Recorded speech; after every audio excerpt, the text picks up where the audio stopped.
Hi everyone, we hope you're doing well. We're hanging in there though honestly, we haven't been getting much sleep lately. Today, we want to answer a question we get a lot: how do we publish our audiobooks? First, we post most audiobooks on Patreon as paid content.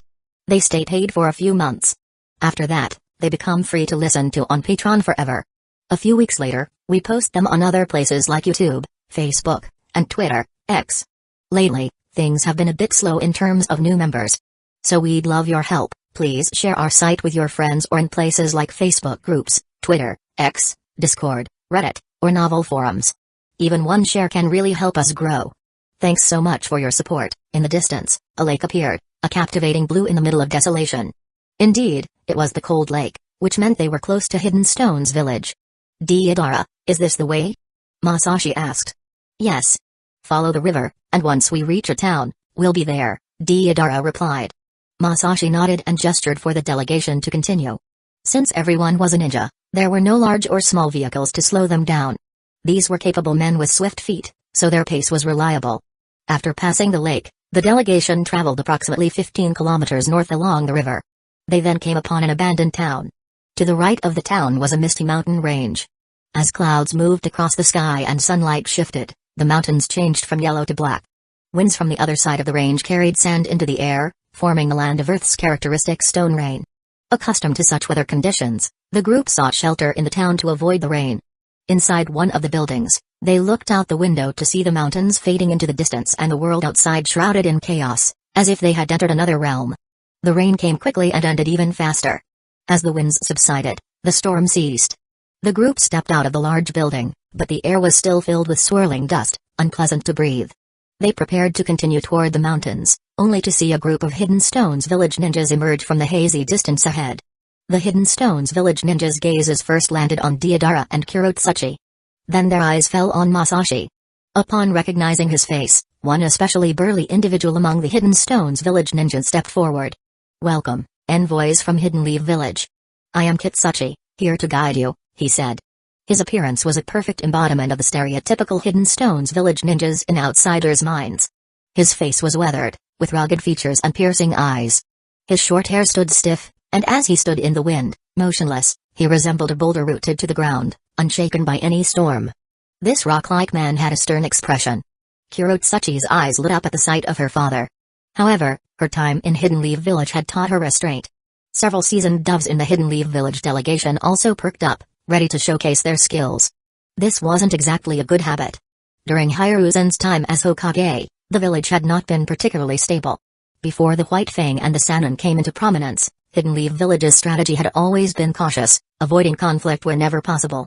To align with this approach, the doves had developed a habit of showering people with flattering words at the first opportunity. Kitsuchi, however, was no ordinary person.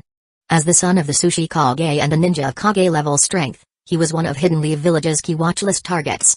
Before the doves could speak, Masashi interrupted. Thank you for your effort. Please, lead the way.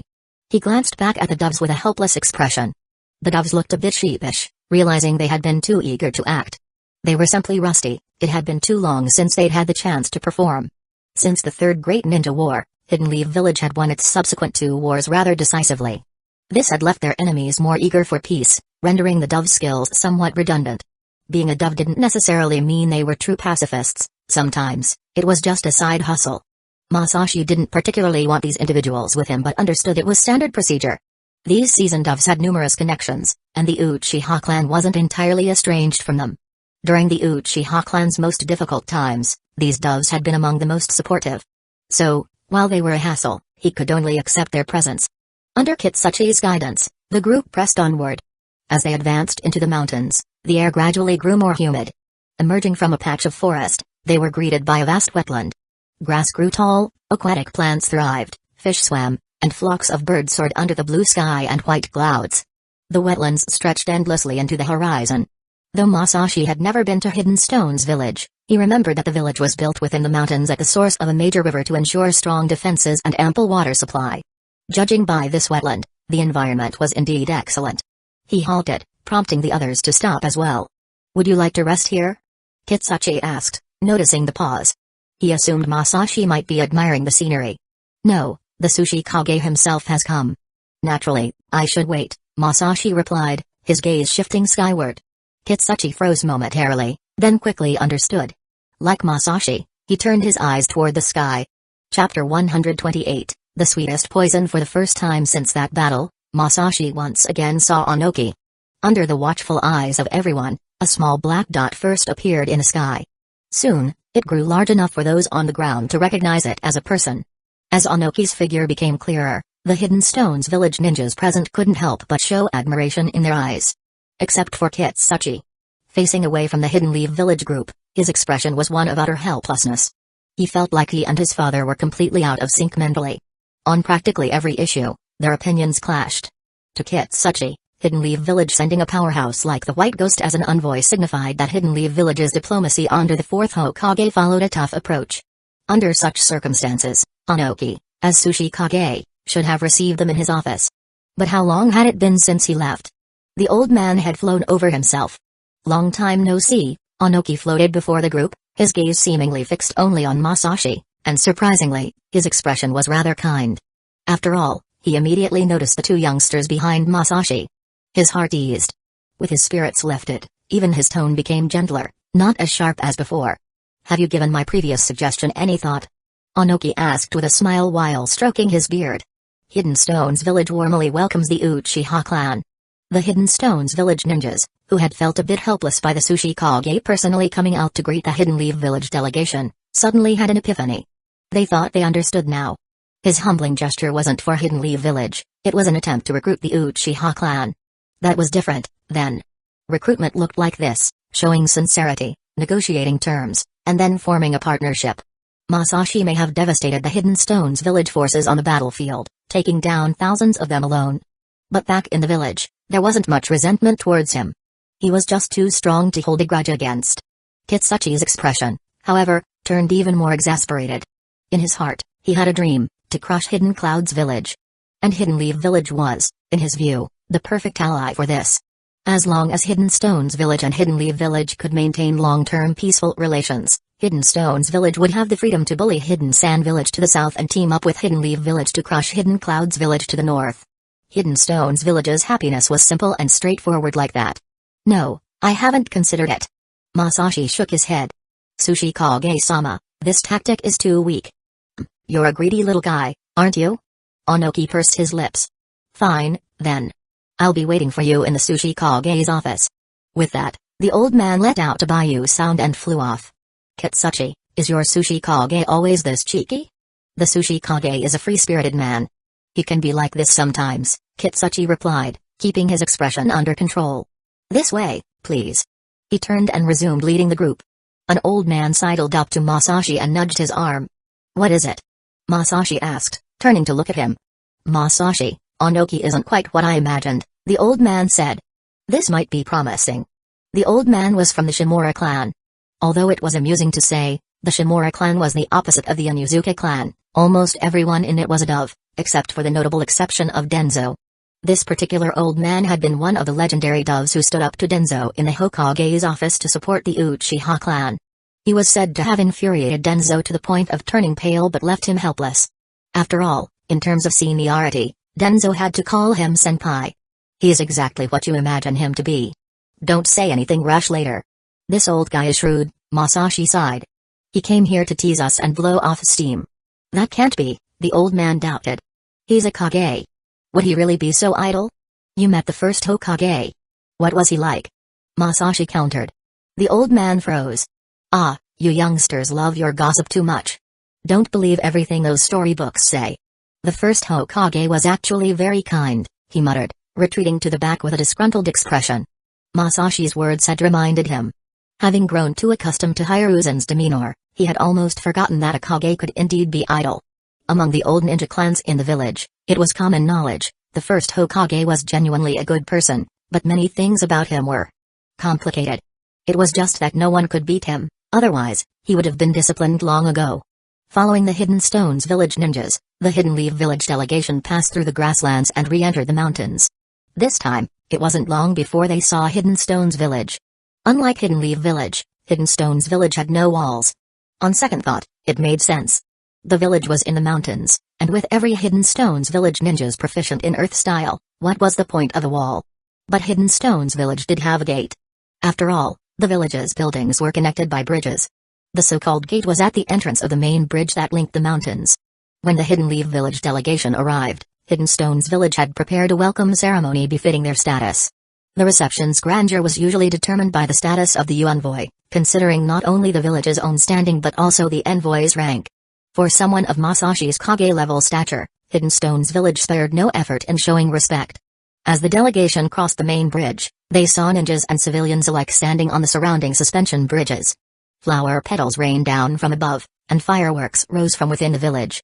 In this regard, Hidden Stones village wouldn't give Hidden Leaf village any grounds for criticism. Unlike Hidden Clouds village, Hidden Stones village took such matters seriously. Even during the Third War, when the two villages agreed to a ceasefire, Hidden Stones village had sent Kitsuchi to Hidden Leaf village for the signing ceremony, ensuring all proper courtesies were observed. As an old-school ninja from the same era and a longtime rival, Onoki had a certain respect for Hiruzen. Sitting in the Sushi Kage's office, listening to the commotion outside, he pondered how to negotiate with Hidden Leaf village.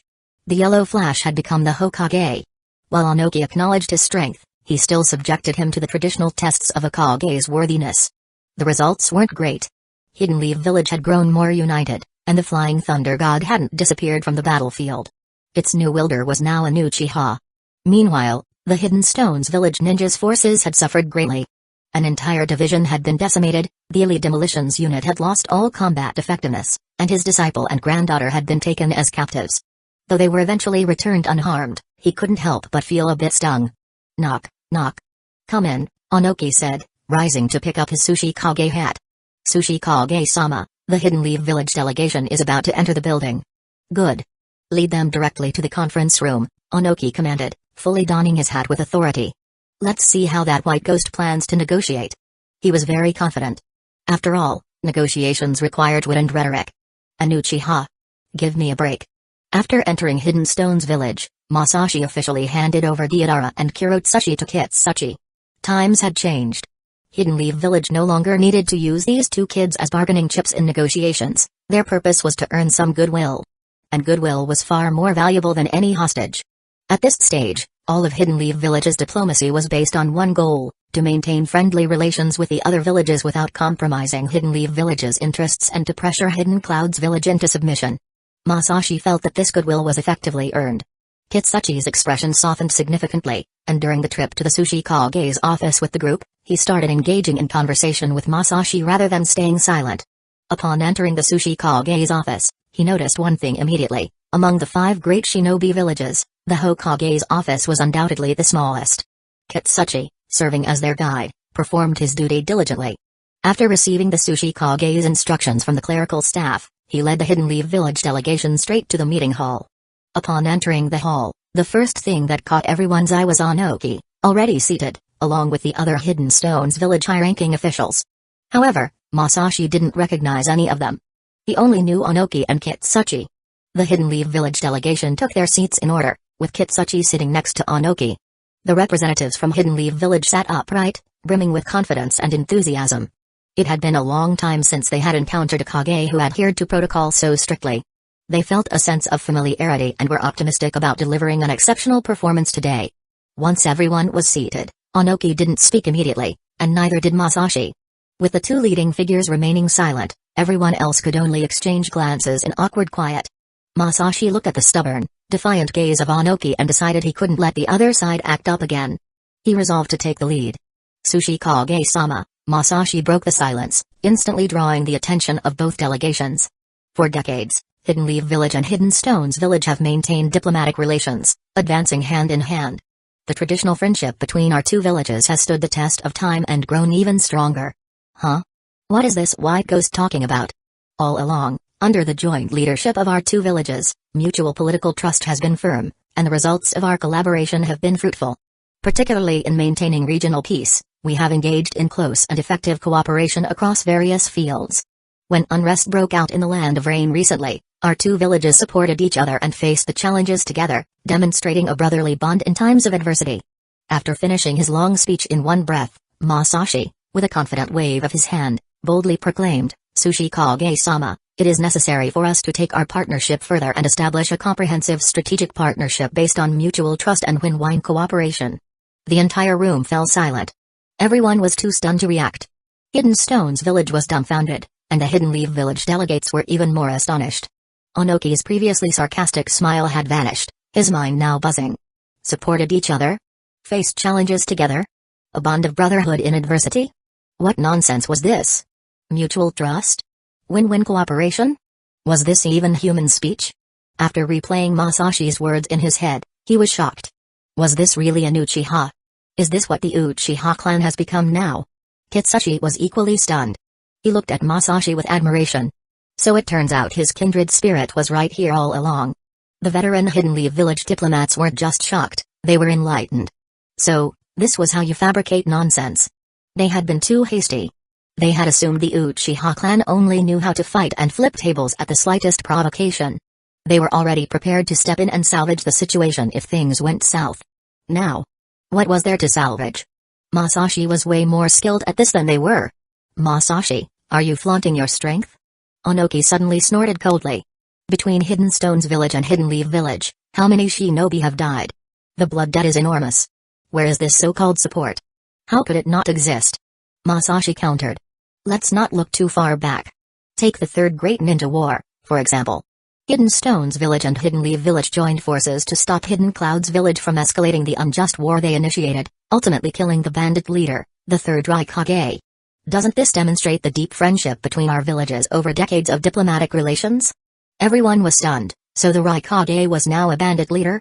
Hidden Stone's village's military actions have nothing to do with Hidden Leaf village, Onoki retorted, though his tone had softened considerably. After all, as the Sushi Kage, he had to maintain some dignity. Sushi Kage-sama, you're being overly modest.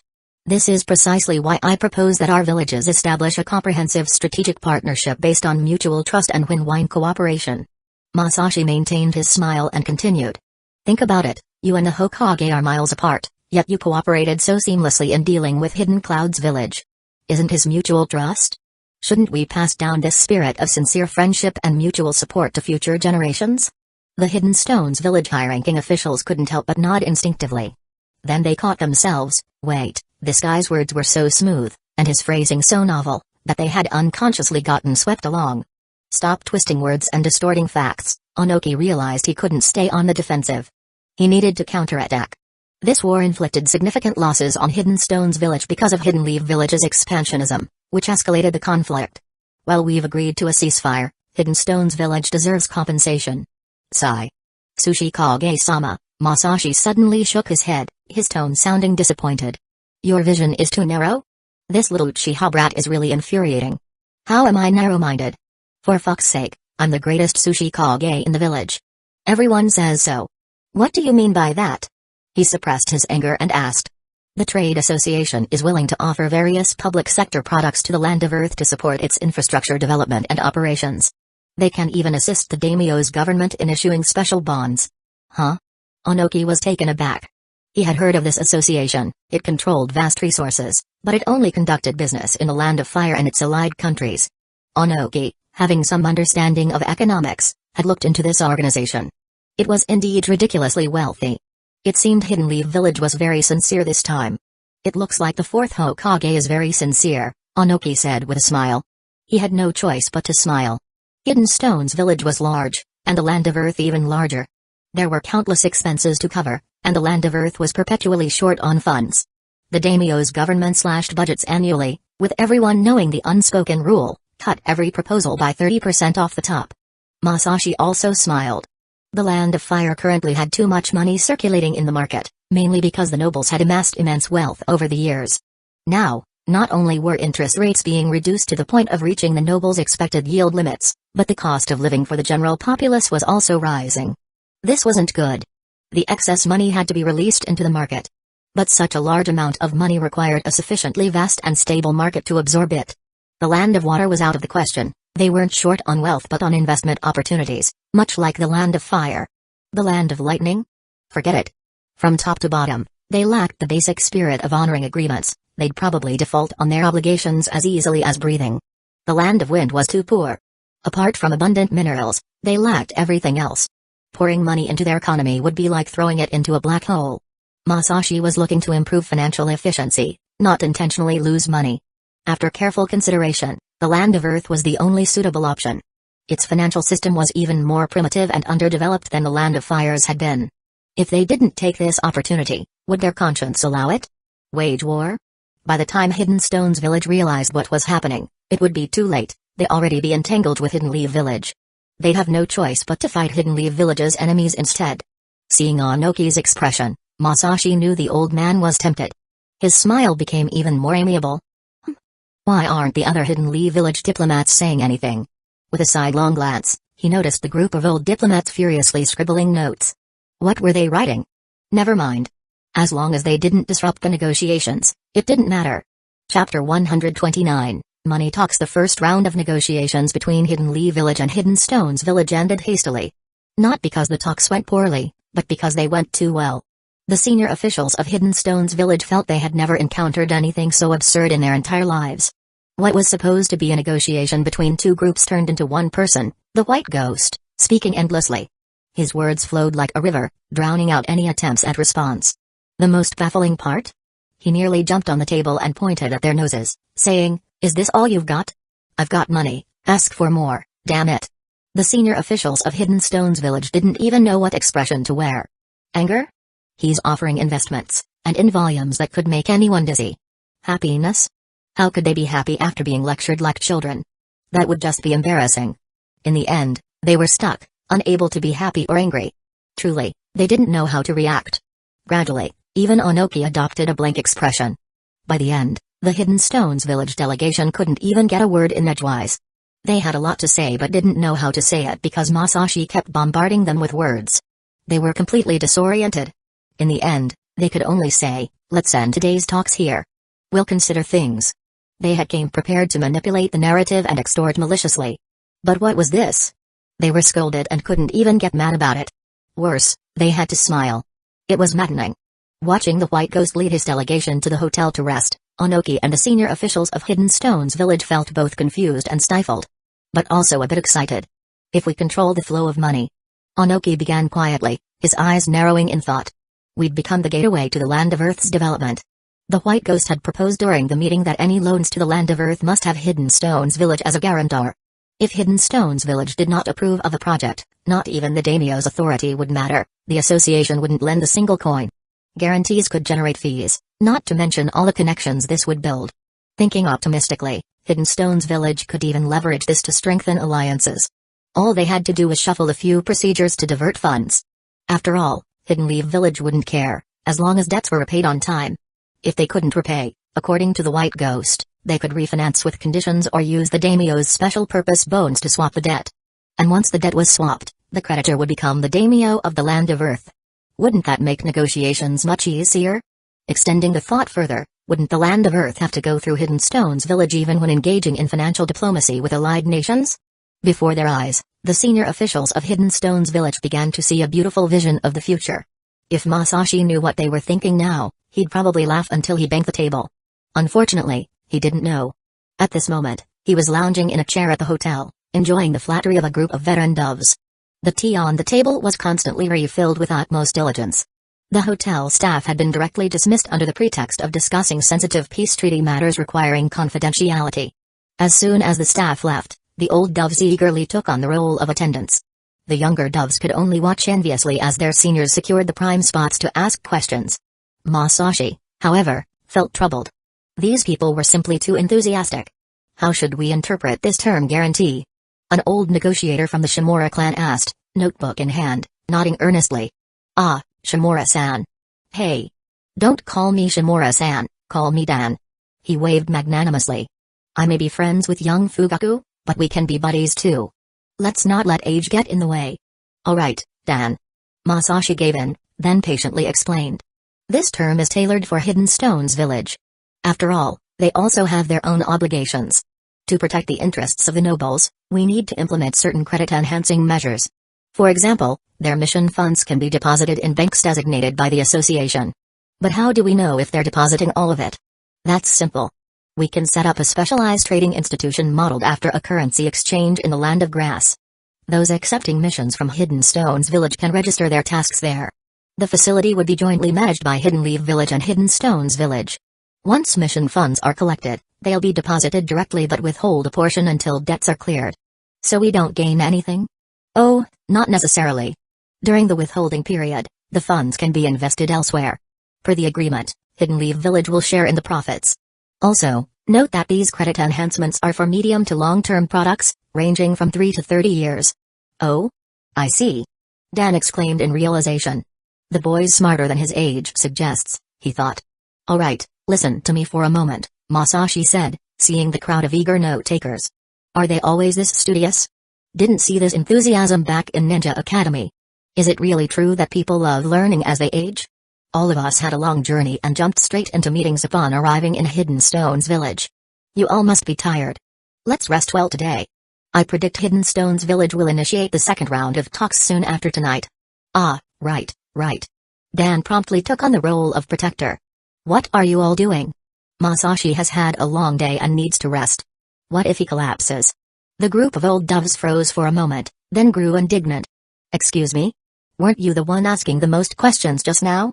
Still, they admitted he had a point. Masashi, you must rest well.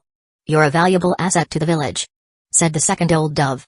Back then, Fugaku said the future of the Uchiha clan would rest on your shoulders, so take care of yourself. Yes. Everyone here is a friend, we can afford to wait. You need to rest. Dan, get out of the way, you're blocking his path to his room. Masashi smiled awkwardly but politely. These old doves were truly a force to be reckoned with, having once worked with Denzo. Many of the enemies who fell to Hidden Leaf Village's covert operations were first sweet-talked and misled by these old doves before Denzo delivered the fatal blow. Masashi wasn't worried about their competence, he just didn't want them messing up his carefully laid plans. Fortunately, they were highly eager to learn, and the foundational knowledge he shared today could help them support the next round of talks. Hidden Stones Village? He had them right where he wanted them. After overcoming their initial discomfort, the upper echelons of Hidden Stones Village quickly adjusted and got into the groove. In the 5 great ninja villages, anyone capable of reaching the top levels of leadership always excelled at assimilating new knowledge swiftly. The same went for the doves of Hidden Leaf Village. Being a dove was no easy task, it required a sharp and quick mind. However, a collection of fragmented knowledge coupled with ungrounded assumptions was no match for a well-established, systematic knowledge framework. Not just Hidden Stones Village, even within Hidden Leaf Village itself, only the upper ranks of the Uchiha clan had systematically received Masashi's relentless, day-by-day cramming sessions. Everyone else just scratched the surface. Thus, on the surface, the Uchiha clan now appeared more concerned than ever with the prosperity of the Land of Fire and Hidden Leaf Village. This stemmed from Masashi's repeated reminders, this whole approach doesn't generate wealth. If we overplay it, we all lose. With this understanding, the Uchiha clan had shared all other powers within the association with Hidden Leaf Village and the Fire Daimyo's government, except for risk control, which they exclusively managed themselves. Anything failing to meet the rigid criteria set by Masashi was outright rejected. Even with such measures, every 3 months, the association compiled a set of statistical reports for him to review. The research on the Land of Earth had started long ago. All plans regarding the Land of Earth had been thoroughly discussed countless times. To be blunt, Masashi knew the market of the Land of Earth better than Anuki himself. He had a clear grasp of Hidden Stones Villages and the Earth Daimyo's needs, understanding their bottom lines and the room for negotiation. Among the many clauses negotiated with Hidden Stones Village, the pledging of non-government mission fees by Hidden Stones Village's Chunin and higher-level ninja, as well as the designated banking and usage rights for deposited funds, were non-negotiable for Masashi. This wasn't just about securing a portion of Hidden Stones Village's funds for Hidden Leaf Village's use. By analyzing fund flows, he could also track the activities of the higher-ranked ninja in Hidden Stones Village, which was far more reliable than purchasing intelligence from Kusa. The upper echelons of Hidden Stones Village were all savvy individuals, but that didn't stop them from falling into Masashi's trap. This was an entirely new set of rules, different from the past. Though still in its infancy, it gave him an overwhelming advantage. No matter how shrewd Hidden Stones Village's leadership might be, their defense against this was non-existent. For instance, from the scale of mission payments and frequency of assignments, one could roughly deduce the level and type of missions being performed. The clients depositing mission fees could provide insights into the geographical range of operations and other details. All data collection was done through the banks, not Hidden Leaf Village as ninja. It was part of normal business processes and beyond reproach. This data was included in the association's statistical reports on the banks, which were then presented to Hidden Leaf Village. Over time, this process would gradually strip Hidden Stones Village's mid and high-ranking ninja of their secrets from Hidden Leaf Village's perspective. Hidden Leaf Village would know better than Hidden Stones Village how many mid and high-level ninja they could mobilize, whether they were preparing for war, and how they planned to allocate personnel. On a larger scale, as the association had increasingly become a critical tool for the daimyo's government in managing the national economy, the inclusion of a large economy like the Land of Earth benefits all classes of the Land of Fire. This was far superior to the crude methods of the past. Just look at how the Land of Rain had been drained. In the original timeline, Nagato, under the name of Pain, attacked Hidden Leaf Village not only to obtain the Nine Tails but also to represent the anger accumulated by smaller nations over time. The root cause was the overly crude, nearly barbaric, and ruthless exploitation methods employed by the larger nations against the smaller ones. That was why Nagato said to Tsunade, "Your peace is our violence." When he destroyed Hidden Leaf Village, he did so with conviction, and it made sense. If strength justified unrestrained actions, then why shouldn't someone with the Rinnegan and most of the tailed beasts have the same right? As rounds of negotiations continued, Masashi's workload began to ease. After all, the veteran devs were quick learners, and he had already laid out the bottom lines for them.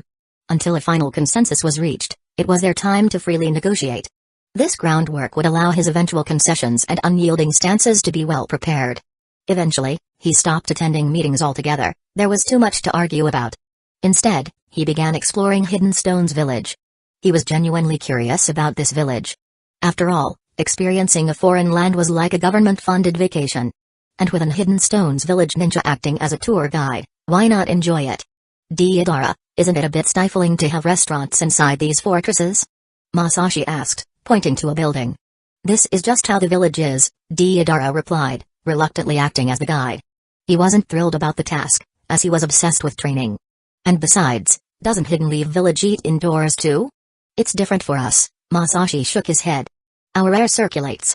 Our air circulates too, Deidara said, puzzled. Alright, what's for lunch today? Masashi asked, changing the subject. Kurotsuchi loves playing with you. Why aren't you hanging out with her today? TCH. Little kids are so annoying. Deidara grimaced at the mention of her. I have training to do. Who has time to entertain her? Oh, aren't you fancy? Masashi laughed.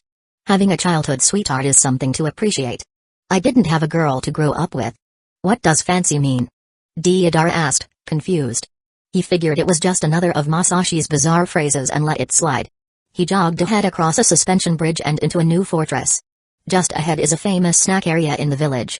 You should try it, Deidara said, pointing to a passageway. Oh? Masashi stepped forward. Sounds good. Let's check it out. Deidara nodded and moved ahead. By the way, is this whole fortress just for snacks? There's more. You can row boats on the lower levels. Upstairs, there are shops and theater performances. I see, a commercial complex, Masashi remarked. What's a commercial complex? Deidara's ears perked up again. You're just a kid, why so many questions? Where's the food? We've been walking forever. TCH. Fine, keep your secrets, stingy. Deidara pouted and sped up. He perked up when the passage opened into a bustling space filled with all kinds of shops. Food smells drifted through the air, making their stomachs growl. Chapter 130, Contracts in Blood and Ink. After spending a few days wandering around Hidden Stones Village, Masashi came to the conclusion that this village wasn't half bad. The first Sushi Kage sure had an eye for location. This place was arguably one of the rare gems in the Land of Earth. Despite the rocky terrain and the snowy mountains up north, the climate here wasn't bad at all. You could tell just by looking at the village ladies, who liked to wear fishnet stockings. No fleece-lined tights needed here. It wasn't too cold or too hot, and their clear, glowing skin showed that the environment was indeed nurturing. Hidden Stones Village's commercial setup even brought back memories for him of the all-in-one commercial complexes he'd seen back on Earth. Back in the day, a trip that included a movie, dinner, and a stroll was his go-to way to pass the time. The street food in Hidden Stones Village also had its own charm. The cuisine here reminded him of the French cuisine, and the lamb dishes were particularly well prepared. Hidden Stones Village was more than accommodating to Masashi's food and drink escapades. As negotiations progressed, and as intelligence reports trickled back to the village, Hidden Stones Village's leadership began to realize something. This whole ordeal didn't hinge on the Hokage's approval, it only mattered if Masashi agreed. Naturally, they needed to earn his goodwill. The food and entertainment costs were trivial, nothing that would strain Hidden Stone's village's finances. So, he ended up living it up in Hidden Stone's village for over 2 weeks. During this time, Deidara still couldn't escape Kurotsuchi's grasp and had to take her along for training. Masashi didn't bother interfering with the two of them. By now, he had grown quite familiar with Hidden Stone's village. However, the negotiations had reached their final stage. The last meeting would be for formal signing. He would attend once more, carrying the Hokage's seal. As Minato's authorized representative, he would finalize the agreement with Onoki. The night before the meeting, Masashi drafted the agreement based on the discussions among the old doves.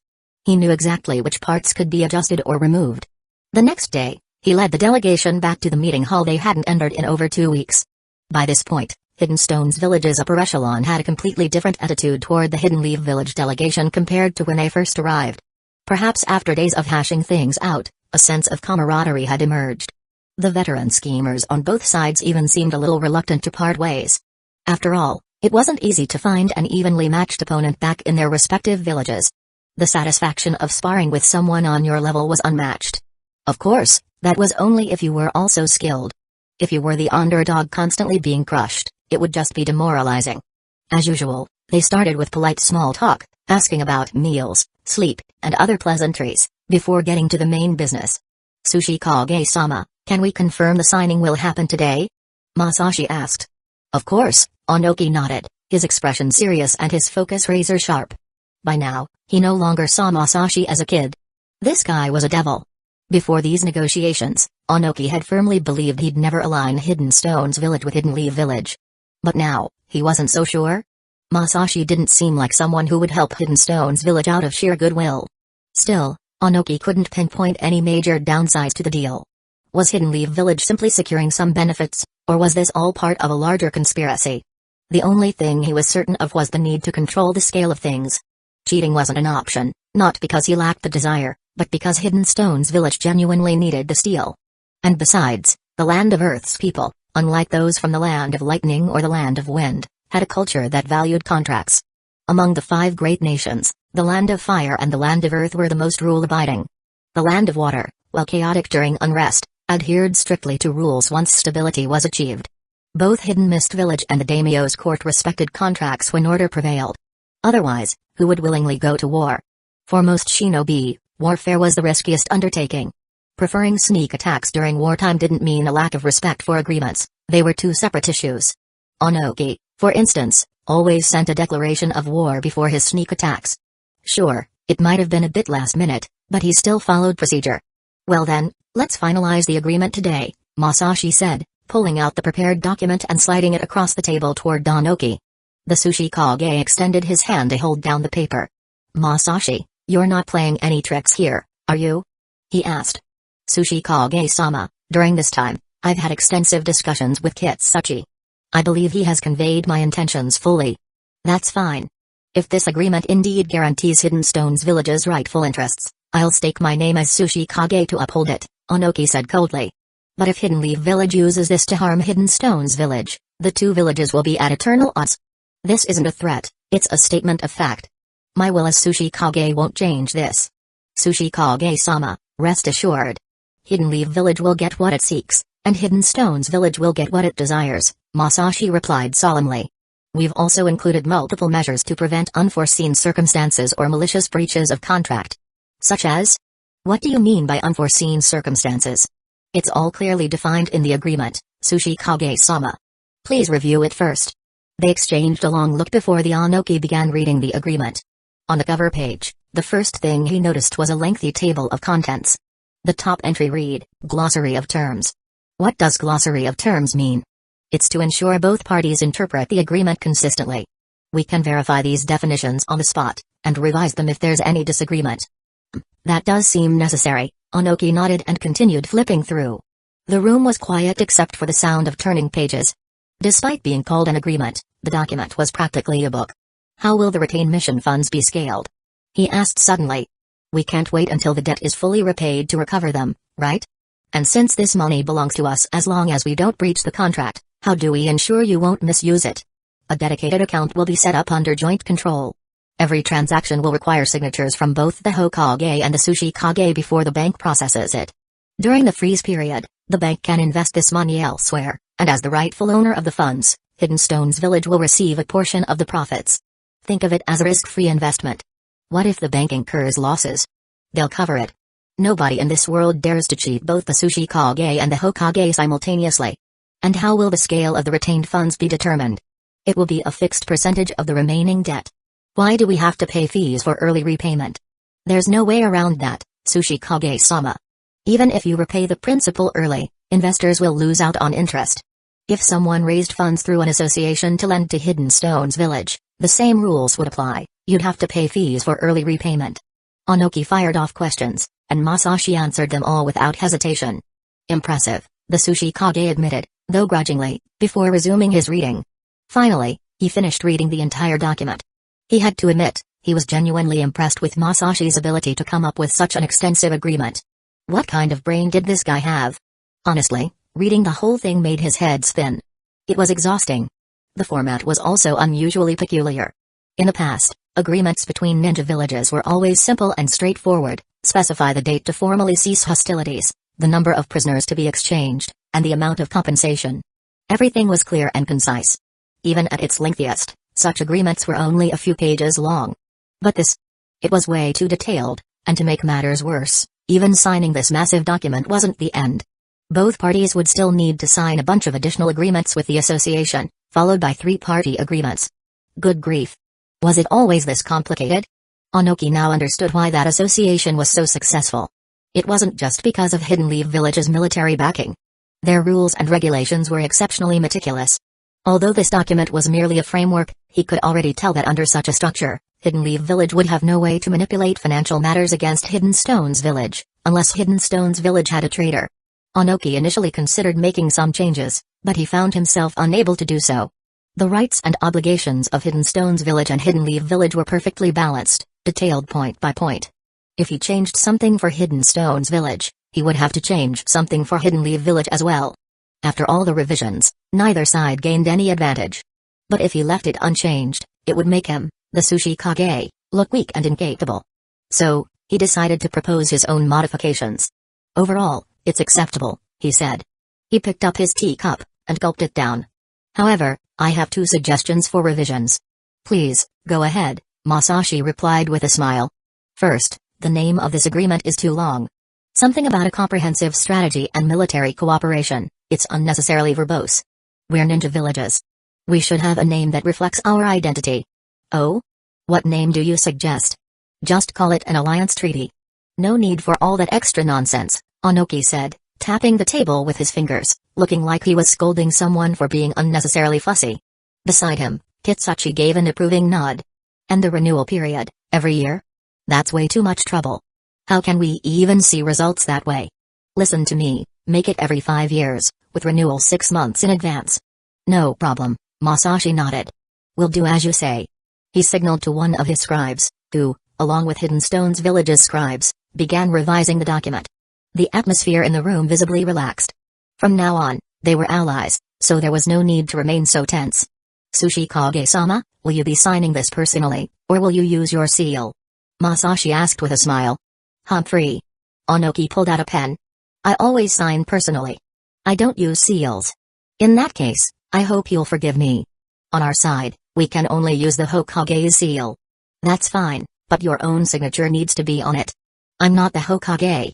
Doesn't matter. If you don't sign, I won't either. Alright, fine. How about we add a representative signature line on the signature page? Whatever. As long as you sign. Okay. I'll sign. Definitely. Masashi relented and called out to the scribes. Add a representative signature line for Hidden Leaf Village on the signature page. And for that continuity seal mentioned in the document, if you don't have a seal, you'll write it by hand. Fine, whatever you say. A while later, the revised agreements were brought back.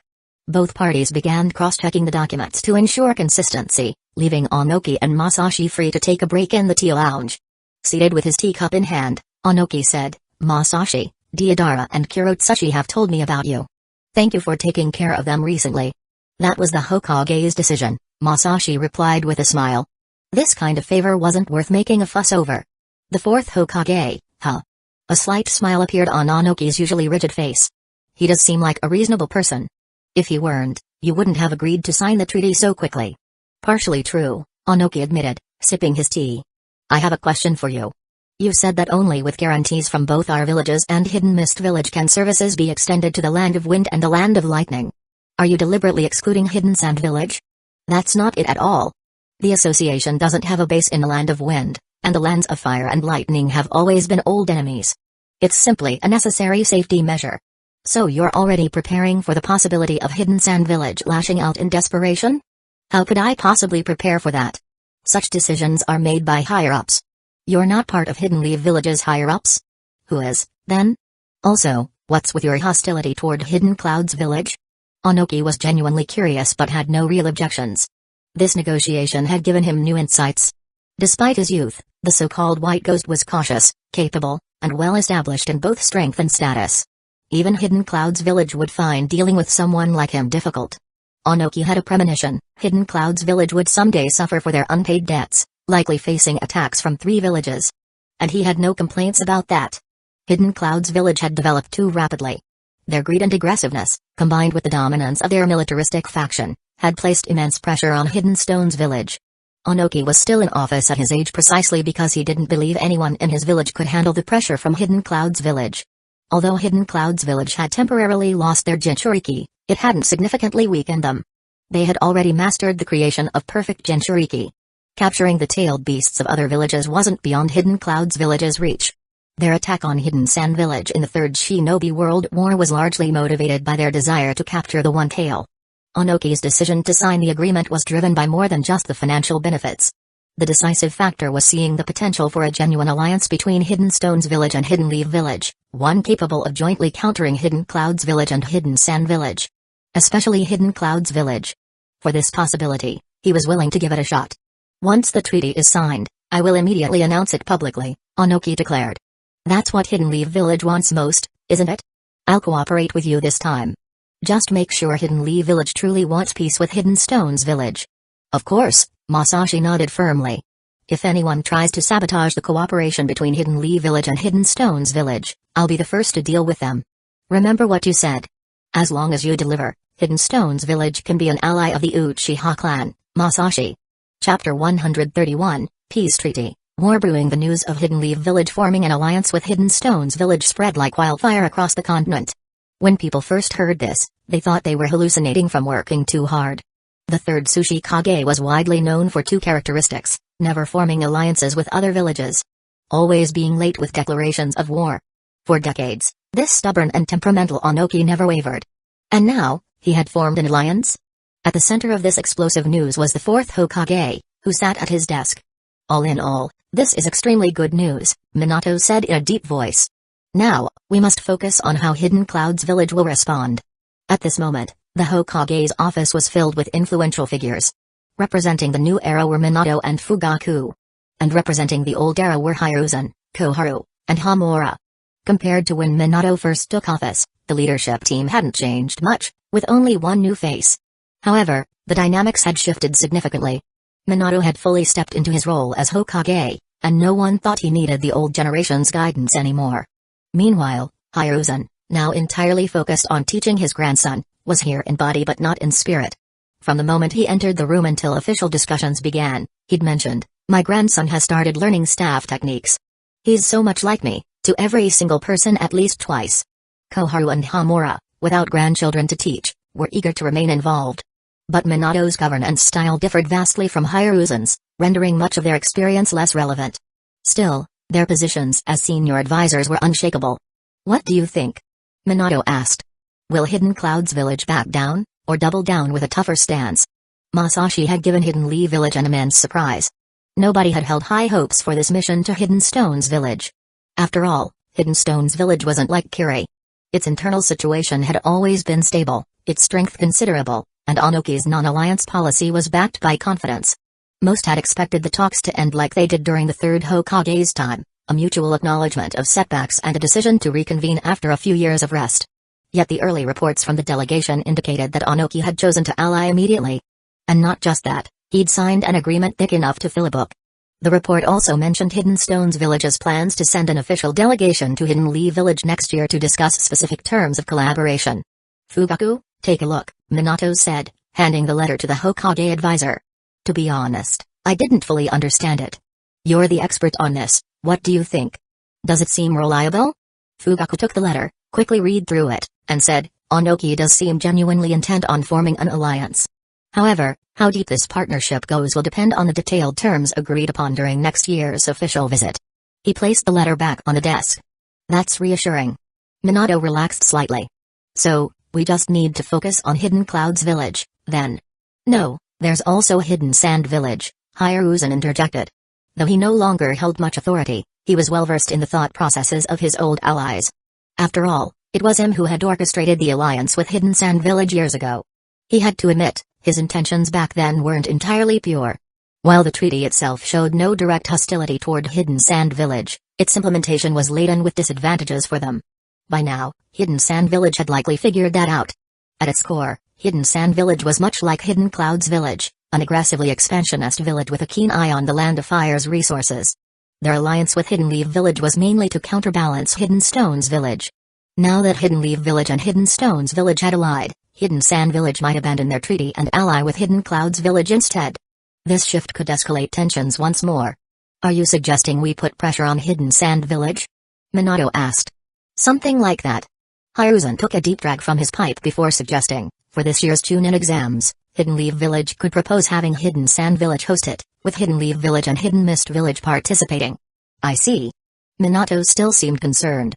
Wouldn't that push Hidden Sand Village even closer to Hidden Clouds Village? Those two villages are likely already in contact, Hiruzen said. But it's not a major issue. Hidden Sand Village also seeks better ties with Kiri. This is all just a way to buy time. Our job as adults is to provide a peaceful environment for the younger generation to grow. Agreed, Fugaku said, fully supportive. Still, this is all speculative. We'll need to hear from Masashi once he returns and adapt based on the actual situation in Hidden Stones Village, Hiruzen added with a smile. For Onoki to agree to this alliance, he must have pulled off something extraordinary. I can imagine, Fugaku said with a grin. It likely has something to do with the association. That association's influence is growing, Hiruzen remarked. Even the daimyo's government is paying more attention. Recently, an official suggested bringing the association under direct government control. Did the fire daimyo agree? Of course not. The official was dismissed on the spot. Hiruzen exhaled a puff of smoke. But before he could even return to his estate, he was killed. Fugaku, were you aware of this? Not yet. Fugaku nodded. With the association growing so large, internal conflicts are inevitable. It was clear that Tetsuka and his group still had much to learn from Masashi. But that was precisely why it was them, and not Masashi, who had gone. Their role was intimidation, after all. The 5 great shinobi villages generally refrained from harming daimyo, even those of smaller nations, except under special circumstances. The same applied to lesser aristocrats. But special circumstances were another matter entirely. Reports indicated that the association's immense wealth had naturally attracted numerous threats, particularly from small-time nobles who fancied themselves talented but unlucky. These minor aristocrats sought opportunities to display their abilities and gain the favor of major lords. Of course, truly powerful figures wouldn't stoop to such schemes. Hiruzen didn't dwell on this topic. His mention of it was just a subtle reminder. He had been pleased to see the Uchiha clan's transformation. If they'd been like this earlier, he wouldn't have faced such headaches in the past. The conversation soon returned to strategic discussions. Those with true authority in the Land of Fire naturally knew that the real masters of the association were the Uchiha clan. To be more specific, it was Masashi. The title of White Ghost aside, it was almost certain that he would be the next head of the clan. To challenge the association was to challenge Masashi, which in turn was to challenge the Uchiha clan as a whole.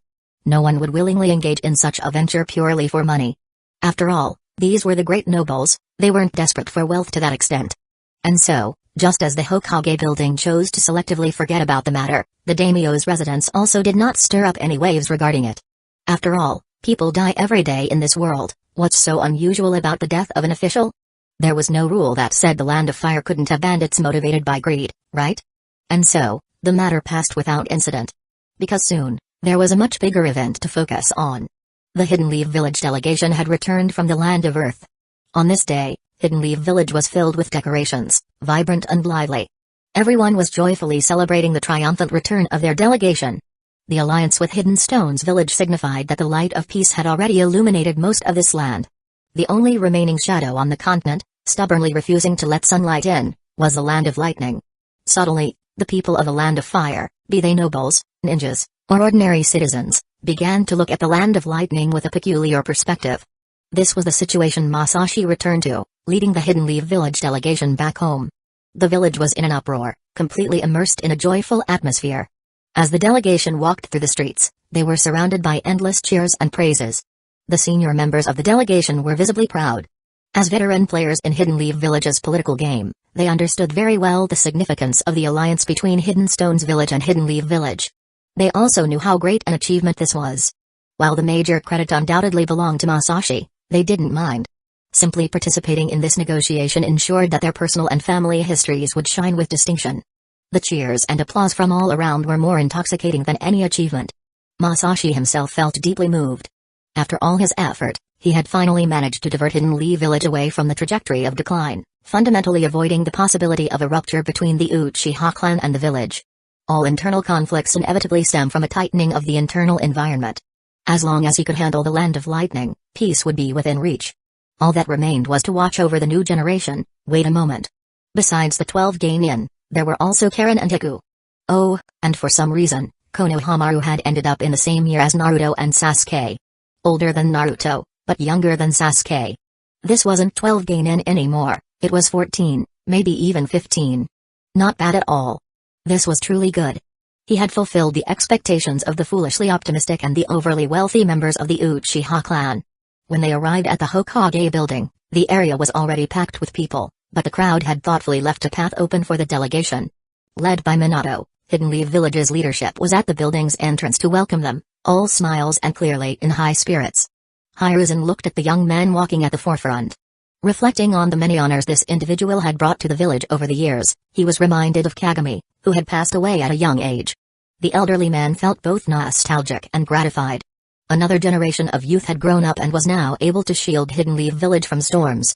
In a moment of reverie, Hiruzen felt as though he had returned to the time when he first stood in front of the Hokage building, seeing those familiar figures approaching together. Hiruzen, what's wrong? Hamura noticed his old friend's unusual demeanor. It's nothing, just thinking about something. Hiruzen regained his composure and forced a hearty laugh. Seeing the vitality of the young people reminds me of many things from the past. We weren't so different, were we? Us. Hamura thought carefully. Hiruzen had been a top student, Denzo a perpetual contrarian, Koharu always sleeping in class, Dorafu constantly eating, and Kagami arriving earliest and leaving latest, which got him assigned as the class sanitation officer by the instructor. He also enforced penalties for littering. Denzo was the frequent offender. How was this similar? It was completely different. Are we even remembering the same things? Hiruzen, not at all the same. Masashi has become an indispensable ninja for the village, Koharu suddenly remarked from the side. Koharu, what are you trying to say? Hiruzen turned to her. Such a powerful ninja should officially take on a team, don't you think? The academy has indeed submitted such a request. Hiruzen stroked his pipe thoughtfully. I've heard he's already teaching some kids. The Masashi team. Seeming to recall something amusing, he chuckled. At this point, the delegation had arrived. You've worked hard, Masashi. For the village, it's no hardship. I'm sure this is a fascinating story. You must tell us all about it. It's nothing much. Masashi forced a laugh. Honestly, he didn't feel like recounting the story. So much effort, and these people would have endless questions. Let's discuss this inside, Minato said with a warm smile, clearly intent on not letting him off the hook. Go upstairs and wait for us. With an awkward yet polite smile, Masashi entered the Hokage building. The outside was no longer his concern. As for what Minato mentioned, it probably had something to do with Hidden Sand Village. If he were the Kazekage, he'd definitely be reaching out to Hidden Clouds Village by now. While Gaara's father didn't seem particularly sharp, he should have the basic sense to do this as the Kazekage. Familiar with the building, Masashi made his way to the Hokage's office. The guards at the door opened it for him, and the first thing he saw was a pot of tea on the coffee table. It was as blood-red as ever.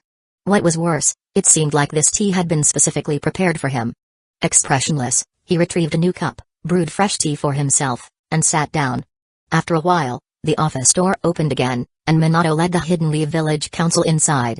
Huh? Minato looked at the untouched tea in surprise. Masashi, why did you brew a new cup? That one's for you. Hokage-sama, just let me do it, please. Alright, you're quite stubborn. Minato chuckled and took the tea himself, He wasn't about to let it go to waste. Masashi, tell us how you managed this. Chapter 132, Not all storms come with rain. In the Hokage's office, after listening to Masashi's report, the 5 Hidden Leaf Village officials had a unanimous reaction. How can you be so devious? We love it. Masashi felt utterly drained, bombarded with yet another barrage of questions. He had even prepared teaching materials for Fugaku in advance. This lot must have slacked off and spent their time scribbling nonsense instead. I have one last question, Minato asked. Be honest with me, what are your thoughts on the Land of Wind and the Land of Lightning? You're not planning to integrate them into our fold, are you? The other 4 pairs of eyes shifted toward him as well. That was what they all wanted to know. Leaving the Land of Lightning aside for now, the Land of Wind, Hidden Sand Village, specifically, was still Hidden Leaf Village's nominal ally, and its first official ally at that. Of course not. If we let anyone in, what would that turn into? Masashi replied bluntly. Why not? Koharu argued. If we did, it might truly bring about peace. That's impossible. When one party benefits, someone else has to lose. The system can't make everyone prosper, there will always be a group left at the bottom, bearing the greatest losses. So, the Land of Wind and the Land of Lightning are sacrifices? The Land of Wind is already very poor, Koharu said. Poverty is relative, Masashi explained. As a source of raw materials, the Land of Wind is a treasure trove, but it lacks manpower and funding.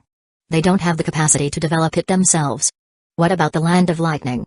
The Land of Lightning has plenty of manpower, technology, and funding, but they lack raw materials.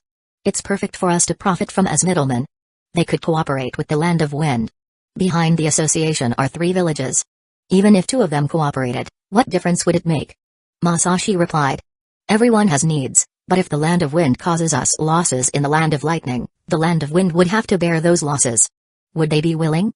He made his position crystal clear. The Land of Lightning had to bleed the most. Hidden Cloud's village frequently started wars to bolster the Land of Lightning's image as a powerful and stable nation, attracting wealth from across the continent.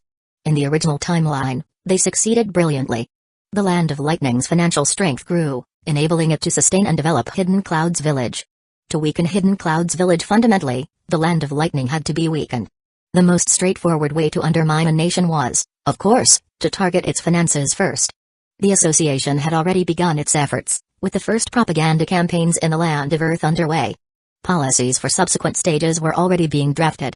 The goal was to diminish the Land of Lightning's ability to attract investors from across the continent. The first major milestone set by Masashi was to make sure no one dared to invest south of the fortress.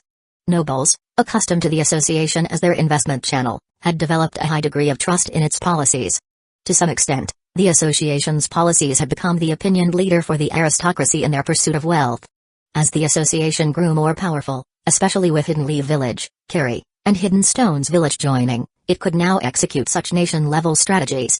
There was no rush, it had to be done gradually, step by step. Masashi, you. Minato was torn between laughing and sighing. He truly didn't understand why Masashi disliked Hidden Cloud's village so much. He was starting to worry. If Hidden Cloud's village sent negotiators to Hidden Leaf Village, would they get beaten up? Hokage-sama, Hidden Cloud's village is not like Hidden Stones Village. We can resolve our conflicts with Hidden Stones Village through dialogue, but peace with Hidden Cloud's village will only come if our strength far surpasses theirs, Masashi explained. Minato nodded. He agreed with that assessment. Deep down, Hidden Cloud's village was also his #1 hypothetical enemy. On this point, no one in the office disagreed. Hidden Leaf Village had been provoked by Hidden Cloud's village more times than anyone cared to count. If Hiruzen hadn't been the Hokage back then, and instead just a Jonin, he'd have probably clobbered every Hidden Cloud's village ninja he met. He could never forget how the second Hokage had died. Masashi, Hiruzen cautioned, emotionally, I support your approach, but you must be cautious.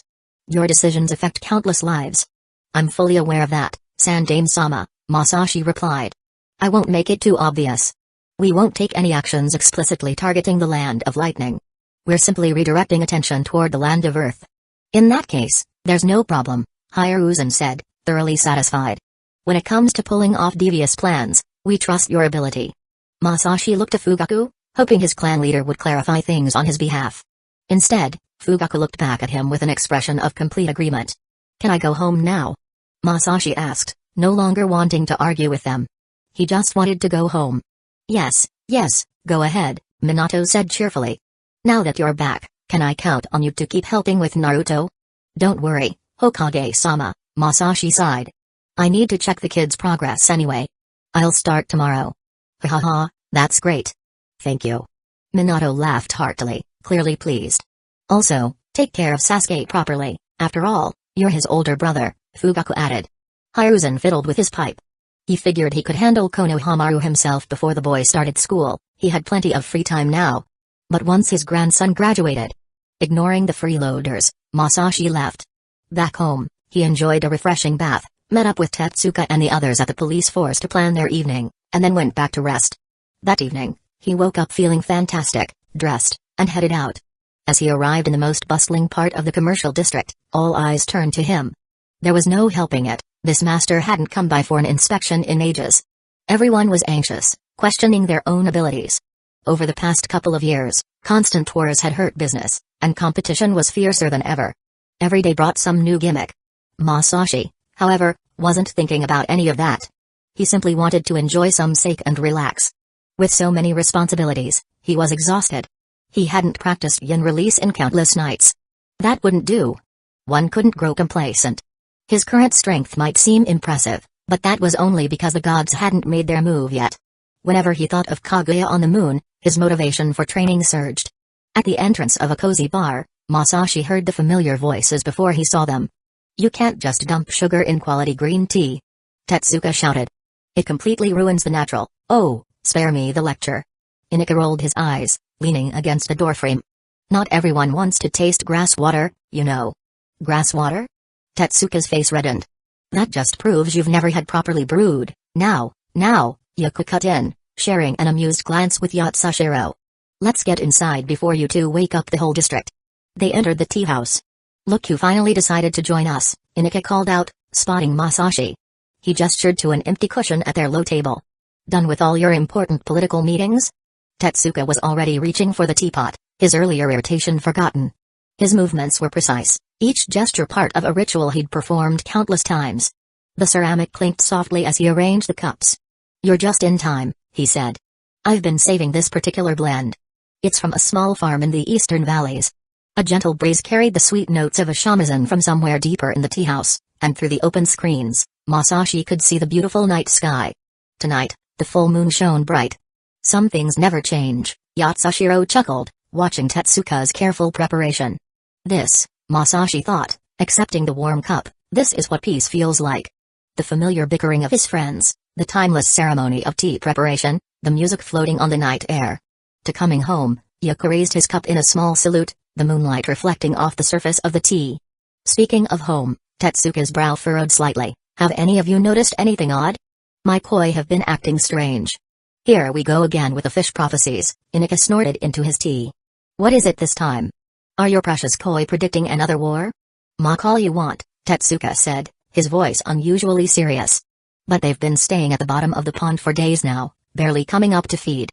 Last time they did this was right before that storm hit. The weather's been perfectly clear, Yatsushiro pointed out. Not all storms come with rain, Tetsuka muttered, his eyes drifting to the full moon above. Oh please, Inika threw a sugar cube at him, which he caught reflexively. Next you'll tell us your koi are secret summons reporting directly to the Hokage. The group laughed, but Masashi noticed Tetsuka's gaze hadn't left the night sky. He'd known the man long enough to recognize when his usual tea-obsessed demeanor gave way to genuine concern. The night stretched before them, perfect in its simplicity, but somewhere in the back of Masashi's mind, Tetsuka's words echoed uncomfortably. Not all storms come with rain. Boom. Early in the morning, the usual loud explosion echoed across the Uchiha training ground. The Uchiha clan members living nearby, unbothered as always, began their morning routine of washing up and getting ready. This familiarity was oddly comforting. No joke, after 10 years of this, everyone had came to find it more effective than an alarm clock. Masashi's training schedule was as punctual as a clock, it always started on time and ended on time. And being incredibly considerate, he ended with a bang, quite literally, at exactly 7:30 a.m., just in time for everyone to get up for work. Ever since the Third Great Ninja War broke out and he started traveling frequently, the clan had reluctantly returned to using traditional alarm clocks, but they never measured up. The Masashi brand alarm clock was reliable and effective. Hearing it reassured the clan of their prosperous future, and it gave everyone a great boost of energy to start their day. When Masashi was home, nobody in the area was ever late for work. As he walked out of the training ground, Some clan members had already left their homes. After exchanging a few greetings, Masashi headed back to his house for a shower before making his way to Hikari's home. Today, he brought chakra induction paper with him. Normally, ninjas didn't test their innate chakra nature until they reached the Chunin rank. However, these kids weren't ordinary, so doing it a bit earlier wouldn't hurt. Arriving at Hikari's door, he knocked and soon heard hurried footsteps inside. The door opened quickly, revealing Hikari, still in her pajamas, her cheeks flushed and breathing slightly labored. It was clear she'd been busy all morning.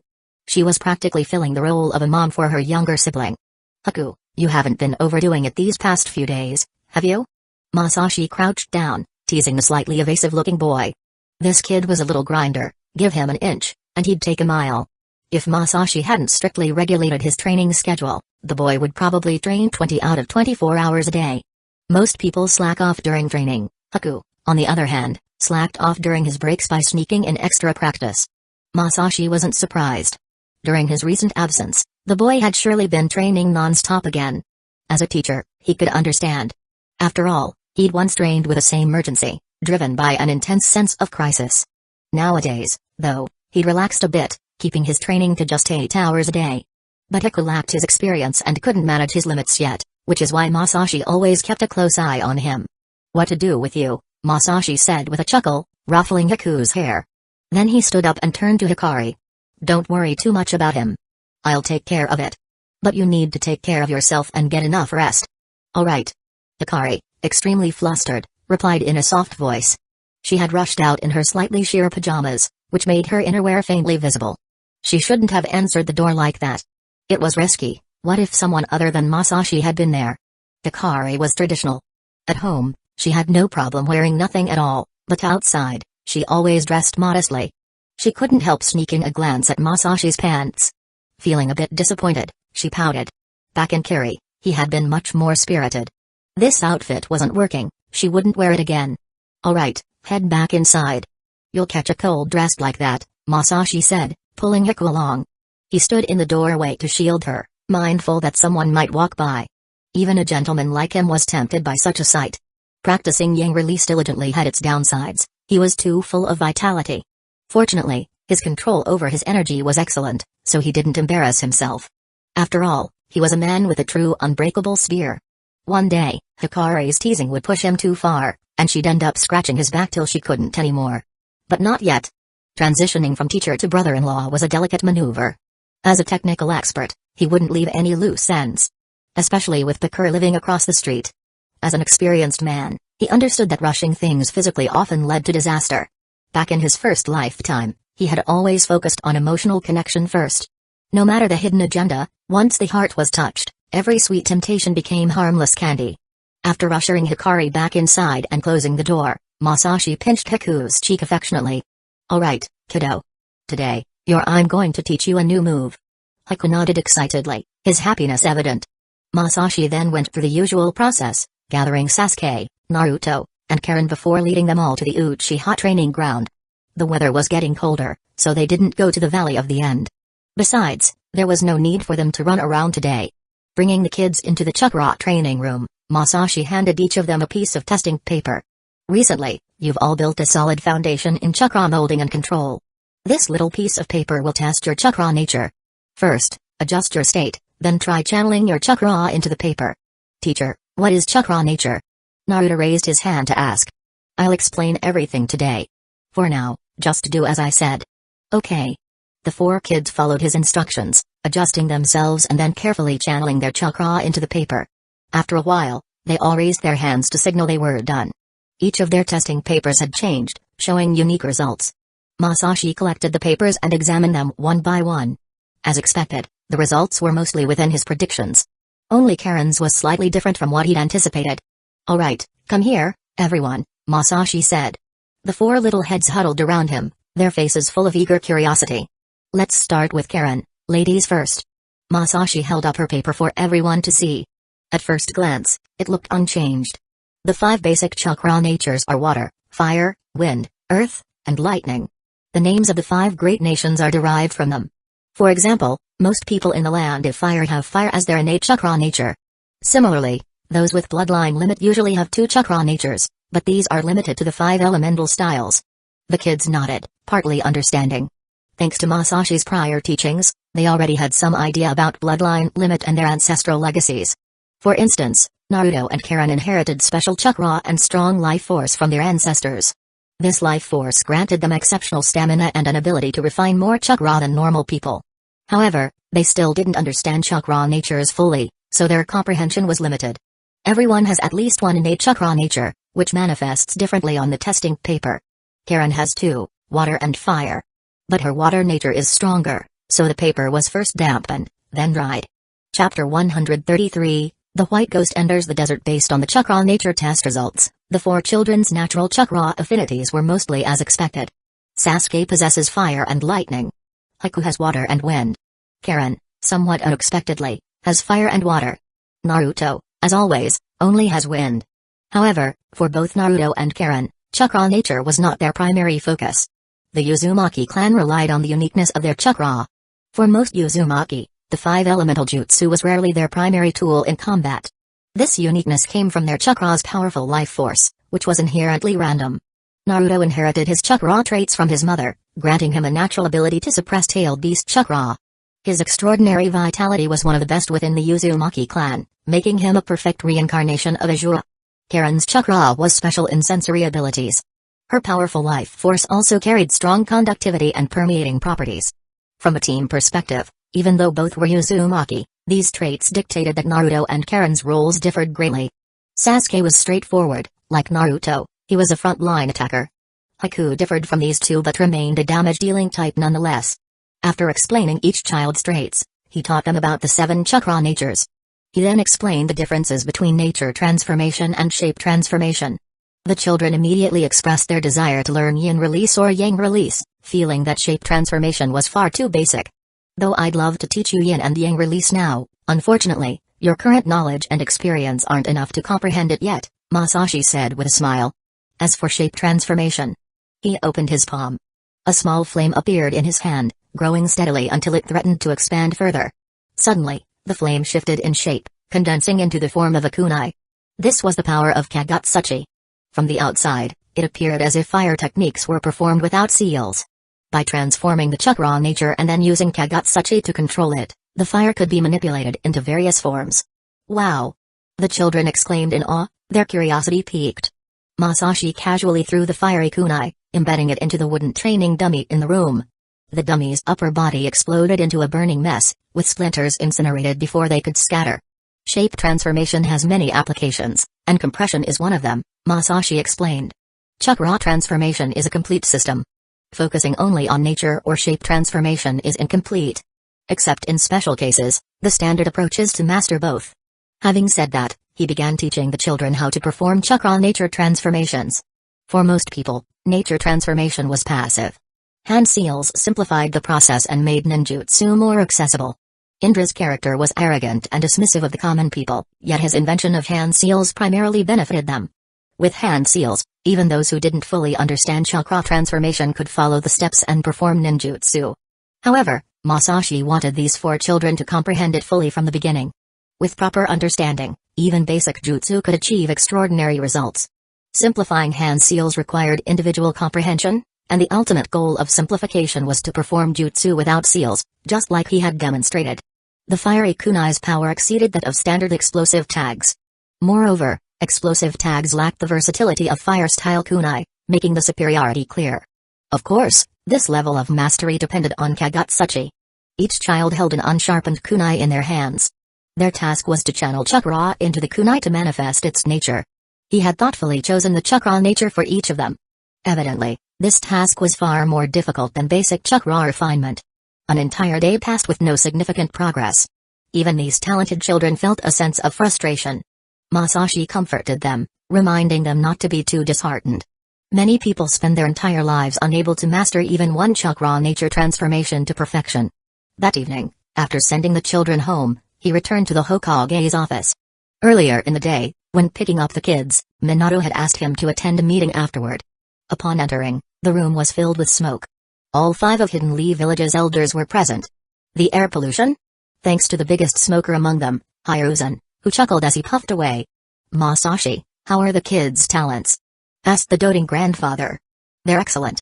Hidden Leaf Village has a bright future, Masashi replied in a similarly old-fashioned tone. Good, good.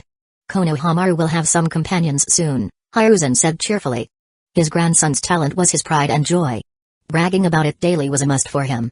Konohamaru, born with all 5 chakra natures, represented the resurgence of the Sarutobi clan's glory. Indeed, Masashi said with a sly smile. Having companions fosters healthy competition. Your grandson's generation is going to be intensely competitive, just wait. Competing alongside reincarnations of Indra and Ajra will be a whole new experience.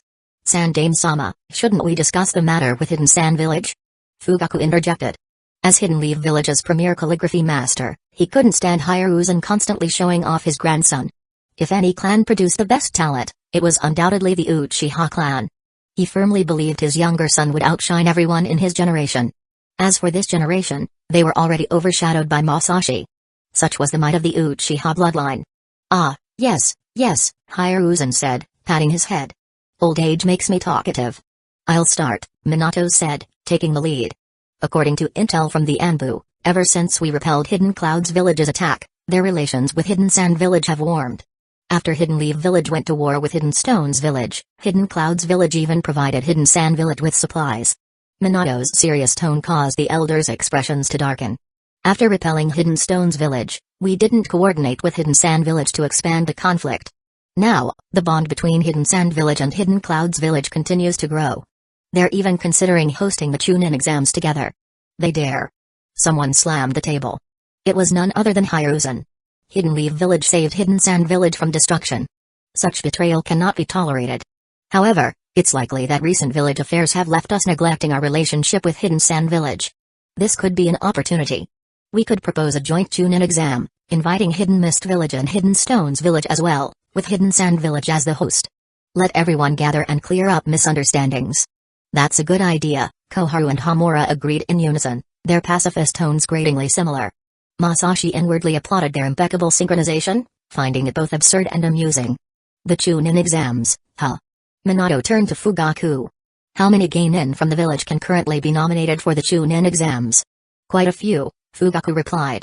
Years of war have prevented the exams from being held, leading to a buildup of candidates. Some have even proven themselves on the battlefield. I imagine the same holds true for the other villages, Minato nodded. Then let's proceed. I'm confident Hidden Leaf Village's genin are the strongest. When it came to the Land of Wind, the first impression outsiders usually had was the distant chime of camel bells and yellow sand dancing with the wind. That was not far from the truth. About 90% of the country was desert. Perhaps due to the fierce winds blowing from the land of earth, carrying sand as they passed through the land of stone and colliding with the terrain here, the sand accumulated and created a desert with sand dunes. As the largest desert area on the continent of the 5 great shinobi nations, the Land of Wind's deserts were intertwined with its cities, forming an unusual desert within the city environment. Hidden Sand Village was located deep within these deserts. The environment there was harsh, and the roads were treacherous and far-reaching. At the end of the Warring States period, the Land of Wind, with the help of the Hidden Sand Village ninja forces, unified this vast and ancient land. From then on, the Land of Wind became the homeland for all desert dwellers. Hidden Sand Village's military strength was notable. When the village was first established, it already controlled the One Tail. So, when Hashirama held the first 5 Kage summit to distribute the tailed beasts, the first Kazi Kage proposed trading their share of tailed beasts for land and money. Naturally, the other villages objected strongly, nearly resulting in a brawl. Although Hashirama, ever the peacemaker, prevented war from breaking out, Hidden Sand Village left the summit empty-handed. If anything, it gained only the disdain of the first Hokage himself, a bitter reward. During the First Great Ninja War, the second Kazi Kage refrained from engaging in the fierce conflicts. Instead, he focused on studying the One Tail, eventually developing the magnet style and puppet techniques that would define Hidden Sand Village's ninja arts. By the war's end, he was the only surviving second Kage. Under the leadership of the third Kazi Kage, Hidden Sand Village ranked among the top 3 strongest ninja villages. But then, the curse began. During the Third Great Ninja War, Hidden Sand Village suffered severe losses. Though the village survived, its foundation was shaken. Expansion was no longer possible, but at least it could still protect itself. The real low point came during the original timeline's Hidden Leaf Village crush plan. Orochimaru's flamboyant actions made it seem like the plan was entirely his idea. But in reality, it was Hidden Sand Village that devised the plan. The Snake Sannin was merely an external ally, initially hired by Hidden Sand Village, before joining under the guise of Akatsuki. After the plan's failure, the Hidden Sand Village ninjas were left in complete disarray. This was less a Hidden Leaf Village crush and more of a Hidden Sand Village collapse. Tsunade, as the newly appointed 5th Hokage, extended a timely hand of support to Hidden Sand Village. Gaara, having found mutual understanding with Naruto, became the 5th Kazekage, marking the start of a true honeymoon period between Hidden Sand Village and Hidden Leaf Village. In this timeline, however, Hidden Sand Village still retained its strength but harbored growing discontent toward Hidden Leaf Village. At least, that's how the mining Kage saw it. Damn it. Am I mining for Hidden Sand Village or for Hidden Leaf Village? Wait. Why the hell is the Kazekage, me, mining every day? Unfortunately, due to certain indirect influences, two things deeply stung his increasingly sensitive heart. First, Bakura had joined Hidden Leaf Village. Second, Hidden Leaf Village had formed an open alliance with Hidden Stones Village. Raza couldn't help but feel betrayed. It's not that I'm untrustworthy, but Hidden Leaf Village's behavior is just plain disrespectful. They don't care about their allies' feelings. You can exploit my mining abilities in secret, but you can't openly stomp on my pride. Thus, when the 4th Raikage extended an olive branch, he accepted without hesitation. Of course, Hidden Clouds Village was far from innocent, but to him, Hidden Leaf Village was even worse, practically nothing at all. Damn Minato. He's inhuman. Still, he agreed to Hidden Leaf Village's request to hold a joint Chunin exam. This would likely be the largest Chunin exam ever held since the beginning of the Ninja Village system. 4 of the 5 great shinobi nations were participating, along with their allied villages, effectively encompassing almost every ninja organization at the Geinin level across the ninja world. The only absentees were Hidden Clouds Village and Shimo. The Land of Iron, being a samurai nation, naturally would not participate. But as the only neutral village in the ninja world, Taki signed up upon seeing the scale of the event. For Taki, rankings didn't matter, the main goal was to give their younger generation some exposure. However, such a large-scale joint Chunin exam wasn't just about testing Geinin. The event also served as a platform for villages to interact. As a result, the leading ninja teams from each village drew much attention. Of particular interest were the team leaders from the 3 major ninja villages. Hidden Stones Village's leader, Kitsuchi, the son of the Sushi Kage. Kiri's leader, Mai, a rising star among their Jonin. Hidden Leaf Village's leader, the White Ghost. When this roster was reported to Hidden Sand Village, Raza nearly wrote an order banning the White Ghost from participating. Masashi's reputation had grown immensely. His most famous feat was silently copying enemy jutsu with his Sharingan, completely redefining the ninja world's understanding of its capabilities at the Jonin level. Raza couldn't shake the feeling that Hidden Leaf Village had sent Masashi to steal Hidden Sand Village's unique magnet style and puppet techniques. And what was the point of sending a Kage-level ninja to lead a team? Was this an exam or a demonstration of superiority? After much deliberation and a meeting with the village elders, Raza reluctantly approved. Hidden Sand Village still had its pride. Pride was, after all, part of a ninja village's strength.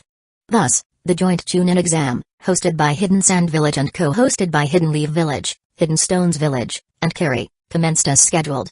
Leading Hidden Leaf Village's team, Masashi was accompanied by a group of Geinin, the newly promoted Jonin Kakashi, and Bakura, who had joined Hidden Leaf Village. Also included were the recommending Jonin for the participating Geinin. In Masashi's view, this generation of Geinin lacked anyone particularly outstanding. The same was true across the entire ninja world. During this period, most shinobi were normal. But 10 years later, talent would start to explode. Of course, by not outstanding, he was comparing them to prodigies like Naruto and Sasuke. Even so, a few individuals stood out enough to leave an impression on him. From Hidden Leaf Village to Hidden Sand Village will take about 3 days, he said, addressing the group of mixed age members. I won't elaborate on the environment in the Land of Wind. Just remember, follow orders. You're here to take the exam, not to die. If you must die, do it in the arena. Yes. The Geinin responded loudly in unison. Masashi nodded. While this group didn't have the exceptional talents of Naruto's generation, they excelled in adaptability and discipline, qualities that Naruto's peers lacked. Most of the current generation of Geinin had experienced battlefield conditions. However, the Geinin chosen for this exam were mostly recent academy graduates, with a few slightly older ones still in the young category. Hidden Leaf Village wouldn't send just anyone to a joint Chunin exam. To qualify, a participant needed 2 things, exceptional talent and youth. This was also a matter of village pride. Good. Let's move out. Chapter 134, The Most Confused Fathers in the Ninja World. As the Hidden Leaf Village team entering the Land of Wind made their way forward, they soon encountered a Hidden Mist Village squad coming from the south. At first, The participants on both sides exchanged icy, sharp glares, filled with a "what are you looking at?" kind of vibe. But when they began to sense an odd tension between their respective leaders, they quietly withdrew their intimidating stares. The atmosphere between the groups quickly softened, transforming into a "have you eaten yet? And how about some onigiri first?" exchange. In an instant, Hidden Leaf Village and Kiri's Gainen bridged a social gap, forming a camaraderie and enthusiastically discussing how to deal with third-party opponents together. "So, you're leading the Hidden Mist Village team," Masashi said with a grin, ignoring the young ninja's mood swings as he chatted with an old friend. "How's Hidden Mist Village doing these days?" "Not bad. My side. The worst of it is behind us now. The bloody mist policy, it's been abolished?" "It has." Mai nodded, smiling faintly. "The atmosphere in the village is different now. Everyone is working hard and cherishing what we have." Masashi glanced again at the Hidden Mist Village team. The moment he had first met them, one particularly familiar figure had caught his eye. The Taketaori clan has joined Kiri. Mai seemed to know what he was thinking. The fourth Mizukage discovered this child named Kimimaro among the Kaguya clan. He's awakened the Shikatsumiyaku, and it's been a long time since the Taketaori clan has seen this ability. Indeed, there was a small child among the Hidden Mist Village squad, a prototypical Kaguya, or rather, Taketaori clan member, given his attire and demeanor. "The Shikatsumiyaku comes with genetic drawbacks," Masashi commented, turning his gaze away. "Is the Taketaori clan planning to protect that child?" "Yes. Though they haven't seen the Shikatsumiyaku for a long time, the Taketaori clan has their own ways to mitigate its downsides." "That's pretty good, then," Masashi remarked casually, only to realize that Mai was staring at him. "What are you looking at me like that for? You wouldn't go as far as copying the techniques of an ally, would you?" "Come on, the way you say it. I only copied your Boyle style, didn't I? That's called mutual understanding through conflict. You need to be more open-minded, it's all in the past." He wasn't about to try imitating the Shikatsumiyaku anyway. It wasn't even part of the elemental styles. And even if he wanted to, it wouldn't be possible. "Hey." Mai let out a cold chuckle. "And how about the Yuki clan orphan in your village? Has he awakened her ice style yet?" "Not yet, but I believe he will." Masashi's confidence was firm. "Not to brag, but my teaching isn't any worse than the Yuki clan's own." Mai couldn't argue with that. This had been compared before. The Yuki clan's secret techniques genuinely couldn't hold a candle to Masashi's modified versions. The Yuki clan's ice style couldn't exactly box a tailed beast, after all. "Here." Mai handed him a scroll. "What's this?" "The Yuki clan's secret techniques. After their downfall, some were preserved." "Wow, generous much? You already have their people. What's the difference?" "Such magnanimity from the fourth Mizukage." Masashi thought for a moment and added, "But I can't take this for nothing. Do you have any requests? During this exam, do your best to demonstrate the friendly relations between Hidden Leaf Village and Kiri." "Got it. Don't worry about a thing. With Kimimaro here, friendliness is guaranteed." Though he was just a child, Kimimaro had been trained as a secret weapon by the Kaguya clan since birth. His combat power far exceeded the Geinin rank. If it came to blows, most of the other contestants wouldn't even survive their first encounter with him. There wasn't much else to say. The two squads merged into one and continued their journey westward. After rendezvousing with the Hidden Sand Village ninjas responsible for escorting them, they began their trek deeper into the desert.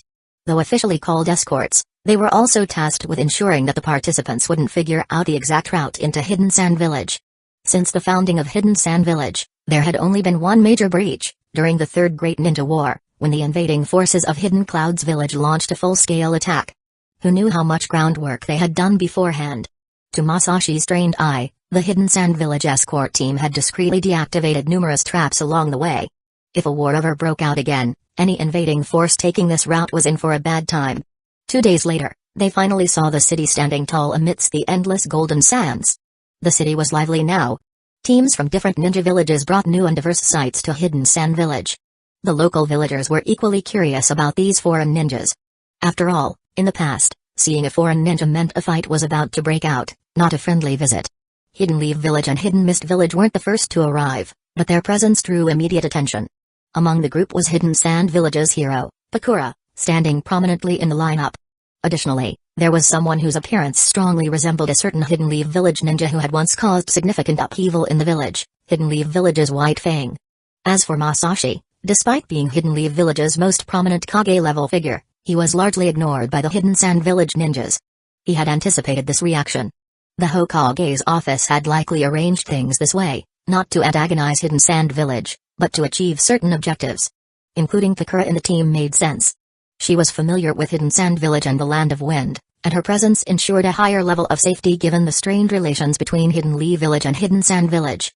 As for assigning Kakashi, the fourth Hokage likely wanted him to visit the country his father had once been in, as a way of opening his heart.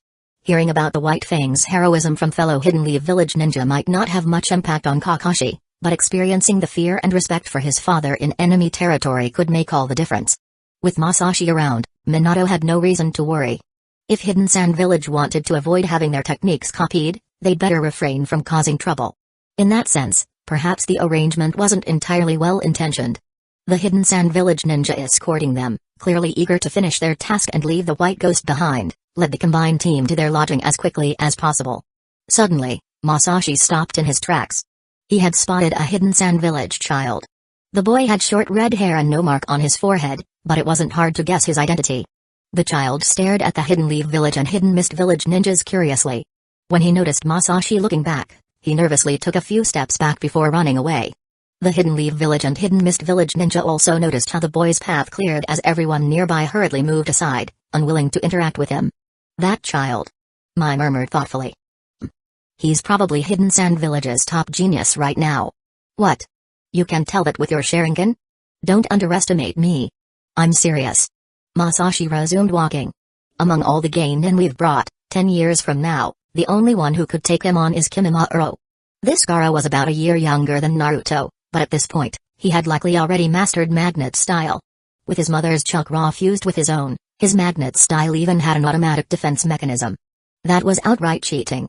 Apart from the reincarnations of Indra and Azura's chakra, the shinobi world still produced pure prodigies, and Gaara was one of them. Kimimaro was another. But this time, there were no such extraordinary talents among Hidden Lee Village's Geinin team. To say that this generation of Hidden Lee Village Geinin was completely devoid of talent was, of course, an exaggeration.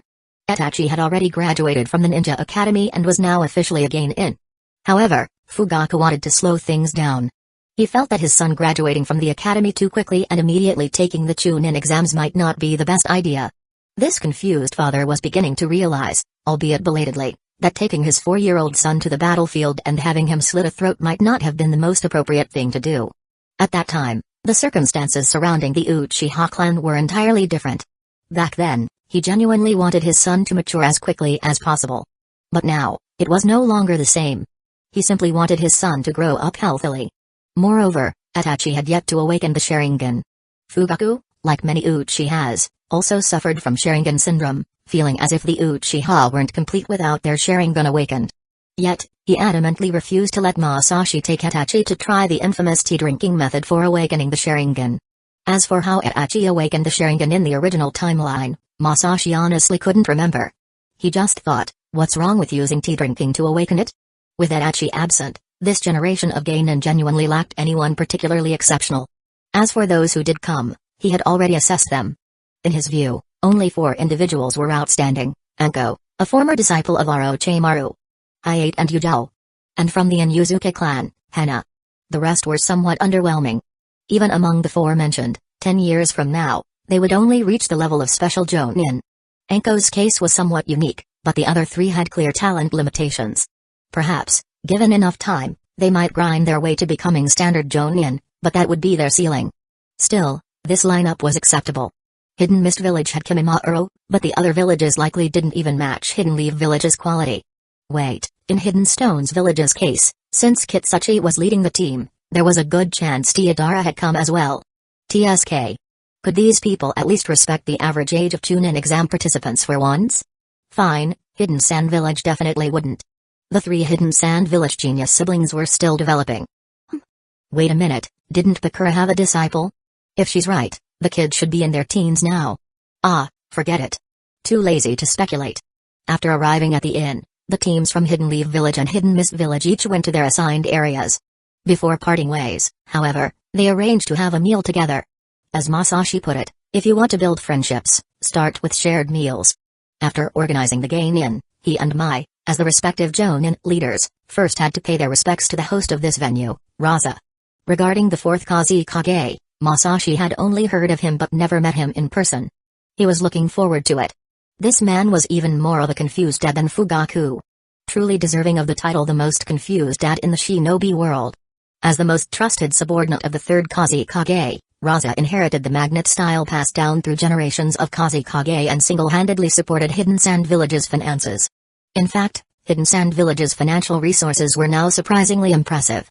Under his efforts, Hidden Sand Village ranked second in monetary wealth across the shinobi world, right after Hidden Leaf Village. The issue was that some things couldn't simply be bought with money, at least not at a normal price. Hidden Sand Village had plenty of gold, so they weren't short on money. What they lacked were various supplies, particularly food. The continent was not like the modern, materially advanced world, and many products weren't entirely transacted with currency. A lot of deals were conducted through material exchanges. Hidden Sand Village didn't have such trading channels. They could only use gold to exchange for goods, often at high margins. Some items were outright banned, and if Hidden Sand Village wanted them, they had to offer something else in exchange. For example, the most precious mineral resource, chakra-conductive metal. Most of the chakra-conductive metal deposits in the shinobi world were located in the Land of Wind. After forming an alliance with Hidden Sand Village, one important clause was that Hidden Leaf Village would trade supplies for chakra-conductive metal at relatively favorable prices and even accept gold as payment. But even these favorable prices were still expensive. The Kazekage building, when viewed from a distance, resembled a large spherical structure. The architecture of Hidden Sand Village featured mostly curved designs, with almost no sharp edges. Inside the Kazekage building, Masashi and Mai found the other village leaders already present. They were the last to arrive. From afar, Masashi spotted Kitsuchi. "Masashi, my friend." Kitsuchi's broad face broke into a sincere smile. This pro-Hidden Leaf Village faction leader from Hidden Stones Village had maintained a good relationship with Masashi during his time there. "Kitsuchi, my brother. Your village sent you to lead the team, huh?" Masashi greeted him with a grin, and the two bumped fists. "Of course, Deidara came along too," Kitsuchi laughed. "Masashi, we're allies, so when our people meet, we must treat each other well, right?" "Absolutely. And as for Deidara, I'm sure you don't have to worry about him. That explosive brat was definitely not one to be underestimated. Deidara and Kinamaru would likely become the rampage duo of this exam."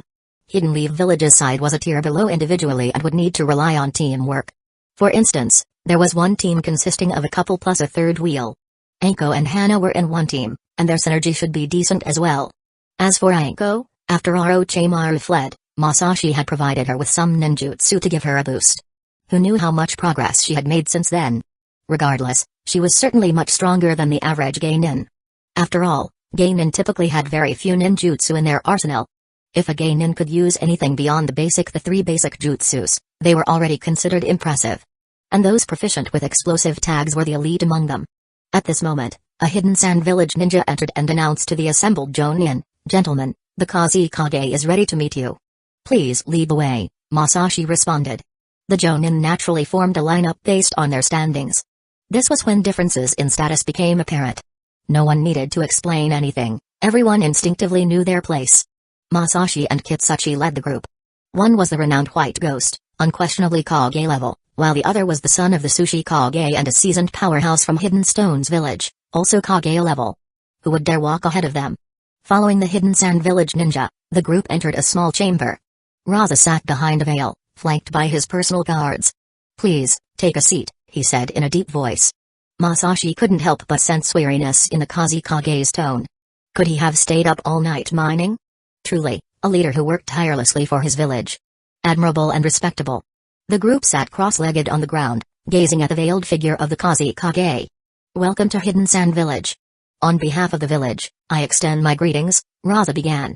"However, while you are here, I ask that you strictly adhere to Hidden Sand Village's rules to avoid any misunderstandings." "Rest assured, Kazekage-sama," Masashi immediately replied.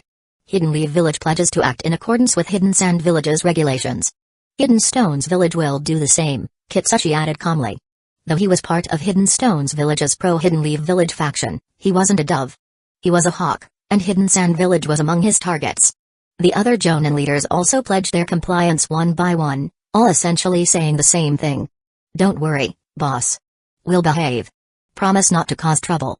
Raza, however, dismissed their words as empty promises. This lot would undoubtedly stir up some trouble. But as long as they didn't go too far, he'd turn a blind eye. The ones he was most concerned about were Masashi and Kitsuchi. Both were bona fide Kage-level combatants. If they caused trouble, it would be a major headache. As for Hidden Sand Village's own Kage-level fighters, counting himself, there were only 3. It wasn't like he could ask the 2 village elders to babysit these guys. Very well. Thank you all for your understanding, Raza said, his gaze staying on Masashi and Kitsuchi. Hidden Sand Village is a relatively isolated village, and our villagers are unfamiliar with foreign customs. Such cultural differences can sometimes lead to unnecessary conflicts. If you require anything during your stay, feel free to let us know. We will do our best to accommodate you. In that case, there is something, Masashi said. Please, go ahead, Raza replied. As allies, we often visit one another and occasionally dine together. We'd also like to give our genin opportunities to interact. Would Hidden Sand Village be able to assist us in this regard? This is a minor matter, Raza responded calmly. While Hidden Sand Village's conditions aren't the best, we do have some large restaurants. I'll have someone send you a list later, and you may choose as you wish. However, expenses will need to be covered by our respective villages. Of course, we wouldn't dream of burdening our friends in Hidden Sand Village, Masashi nodded. But since we're all carrying our own country's currencies, that's easy to resolve. The village has currency exchange facilities. I'll arrange for you to use them at your convenience. Thank you, Kazekage-sama, for your consideration. It's nothing. Think nothing of it. Chapter 135, Puppets and Provocations. Leaving the Kazekage building, Masashi exchanged a few words with Kitsuchi before they went their separate ways. He then walked alongside Mai. He seems to be a very charismatic leader, Mai remarked. I've heard he became Kazekage after saving the village. She found this story somewhat reminiscent of their own Kiri. The 4th Mizukage also rose to power during a crisis, though the difference was that the 3rd Mizukage had resigned instead of disappearing without a trace. The death of the 3rd Kazekage remains a mystery.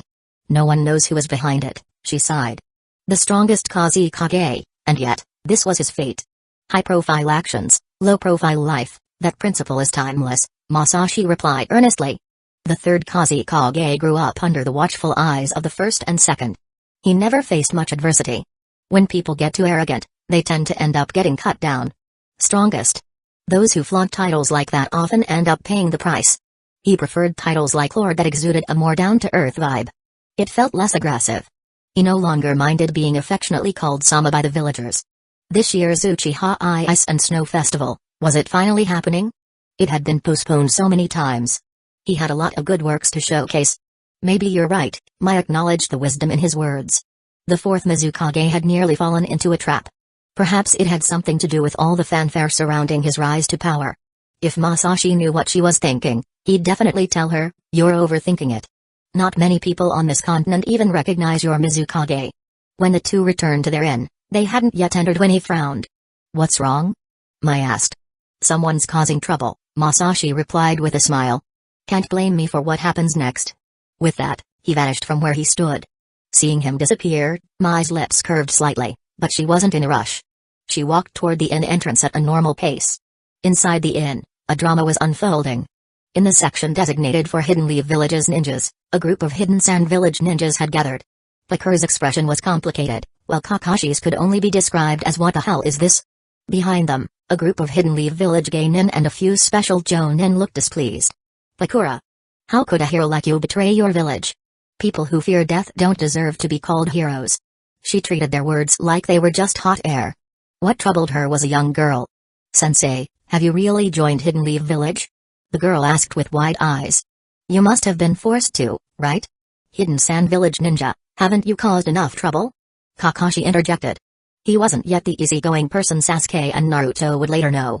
At this point, he was still sharp and intense. He had just transferred from the Anbu to the Jonin ranks. If you keep provoking us, don't expect me to hold back, he warned. During the days when his father was alive, Kakashi had been proud and arrogant, rightfully so, given his lineage. After his father's suicide, he had turned inward, developing Chidori in the process. Following Rin's death, he became even more withdrawn, making him difficult to get along with. He prioritized missions to the point that even his Anbu colleagues found him unbearable. While he had softened somewhat by now, he was still rigid and unyielding. Son of the White Fang, this isn't your business. Shut up, killer's son. A glint of cold light flickered in Kakashi's eyes. His time in the Anbu had taught him one thing: When faced with difficult situations or annoying people, don't talk, act. If the person causing you trouble was gone, so was the trouble. His gaze bypassed the group of hidden Sand Village ninjas to lock onto the Jonin among them. The hidden Sand Village Jonin met his eyes coldly and made a throat-slitting gesture. In response, lightning flared in Kakashi's hand, and the chirping sound of Chidori echoed through the corridor. The hidden Sand Village Jonin's cold expression faltered as he realized Kakashi wasn't bluffing. Back off. Kakashi ordered, his voice icy. This is your final warning. The hidden Sand Village ninjas hesitated, insulted by his command. One of them drew a weapon. At the same time, Hidden Leaf Village's ninjas prepared for battle. Sensei. The girl cried out, angry and distressed. Look at them. Are you really going to help Hidden Leaf Village fight your own people? Who the hell is your own people? A voice cut in. Frost began to creep along the floor and walls, quickly forming a layer of white frost. The hidden Sand Village Jonin turned abruptly to see a massive white hand. With a deafening crash, the hidden Sand Village Jonin was slammed into a wall. The wall collapsed, exposing the orange-hued sky outside. Kakashi, Masashi called out. Masashi-sama, Kakashi replied. One decisive blow is better than 100 minor ones. Kill the ones provoking you. No need for talk. Understood. Without hesitation, Kakashi drove his Chidori into the nearest hidden Sand Village ninja. Electric arcs burst forth, and the ninja's upper body was obliterated, revealing the puppet-like mechanisms inside. See? They're all fakes, Masashi said as he clapped his hands. Ice spikes erupted from the floor and walls, piercing each puppet multiple times and severing their hidden chakra threads. With a wave of his hand, Masashi used wind to toss the puppets out through the hole he had created in the wall. Use your Sharingan wisely, Masashi advised Kakashi. Honestly, I suggest you do what Ao does, stop fiddling with your headband. Feels like you're going to tear your forehead off. I'll look into making you a proper eye patch later. Silently, Kakashi lowered the hand that had been about to adjust his headband. Masashi turned his gaze to the lone remaining hidden Sand Village ninja, the young girl. You called someone your own people? Are you the fourth Kazekage? Bakura-sama is my teacher. The girl shouted. Quite the loud mouth. The only reason you're still alive is because of her. Where were you when Hidden Sand Village betrayed her? Even if you were clueless back then, seeing her as a Hidden Leaf Village ninja now should give you some idea. Masashi's voice turned colder. I don't care if you're stupid, malicious, or both. If I see you causing trouble again, not even Bakura will be able to save your life. Turning to Kakashi, he added, next time you see her, hit as hard as you need to. Masashi. Bakura started to speak but stopped, knowing her student was truly that naive. Still, having made her decision, she had no regrets. If she lacked even this level of resolve, she would have died on the battlefield long ago. The Hidden Sand Village girl hesitated, clearly torn, but Masashi didn't give her a chance to speak. He picked her up and tossed her out. Out you go. A bond between master and disciple? What nonsense. If the bond was that strong, this wouldn't be happening.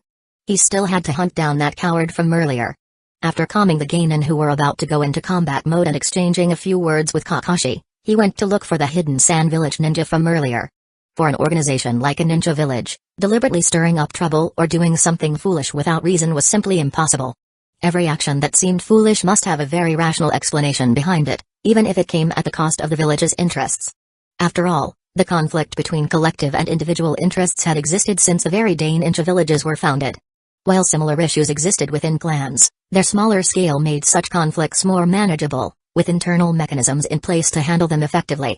Collectivism did not necessarily mean selflessness, and individualism did not necessarily equate to selfishness.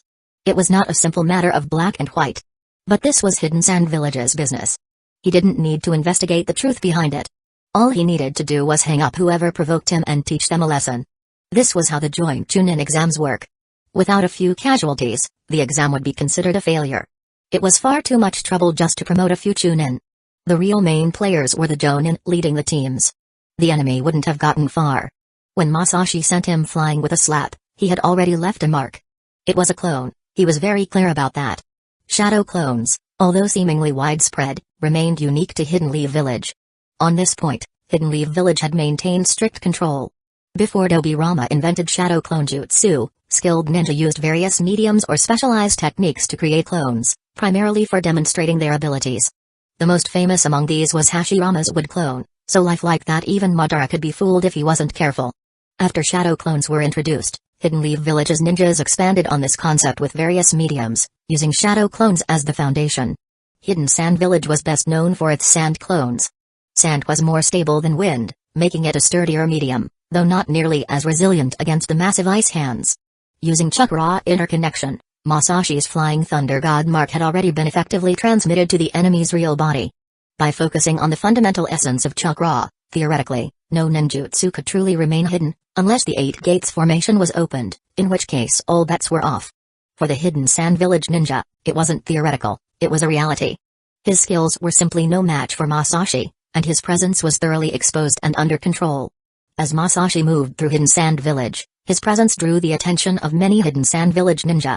The jonin from a foreign village who had come this time, every Hidden Sand Village ninja had been given a portrait and had memorized his appearance. One Hidden Sand Village ninja quickly approached to inquire. "Where are you headed?" Masashi was someone who followed rules. Besides, grievances have their respective perpetrators. Even if they belong to the same unit, he wouldn't blame Person B for what Person A did, unless they were from Hidden Clouds Village. He wasn't in a hurry. The Chunin exams would last several days. They were all experienced players, rushing wouldn't suit their level. For these lower-tier ninjas, removing the ninja label for a moment, they were essentially diligent workers. You could talk things out with them, and if that failed, you could resort to a fight later. "I'm looking for someone. Sorry for troubling you all. Don't worry, I'll find them soon." Although his tone was polite, the Hidden Sand Village ninja who had approached him felt very nervous. After all, he was just an ordinary Chunin, the type to clock in and out on time. He never imagined that someone as renowned as the White Ghost would actually stop and explain to him. "Oh, no, no trouble at all. You're too kind," the Hidden Sand Village Chunin stammered. "Who are you looking for?" "Well." Masashi thought for a moment. "It was someone causing trouble at the inn earlier. I figured I couldn't just let them get away, so I'm searching for them." "That's outrageous." The Hidden Sand Village Chunin was shocked and furious. What did this person look like? "Let's see." Masashi considered. They were using puppetry and wearing Hidden Sand Village attire? Sweat began to bead on his forehead. Could it be? He ventured hesitantly, "A misunderstanding?" "My friend, my eyes are sharp," Masashi replied, activating his Sharingan for emphasis. "With these eyes, do you think I could mistake something like that?" "Why, you do have a point." The Hidden Sand Village Chunin was sweating even more profusely. "Don't worry, I get it. Here's what you can do, just relay my exact words to your superiors. Tell them Hidden Lee Village is taking this matter very seriously and is determined to find the culprit who tried to undermine the alliance."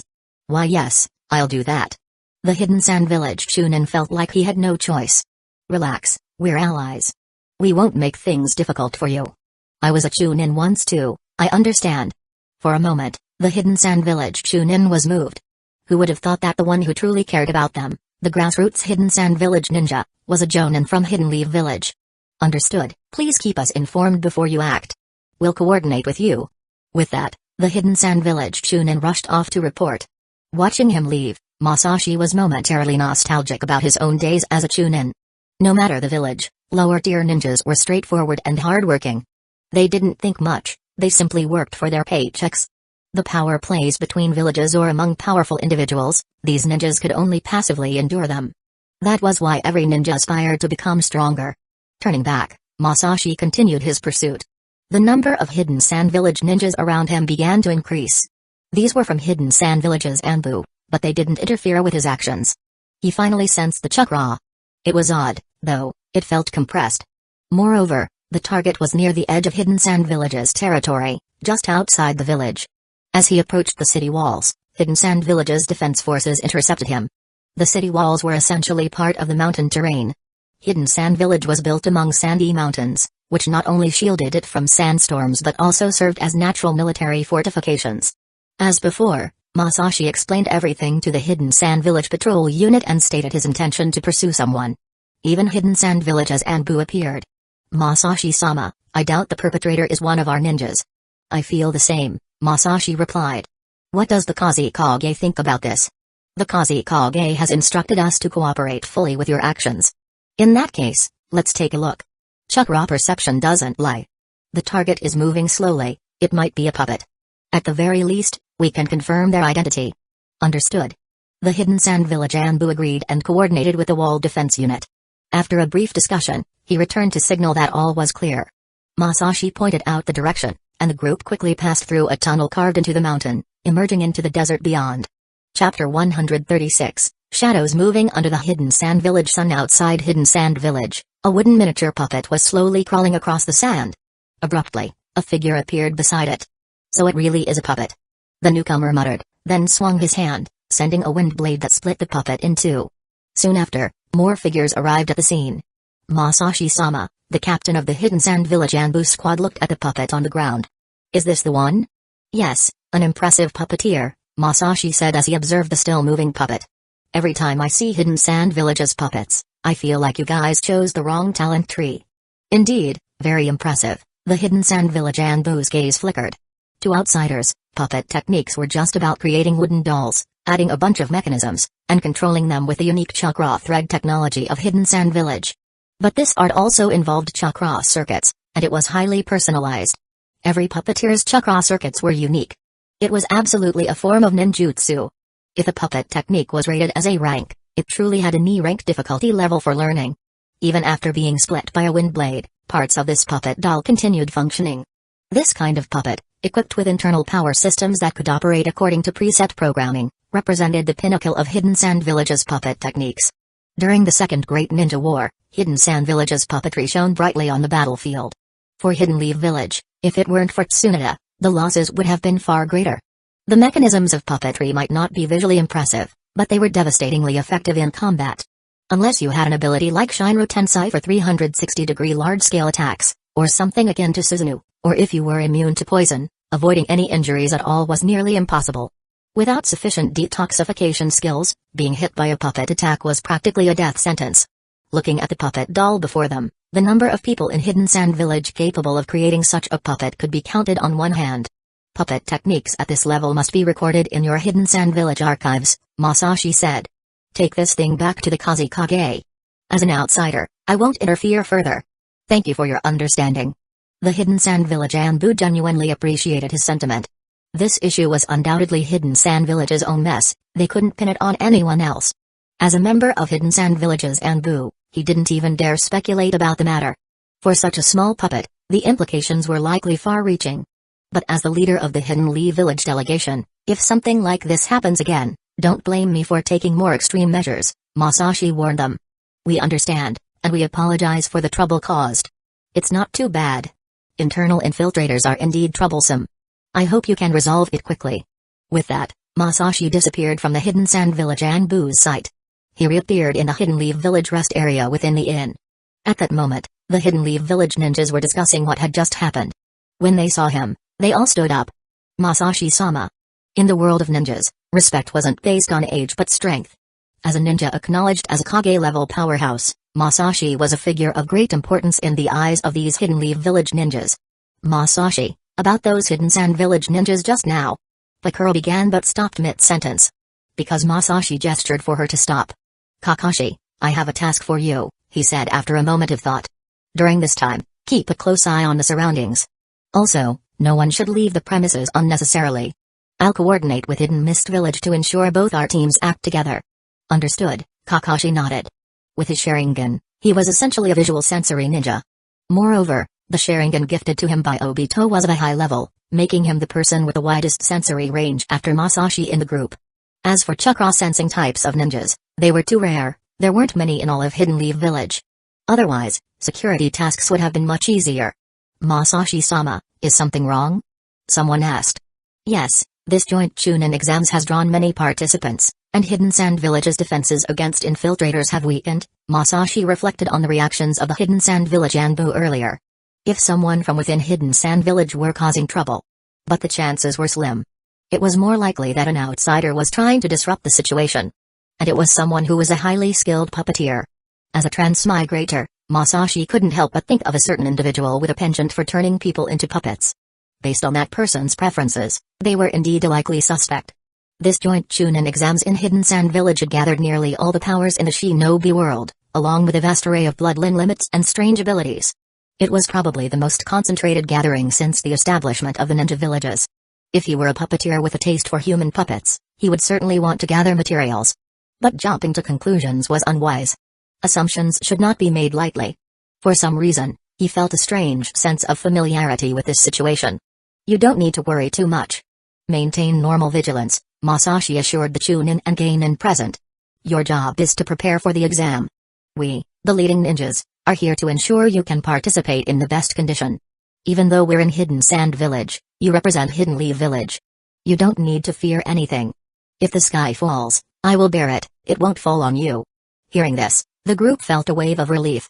Kakashi also thought that his teacher had been right in his evaluation of Masashi. When this man wasn't acting frivolous, he exuded a sense of responsibility that was deeply reassuring. Strength didn't always equate to responsibility, and responsibility was far rarer than strength. In Hidden Leaf Village, while there were mixed opinions on giving the position of assistant to the Hokage to the Uchiha clan, opinions on Masashi were generally positive across different factions. This was mainly because he was genuinely reliable when it came to serious matters. The days passed uneventfully. Following Masashi's instructions, the Hidden Leaf Village ninjas focused on preparing for the exam, and Hidden Sand Village noticeably increased its security measures. No similar incidents occurred. Under the arrangements of Masashi and Mai, the participants from Hidden Leaf Village and Hidden Mist Village maintained friendly relations. However, during group meals, everyone gave Kimimaro odd looks. This was primarily because this delicate-looking boy had a ferocious appetite. For some of the appearance-conscious Kunoichi, it was difficult to watch. They felt that Kimimaro's clan members wouldn't stop until they fattened him up to their own bulky standards. He wouldn't finish a meal without eating an entire bucket of rice, and they would keep urging him to eat more. Everyone now understood why his clan members were all so stocky. The days passed one after another, and finally, Hidden Sand Village announced that the Chunin exams would officially begin. The structure of the exams were actually quite random. In the relatively prosperous environment of Hidden Leaf Village, with its early established ninja academy and advanced academic curriculum, the first exam in the original timeline was a real test, literally an academic test. They handed out written exams. Hidden Sand Village was not like Hidden Leaf Village. Culturally, among the 5 great shinobi nations, the Land of Fire, the Land of Water, and the Land of Earth were relatively developed, with economies that met urban standards. The Blood Mist reputation might make the Land of Water seem like a nation of terrorists, but this was somewhat unfair. The geography of the Land of Water led to a high degree of regional autonomy, but its people were generally quite normal, its resources abundant, and its level of civilization not low. The Land of Earth had a lower average economic level, but it was vast, with relatively well-balanced resources, so its overall civilization level was acceptable. This was why Masashi had recommended to Minato and the daimyo of the Land of Fire that these 3 nations should form an economic and political community of interests. As for the Land of Wind and the Land of Lightning, that was a whole different story. The national character of the Land of Wind, in particular, was heavily influenced by its environment. Living in a desert, the people of the Land of Wind had a dual nature. On one hand, they were accustomed to hardship, the loneliness of their tough lives, and had few desires, making them fiercely independent and resistant to authority. On the other hand, they were simple and straightforward, with an innocent nature free from deceit. Hidden Sand Village amplified both of these characteristics. If Hidden Clouds Village valued a warrior spirit, the Hidden Sand Village ninjas were naturally savage and the hardest group to control.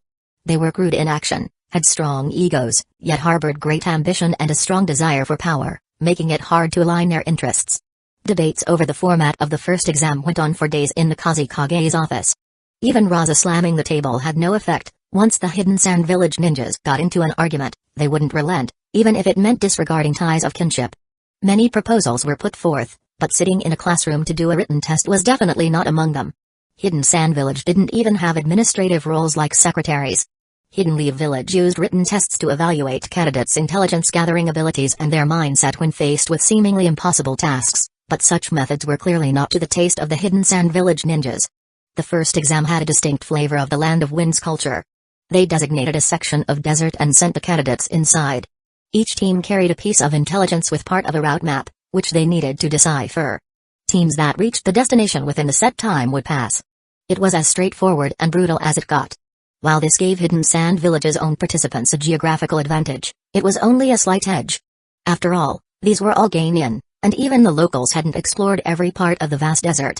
The host nation needed at least that much of an advantage to maintain credibility. For Hidden Leaf Village's Geinin, the desert environment was largely unfamiliar. During the Third Great Ninja War, the Hidden Sand Village ninjas had been the aggressors, while the Hidden Leaf Village forces mostly counterattacked defensively and never entered the Land of Wind's territory. For many of these Geinin, this was their first time seeing a real desert. Fortunately, Hidden Leaf Village's academic curriculum included desert survival basics, so they weren't entirely unprepared. Additionally, as a former citizen of the Land of Wind, Bakura gave them some last-minute tips. On the day of the exam, participating teams from various villages, led by Hidden Sand Village ninja guides, entered the vast yellow desert one by one. "What do you think?" Masashi asked Bakura as he watched the Hidden Leaf Village teams disappear into the desert. "Will they manage?" "It depends on their luck," Bakura replied. "Even local residents of the Land of Wind can get lost in the desert without sufficient preparation. But with Hidden Sand Village ninjas monitoring the field, any unfortunate cases will simply lose their qualification." "Fair enough," Masashi nodded. He glanced at the scene one last time before turning to her. "Let's go. It'll be a few days, we should head to the destination." Bakura nodded and followed Masashi. Kakashi was already waiting ahead. "There are some promising candidates this time," Bakura said. She had a strong impression of a certain boy. "Like that Deidara you captured. He and Kimimaro are outliers. Letting them compete at this age just to crush everyone else's confidence, Onoki and Yagura are really ruthless," Masashi sighed. Still, he understood their motivations. Hidden Stone's village had long been seen as lacking successors.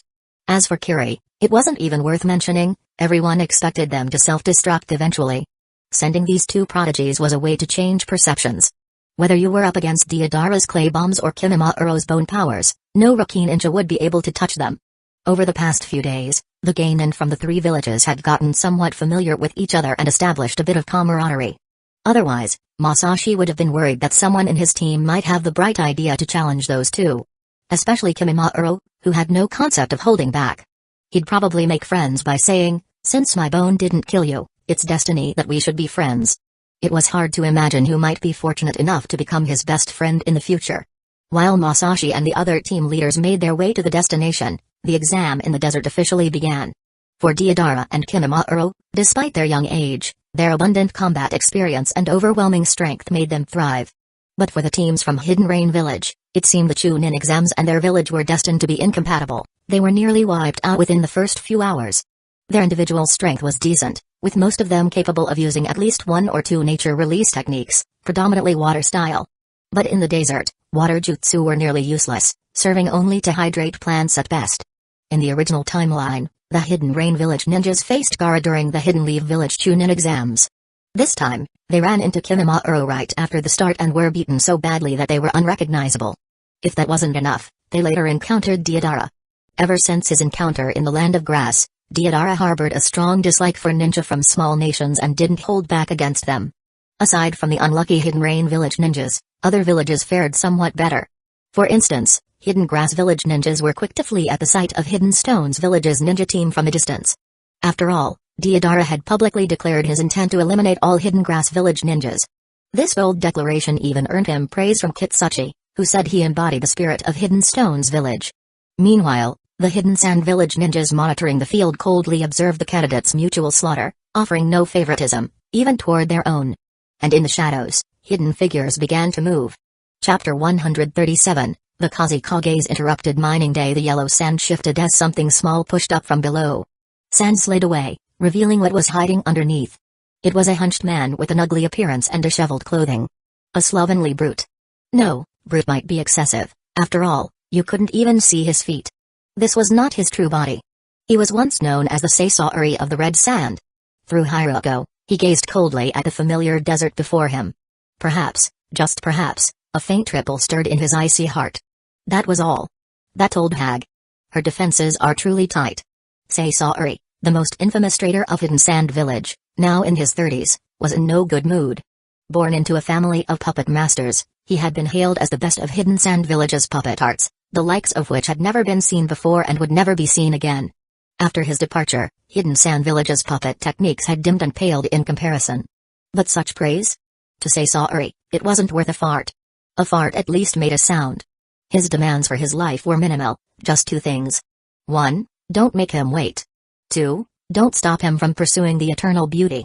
It wasn't because of the human puppet technique that he pursued eternal beauty.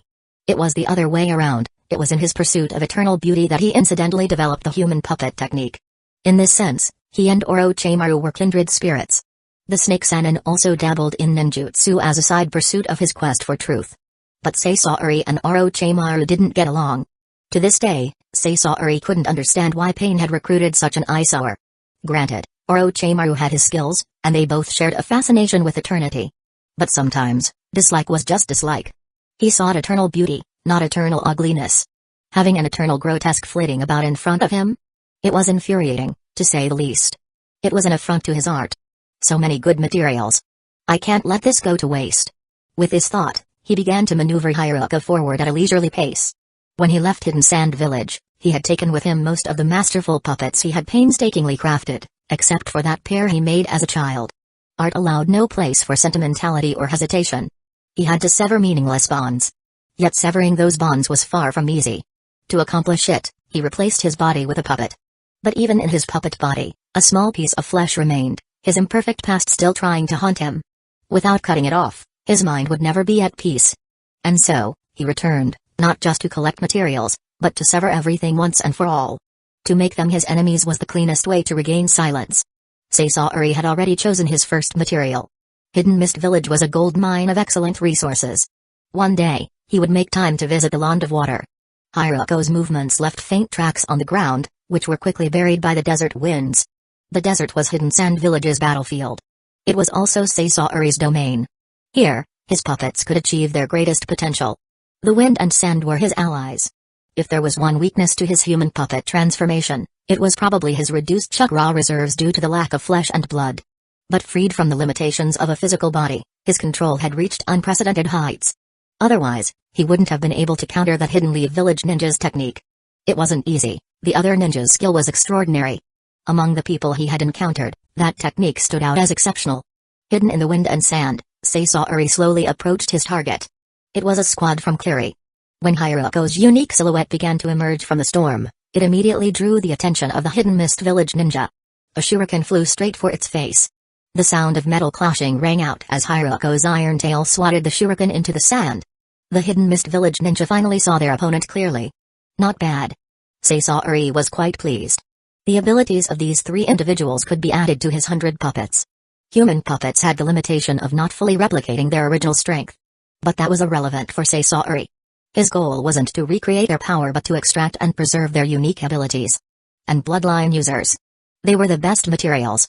Poison needles scattered in the wind and sand. The Hidden Mist Village Geinin fell one by one, unable to resist. Excellent. Simply excellent. Sasori moved closer, his gaze staying on the fallen bodies with the intensity of an artist admiring a masterpiece. The key to crafting human puppets lay in preserving chakra. The longer the body had been dead, the less chakra remained, until there was none. Conversely, if the puppet was crafted while the subject was still alive, their abilities could be preserved at full capacity.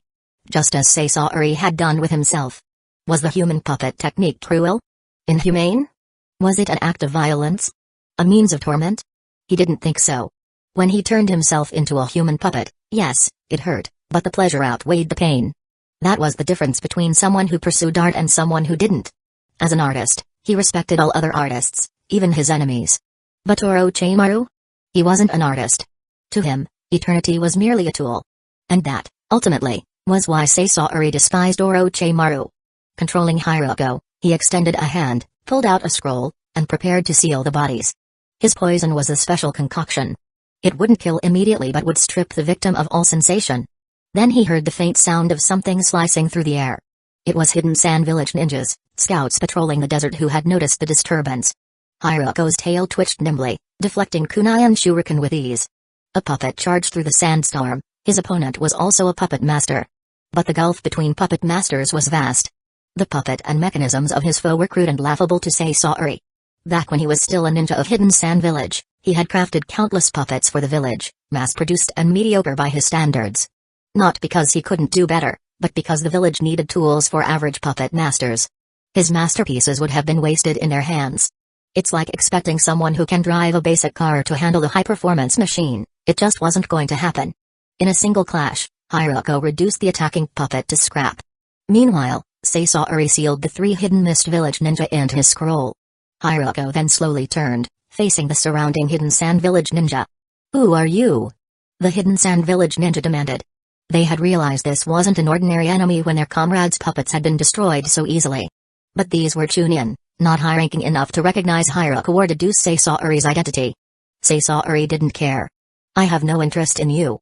If you don't interfere, I won't harm Hidden Sand Village ninja." He already had all the valuable materials from Hidden Sand Village. The rest weren't worth his attention. "Oh, wait, There was one exception. But that person was no longer Hidden Sand Village Ninja. What arrogance! The Hidden Sand Village Ninja shouted. Don't think you can do as you please just because you've got some fancy equipment. The success of puppet techniques had spurred research into mechanical weaponry across the villages. Hiroko's lifelike movements had fooled these mid-tier ninja into mistaking it for a person. Is that so? Sasori pondered for a moment. After all, he had came to sever all ties with Hidden Sand Village. It didn't matter anymore. Kill them now, or kill them later, it made no difference. And so, Hiroko moved. Raza was in his office, reviewing documents.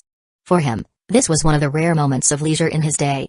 Since the era of the second Kazekage, the requirements for becoming Kazekage had changed from 1 to 2. What used to simply require being the strongest now also demanded mastery of the magnet style.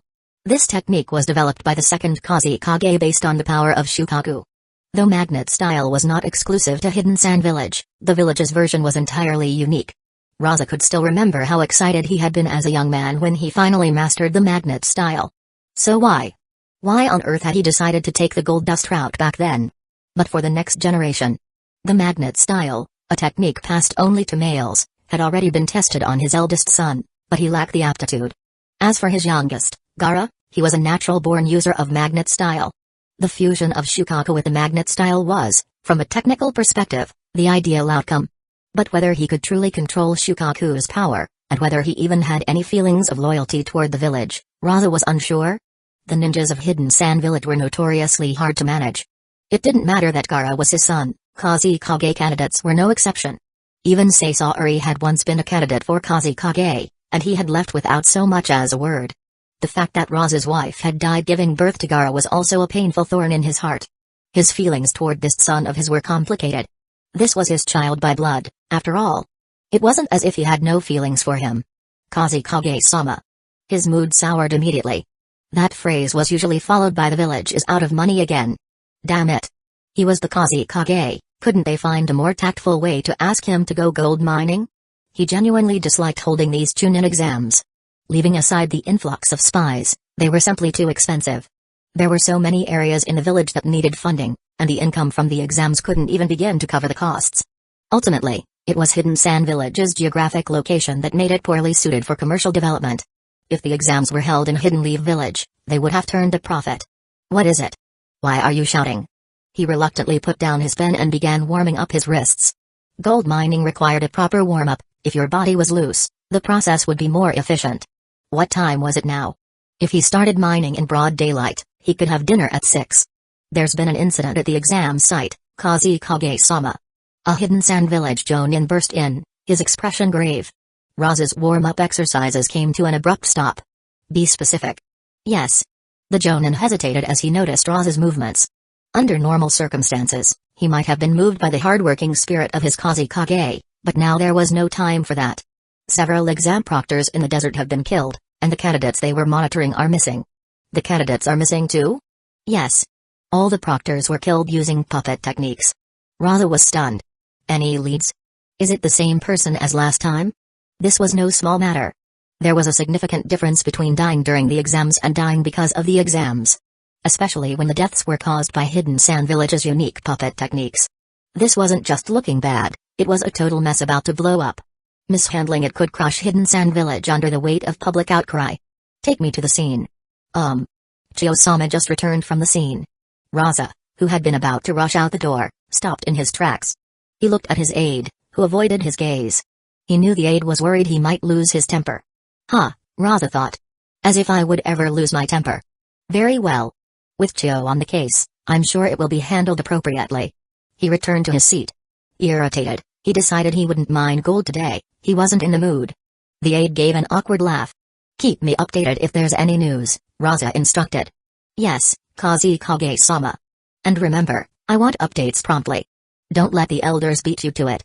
Understood. With a dismissive wave of his hand, he signaled for the aide to leave. After the door shut behind him, Raza picked up his pen again.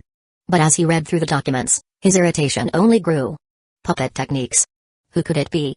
Hidden Sand Village had its share of missing ninja over the years, some of whom were puppet masters. The most infamous, of course, was Sasori. Even now, no one in the village could understand why he had left without a word. The decline of Hidden Sand Village's forces in the Third Great Ninja War was partly due to the simultaneous loss of the third Kazekage and Seisaori, two of the village's greatest assets. Either of them alone was worth 1,000 men. Had even one of them remained, Hidden Sand Village wouldn't have fared so poorly in the war. Raza's eyes scanned the documents in front of him, but not a single word registered. So, he put down his pen and walked to the window, staring silently at the landscape outside. This village had many problems. Gold dust techniques could solve financial issues, but they couldn't address the human ones. And that was Hidden Sand Village's greatest flaw. Footsteps echoed from the hallway. "No need to knock," Raza called out. "Kazekage-sama," his aide said as he opened the door. "Chio-sama has sent someone to request your presence." "Where?" "At the fishing spot she often visits with Ebizo-sama." "Both of them are there?" "Yes, they are." "I see." Raza took his Kazekage hat from the desk and placed it on his head. "Carry on with your duties. Keep monitoring the exam site, and have the Jonin stay vigilant. The enemy isn't ordinary." "Understood." As the door closed behind him, Raza sighed softly. He adjusted his demeanor, reverting to the confident and stern persona of the Kazekage. He would never let his comrades see any weakness. That was the responsibility of the Kazekage. He could die, but he could never falter. With a swirl of sand, his figure disappeared. About half an hour later, Raza arrived at the agreed location. By a man-made pond, Chio and Ebizo were fishing. This unremarkable pond would hardly draw a second glance in Hidden Leaf Village.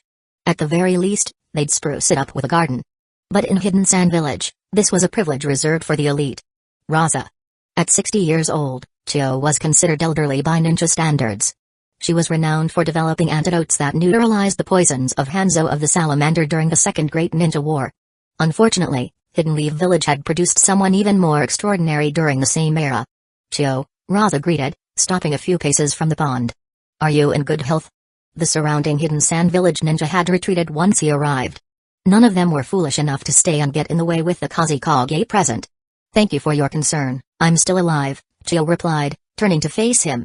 Raza noticed a faintly dazed look on her face, something uncharacteristic for the usually strong-willed elder. "What has happened?" "My grandson has returned." The incident at the exam site was his doing. Chapter 138, Seisaori's Harvest of Bloodlines. Seisaori? When Chio uttered the name, Raza felt the heavy stone in his heart finally settle. It all made sense. This was good. As long as it wasn't an inside job, he had nothing to fear. If it was Seisaori, everything fell into place. "Because of the human puppets?" Raza asked. "Perhaps," Chio replied, her expression returning to its usual calm. "But his actions will plunge the village into crisis." "Perhaps," Raza echoed in the same tone as Chio. "What do you intend to do?" "As long as there's no traitor within the village, we have nothing to fear." Chio chuckled. "Ah, so you suspected me too? There are only a handful in the village with such advanced puppet skills." "Fair enough. It's only natural to suspect me," Chio murmured. "I've met the son of the White Fang. He does bear a striking resemblance." "Well then, since we've identified the culprit, I'll handle it now." Raza turned and prepared to leave. "Raza," Chio suddenly asked, "how do you plan to deal with Seisaori?" Hidden Sand Village's way of dealing with defectors has always been the same. Watching as him used his sand-based body flicker to leave, Chio and Ebizo exchanged a silent glance. "Let's not dwell on this," Ebizo said. "We might have to intervene as well." "Who knows?" Chio picked up her fishing rod again. "Even though he's my grandson, taking down Raza won't be easy for him." "True," Ebizo agreed, resuming his fishing. Although this fourth Kazekage had spent so much of his time prospecting for gold after taking the title, which surely affected his training, he still wielded the magnet style. In the desert, very few could challenge him. The real problem was Seisaori. After all, he grew up in Hidden Sand Village. Even if stopped, he could escape with ease. And as for whether he still had old allies in the Hidden Sand Village forces, no one could say for sure. Raza hurried back to the Kazekage building and promptly announced a meeting of all the active Jonin. Under his orders, any Jonin currently in Hidden Sand Village, regardless of their ongoing tasks, immediately reported to the summons. In terms of prestige, his standing in Hidden Sand Village was unshakable. After all, he became Kazekage by intercepting and defeating an entire Hidden Clouds village army, saving the village in the process. And once he took on the title of Kazekage, his mastery of the gold dust further cemented his reputation. Whenever villagers mentioned him, they would give a thumbs up and sing his praises. In the meeting room, Raza sat at the head of the table, watching as one Jonin after another rushed in. Each Jonin who entered first saluted him, then discreetly studied his expression. There was nothing to glean, he looked as formal and emotionless as ever. After a while, no more Jonin entered. Raza glanced around. Roughly 2/3 of Hidden Sand Village's active Jonin were present. Thankfully, because of the ongoing Chunin exams, he had kept some Jonin from being deployed elsewhere. Otherwise, there wouldn't have been enough people to call on now. Are all the Jonin currently in the village here? Yes, Kazekage-sama. Good. Close the doors. Other than the Jonin, no one else is allowed near this room. Have them wait outside. Yes, Kazekage-sama. The non-Jonin in the room quickly exited and shut the doors behind them. Raza tapped the table, his expression solemn. The content of today's meeting is classified. The elders are already aware, and I trust all of you understand the gravity of the situation. The assembled Jonin immediately straightened, their focus intensifying. Everyone knew what had happened during the Chunin exams. It was clear that this meeting would address those events. The identity of the assailant has been confirmed, it is Seisaori of the Red Sand. The room was silent, and then an uproar broke out. Seisaori was a legend in Hidden Sand Village. To put it bluntly, Raza's obsession with gold was as extreme as Seisaori's dedication to creating puppets. Seisaori had single-handedly supported half of the village's puppet production at his peak. Hidden Sand Village's current puppet crafting techniques were all derived from Seisaori's innovations. Many of the puppets used today were ones he didn't even bother to take when he left. Now, this legendary figure had returned, and had killed Hidden Sand Village ninjas. How could anyone remain calm? His true motives are unclear for now, but one can assume that collecting materials for human puppets is among his goals. This is evident from the fact that he abducted several examinees, Raza continued, dropping another bombshell. As you've probably already guessed, the missing examinees all possess bloodline limit. Kazekage-sama, which villages have missing examinees so far? Primarily Kiri. Hidden Leaf Village and Hidden Stones Village currently report no losses, Raza replied, inwardly criticizing Hidden Mist Village for flaunting its abundance of bloodline limits. This time, they'd brought trouble upon themselves. He couldn't help but feel a bit envious. Hidden Sand Village was not only located in a literal desert but also suffered from a metaphorical desert of bloodline limit resources. It was well known that the number of bloodline users greatly impacted a ninja village's strength. Hidden Sand Village's development of puppet techniques was fundamentally an effort to compensate for its lack of human resources. That's the general situation, Raza said, clearing his throat. I'm officially announcing that due to the extreme danger posed by Seisaori, all of you must remain vigilant during the upcoming exams. If you encounter him, immediately send an alert. Support each other, and I will arrive as quickly as possible. Kazekage-sama, are we to capture him alive? Eliminating him takes priority.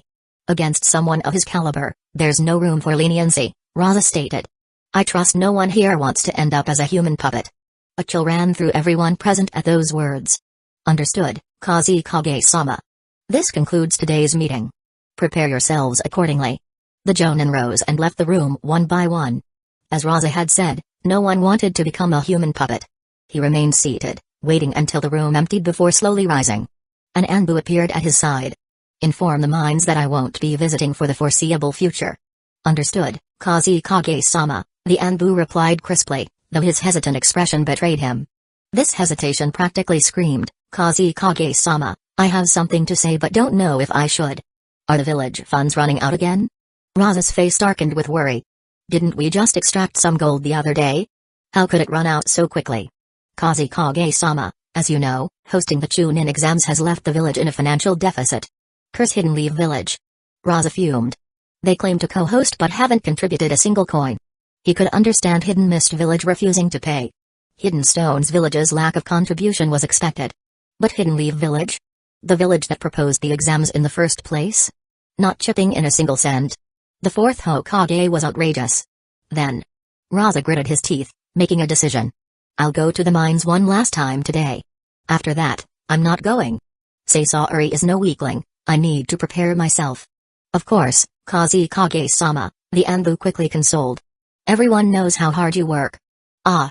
Raza sighed, overwhelmed by frustration. Let's go. Quickly. We'll extract gold for just an hour today, not a minute more. Hidden Sand Village's movements did not escape the notice of the accompanying foreign squad leaders. The Hidden Sand Village ninjas weren't trying to hide anything, they made their actions as public as possible, ensuring that no outsider could remain unaware. Masashi had already been at the first exam site for 4 days. Each team of participants only carried enough water and rations to last 7 days. This meant that if they couldn't arrive at the location within that time frame, they would be automatically disqualified. However, by the third day, the atmosphere had begun to shift. Some of the participants who arrived at the destination were visibly shaken.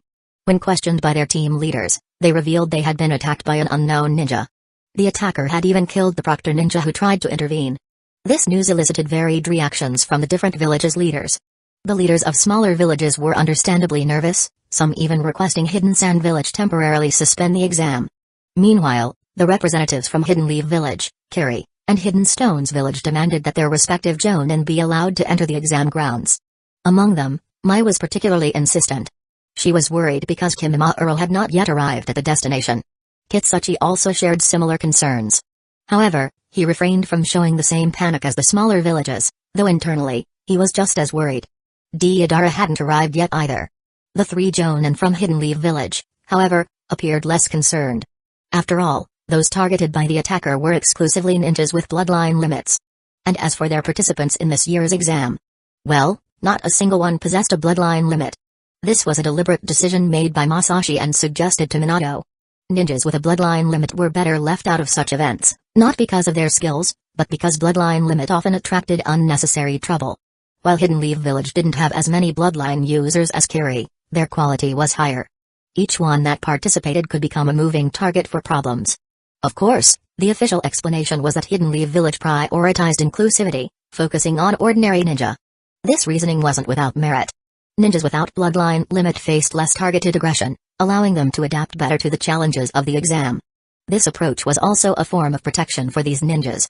Additionally, their performance during the Chunin exams contributed to their overall achievements, serving as a resource shift that favored non-bloodline limit ninja by providing them with more opportunities for advancement.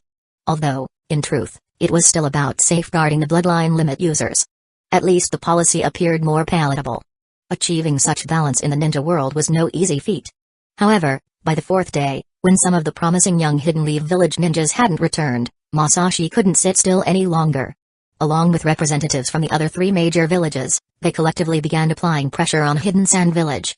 The Hidden Sand Village proctor in charge of the site was in a tough spot. The three villages' representatives couldn't be ignored. The proctor knew that if Hidden Sand Village hadn't made their security and criminal capture efforts so overt, the three villages would have already taken action. They would have suspected Hidden Sand Village of orchestrating the attacks. In truth, Kitsuchi and Mai still harbored such suspicions. Only Masashi thought otherwise. He doubted Hidden Sand Village would be behind this. Even if the current Kazi Kage was the weakest among the 5 Kage in terms of raw power, he wasn't foolish enough to sabotage his own village's reputation. Moreover, the upper echelon of Hidden Sand Village wouldn't risk targeting other villages' participants. The perpetrator wasn't selective, they attacked every team indiscriminately. Interestingly, the assailant hadn't targeted Hidden Sand Village participants but had attacked the Hidden Sand Village proctor. Another peculiar detail, only Hidden Rain Village ninjas hadn't been attacked. However, Hidden Grass Village participants claimed this was because Hidden Rain Village ninjas were already eliminated, defeated by Hidden Mist Village and Hidden Stones Village teams. This situation left everyone in an awkward position. By the fourth day, the attacker had become more brazen. Every team that arrived at the site that day reported being attacked. The reason they made it to the destination? The assailant had no interest in them and attacked only to lure out Hidden Sand Village proctors. The attacker, confirmed to be a highly skilled puppeteer, was evidently using Hidden Sand Village proctors to gather materials.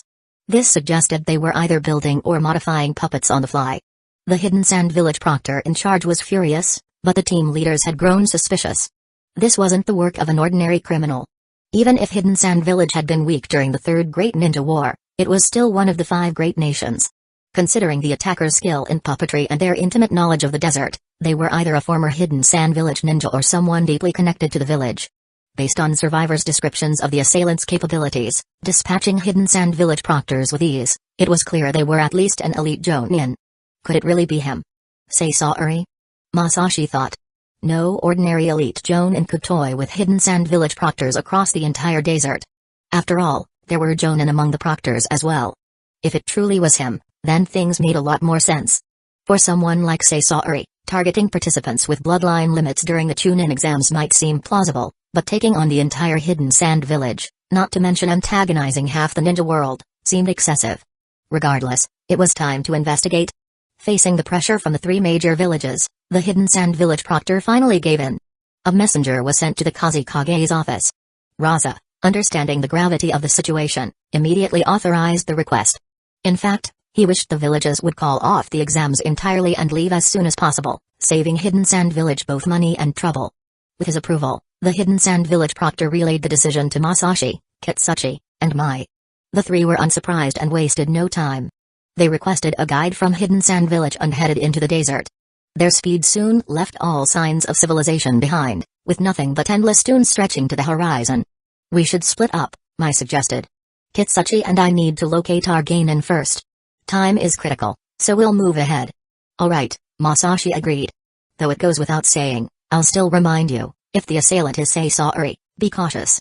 Kitsuchi and Mai nodded, acknowledging the warning. They then parted ways to search for Deidara and Kinamaru. If the attacker was indeed Saisari, the young genin wouldn't stand a chance. The skill gap was insurmountable.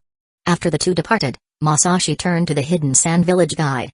"Where are Hidden Leaf Village teams concentrated?" Among the Hidden Leaf Village participants, Masashi believed Hana was the most likely target for her unique abilities.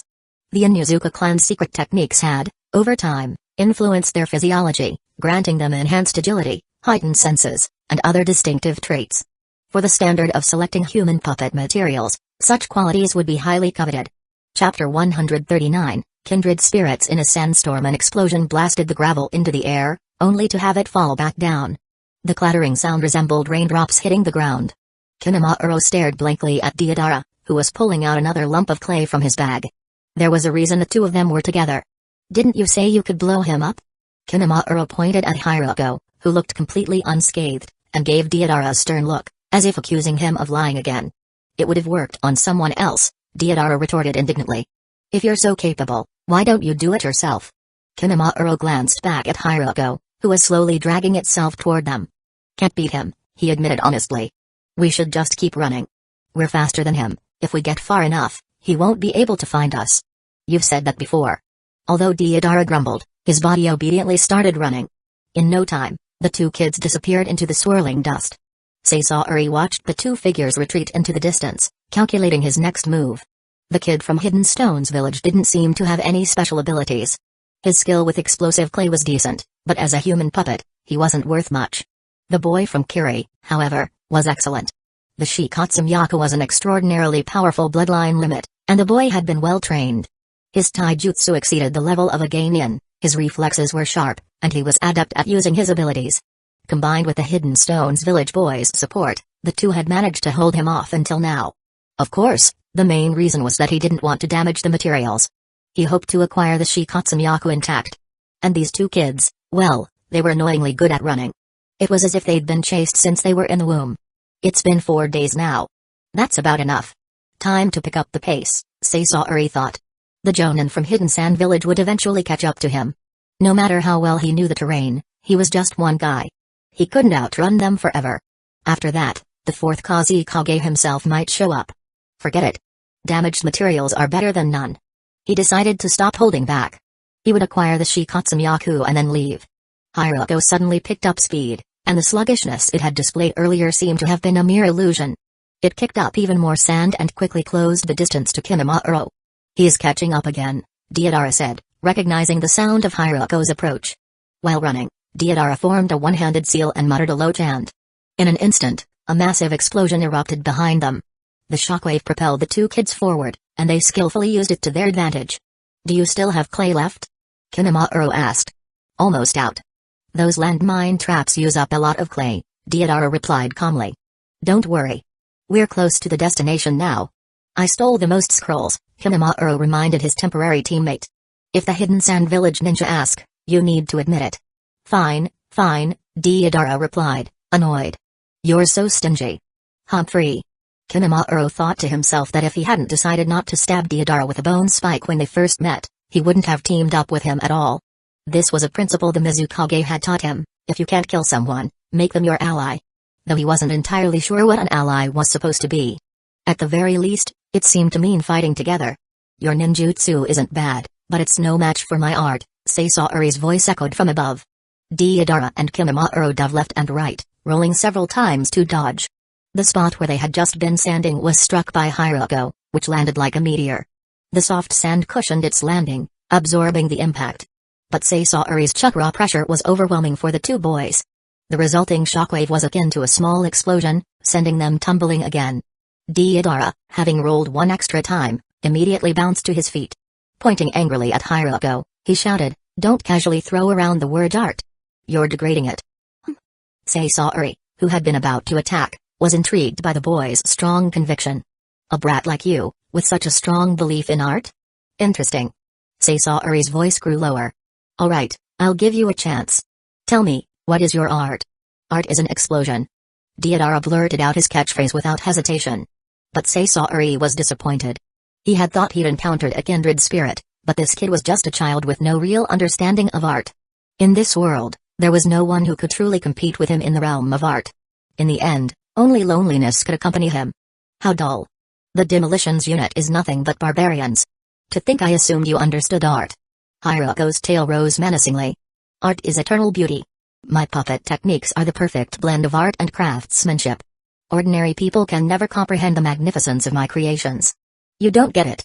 True beauty in art lies in the fleeting moment, the ultimate peak of that instant. Only explosions can capture that." Deidara, despite knowing he couldn't win, refused to compromise his artistic stance and shouted with all his might. "Is that so? You've gone astray. I've changed my mind. I'll preserve your consciousness so you can understand the true essence of art. Kill me if you want, but I will never give up on my art." Kimimaro, who had been prepared for battle, was bewildered as he watched the two of them chat. What were they talking about? What were they doing? Why did it look more and more like the two of them were on the same side? Bones began to protrude from his body. So that's how it is. It all makes sense now. I've failed to live up to Yagura-sama's expectations. Unwillingness filled his heart. The Mizukage needed him so much, and yet here he was, about to die in this place. But in the face of life and death, this was the moment to fully embody his resolve. He launched himself toward Deidara. More detestable than a powerful foe was a deceiver. Haruko's tail intercepted him, sweeping him back to where he started. Bones emerged from Kimimauro's arms as he crossed them to block the tail, which failed to penetrate his defenses. Midair, he twisted to launch steadily, sliding backward with a force. His gaze was filled with disappointment. "Don't rush to die," Seisaori said. There was still plenty of time. This Hidden Stones village brat had fully piqued his interest. The navigator from Hidden Sand Village was walking far too slowly, and Masashi was growing increasingly impatient. The men of the Land of Wind, weren't they supposed to move as swiftly as the wind itself? To truly know someone, you had to recognize their chakra first. He wasn't sure if other sensory ninjas had this habit, but he always remembered people by their chakra. To truly know someone, you had to recognize their chakra first. In the world of shinobi, everyone could use transformation jutsu.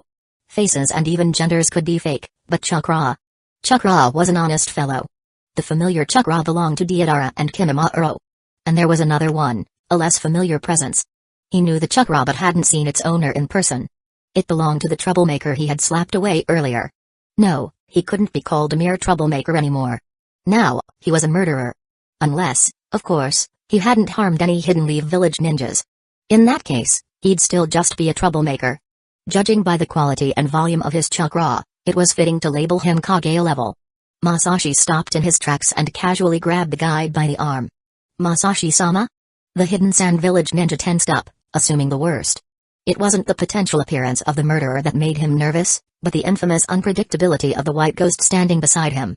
Considering he wasn't a Hidden Leaf Village ninja, if a fight broke out, he figured he'd be the first casualty, just to set the mood. Oblivious to the inner turmoil of the guide, Masashi fixed him with a serious look and said, "I've located the enemy. Stay here, don't move. I'll be right back." "Understood, Masashi-sama. Take your time, I'll wait right here." The Hidden Sand Village ninja's face lit up with joy. Thank goodness, it wasn't happening here. He had been scared for no reason. Masashi nodded, and in the next instant, vanished in a blur. He had activated his lightning-style body flicker. Now, this speed was more like it. The desert's scenery was monotonous, the surroundings barely changing, but the chakra signatures were rapidly approaching. Before long, 3 black dots appeared in his line of sight. He activated his Sharingan. The sight of Haruko, the puppet, came into view. Its design was too distinctive. Sure enough, it was Seisaori. In the original timeline, this puppet was easily destroyed by Sakura. But in truth, it was a human puppet, Seisaori's first human puppet known to the public. Through the Sharingan, he clearly saw 2 distinct chakras within the puppet. No doubt about it, This was indeed a human puppet, capable of using the ninjutsu its original owner had mastered. His approach did not go unnoticed by the three individuals present. The happiest among them was Deodara. To him, this meant his artistic journey could continue. This enemy was utterly insane, completely deranged. The two had debated for ages, but neither had managed to convince the other. The reason? The other guy's logic was watertight, a hardcore devotee of his twisted beliefs. Sasori shared Deodara's view on this matter. At this point, he genuinely didn't want to kill this Iwa child anymore. He couldn't even bring himself to turn the boy into a human puppet. This kid was serious about art, not just dabbling in it. Even though he had taken a wrong turn, his dedication, his pure love for art, was genuine. Sasori acknowledged that. Such a person, with such a mindset, was the perfect companion for his pursuit of eternal art. Turning him into a human puppet would only rob him of the ability to further explore the world of art. As a senior on the artistic path, he had no qualms about guiding a true seeker like this. He wanted to see even greater possibilities. He was not alone in his path. This world, with all its trivial and boring aspects, found meaning only through art. When Masashi arrived at the scene, he was met with an incredibly bizarre sight.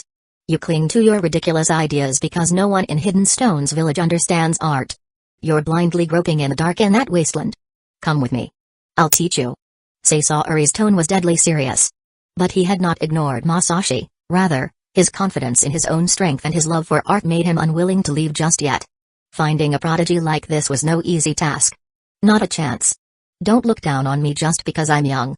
Deodara snapped. Eternity means stagnation.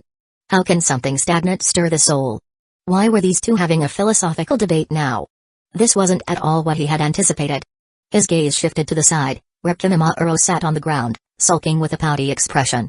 The scene was undeniably strange and completely offbeat, but Masashi was a man of the world. Using the intelligence he had gathered, he pieced the puzzle together in his mind, roughly reconstructing the events leading up to this point. Sasori, I expected no less from you, he sighed. Enough chatter. You're not taking this kid today. Oh? Sasori turned Hiruko to face him. White Ghost, I've heard of you.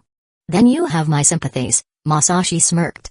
Is there anything in this world, besides the art you revere, that brings you solace? Solace? Sasori's tone dripped with disdain. This child is unique, as I suspected. I will take him with me. And what would you do with him? Masashi recalled the original timeline's dynamics between the two. Your views on art couldn't be more different. The fact that he has the heart for it is enough. With passion, anything is possible. You're not trying to snatch him away from the Sushi Kage, are you? The Sushi Kage isn't fit to teach him. Is that so? Masashi's gaze flicked to the nostalgic Akatsuki cloak on Hiruko. The great Sasori of the Red Sand, reduced to joining a little group like Akatsuki. Do you, trapped in your idealism, still have what it takes to train a disciple? Akatsuki, it was essentially a gathering place for all the Chunibyo of the ninja world. Without a sufficient degree of delusion, even entering the group would leave one unable to find anyone to talk to. Under the black robes adorned with red clouds, each member embodied high coldness, viciousness, cruelty, and violence, all in pursuit of the rainbow after the storm. It was an unparalleled hub for idealists. Sasori's life had been devoid of warmth. He lost his parents too young to fully experience their love. Without addressing the darker parts of his nature, the rigid system of Hidden Sand Village had shaped his withdrawn and lonely personality, leading to a gradual distortion. Only through killing and cruelty could he find a sliver of solace, which gave rise to his obsession with eternal beauty. Whether or not it was tragic, Hidden Sand Village's education system was certainly flawed. But Sasori had never entirely detached from his emotions. Even as a puppet, his soul remained warm. There were too many ninjas like him in the shinobi world. Children who lost their loved ones bore unimaginable pain. When their twisted personalities were neither understood nor treated with kindness, they lost touch with their humanity. It was this kind of world that gave rise to Akatsuki. And this kind of world gave rise to the current Obito. I think I understand your intentions, Masashi said, forming a seal with his hands. But I'll say it again, no one leaves here with him. And those you've taken must be returned. Chapter 140, Coexisting with Darkness. The joys of people were not the same, except when drinking tea or eating food. The pains of people were not shared either, unless the tea shop went out of business. However, the tea houses in Hidden Lee Village were increasing in number, and when Masashi went for tea these days, the discounts were becoming increasingly ridiculous. So, the joy and pain of Sasori were something he couldn't quite empathize with. Mainly because he couldn't find the entry point. Everyone experienced pain, but the difference lay in how they deal with it. If one refused to coexist with the darkness they perceived, then they resisted it and tried to change it. Even if it meant doing the noblest things with the most despicable methods, it was better than living a life filled with pain while repeating the same patterns. After all, that wouldn't be resistance, it would be compromise. And once you'd compromised, becoming one of them, wasn't holding on to grievances only making yourself miserable? In Masashi's opinion, Sasori was exactly like that. Pursuing eternal beauty, at its core, was a form of escapism. Knowing his own limitations, understanding that he couldn't change anything, he chose to numb his inner anger and emotions. He discovered that eternal beauty was the only harbor that could bring peace to his soul, so he clung to it, madly and desperately. He truly resembled a member of the Uchiha clan. The only difference between him and the real Uchiha members was his bloodline. Masashi also looked like an Uchiha nowadays, but only looked like one. Thus, he and Sasori were completely different kinds of people, especially in how they dealt with pain. As he began to release his chakra, the chakra field here underwent a complete transformation. If there were another chakra-sensitive ninja present, they would notice that the area had been dominated by Masashi's chakra. The refreshing chill dispelled the desert's scorching heat. The air, now more humid, became noticeably more comfortable. 3 giant ice constructs resembling Prometheus stood firmly on the ground. Truth be told, puppet techniques, designed for slaughter, could be completely countered by the strength of ice style without taking any damage. Unless Sasori unleashed the iron sand of the 3rd Kazekage puppet. If he did, Masashi was well prepared for that. In the past, his ice giants were just that, ice giants. But now, he was a man who could wield Susanoo. He had grown. So, he first created a cockpit using Susanoo's technique, then built a body around it using ice style. Of course, this was to avoid wasting chakra. However, if Sasori's 3rd Kazekage puppet was already complete, the Susanoo cockpit could immediately expand, allowing Masashi to unleash his unique core art. Don't underestimate him as the founder of the Uchiha Ice and Snow Festival. His artistic aesthetic was above Sasori's. And it had been validated by the market back on Earth. At this moment, only Sasori remained in the field. Right now, his mind was replaying the earlier scene. 2 kids had suddenly been enveloped by a mass of manifested chakra, forming something that looked like a box. Then, the overwhelming ice-style power encased the box, creating the giant now standing before him. It was incredibly fast. The white ghost lived up to his name. Incredible, Sasori said, looking up at the ice giant where Masashi was located. An incredible jutsu. What a pity you don't understand art. Though his own puppet body had been outclassed, Sasori still believed he had won. Art wasn't about size equating to beauty. The white ghost's ice-style construct was devoid of any sense of aesthetics, proving that he was a crude person. People in this world were so shallow. There were too few individuals with pure souls like him and Deodara. Art isn't so fragile, Masashi said, standing in the Susanoo-constructed cockpit and looking down at the now ant-like Hiroko. Can you withstand a single step? So crude. Well, I suppose I'm still a ninja. Sasori's lament was drowned out by the roaring noise as the ice giant moved. Masashi manipulated Prometheus to stomp its foot down. But sand wasn't as supportive as solid ground. To prevent the giant from sinking into the sand, he cranked up the air conditioning and froze the sand beneath the giant's foot. However, this affected its agility. It also made quite the commotion.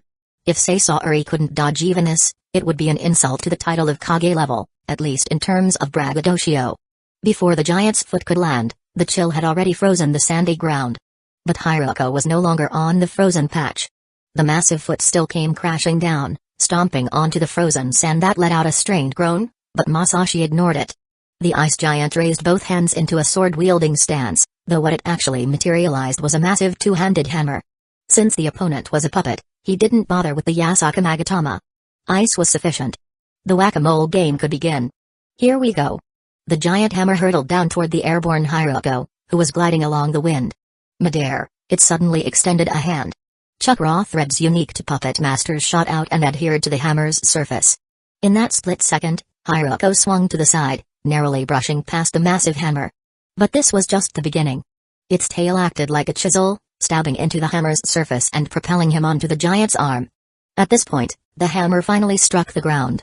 It was like a heavy artillery blast. The deafening sound echoed as the entire sandy area collapsed into the ground, sending massive amounts of sand spraying into the air.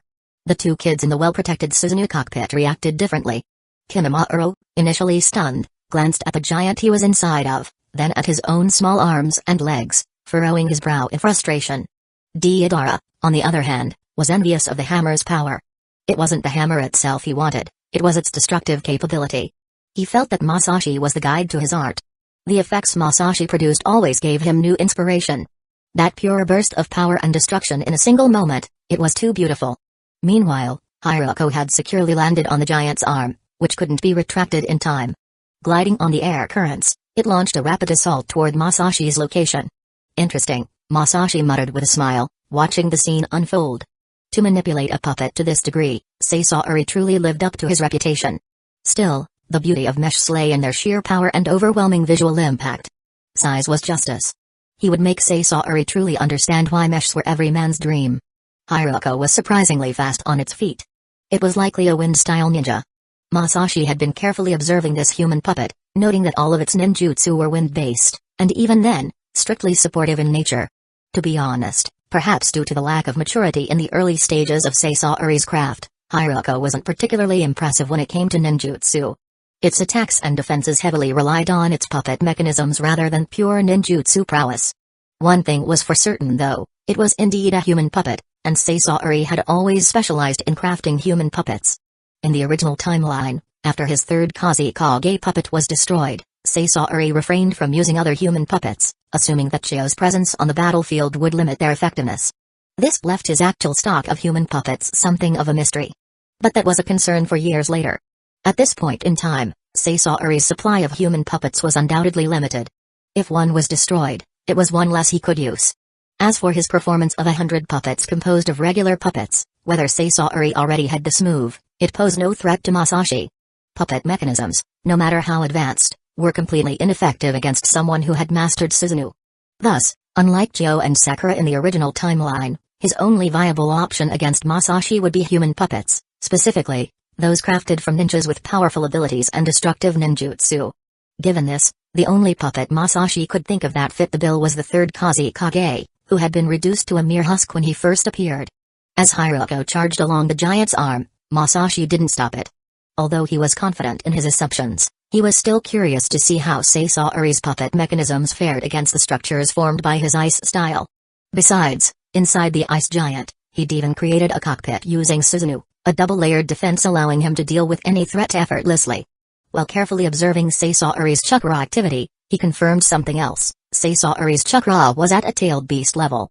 For a ninja's chakra to reach this magnitude, two conditions needed to be met: sheer volume and high efficiency.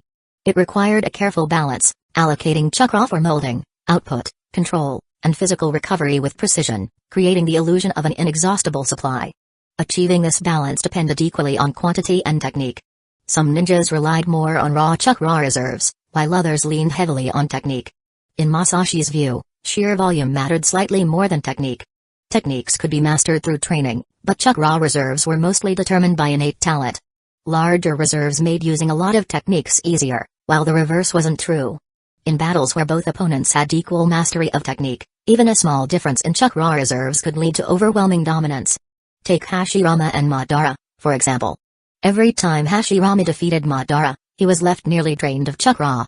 Hashirama's reserves were only slightly larger than Madara's, but that slight edge was enough for him to utterly suppress Madara. With the Sharingan's clarity, Masashi could see Sasori's chakra activity in detail. Sasori's reserves leaned entirely on technique. His precision was absurd, managing his chakra with virtually zero wastage.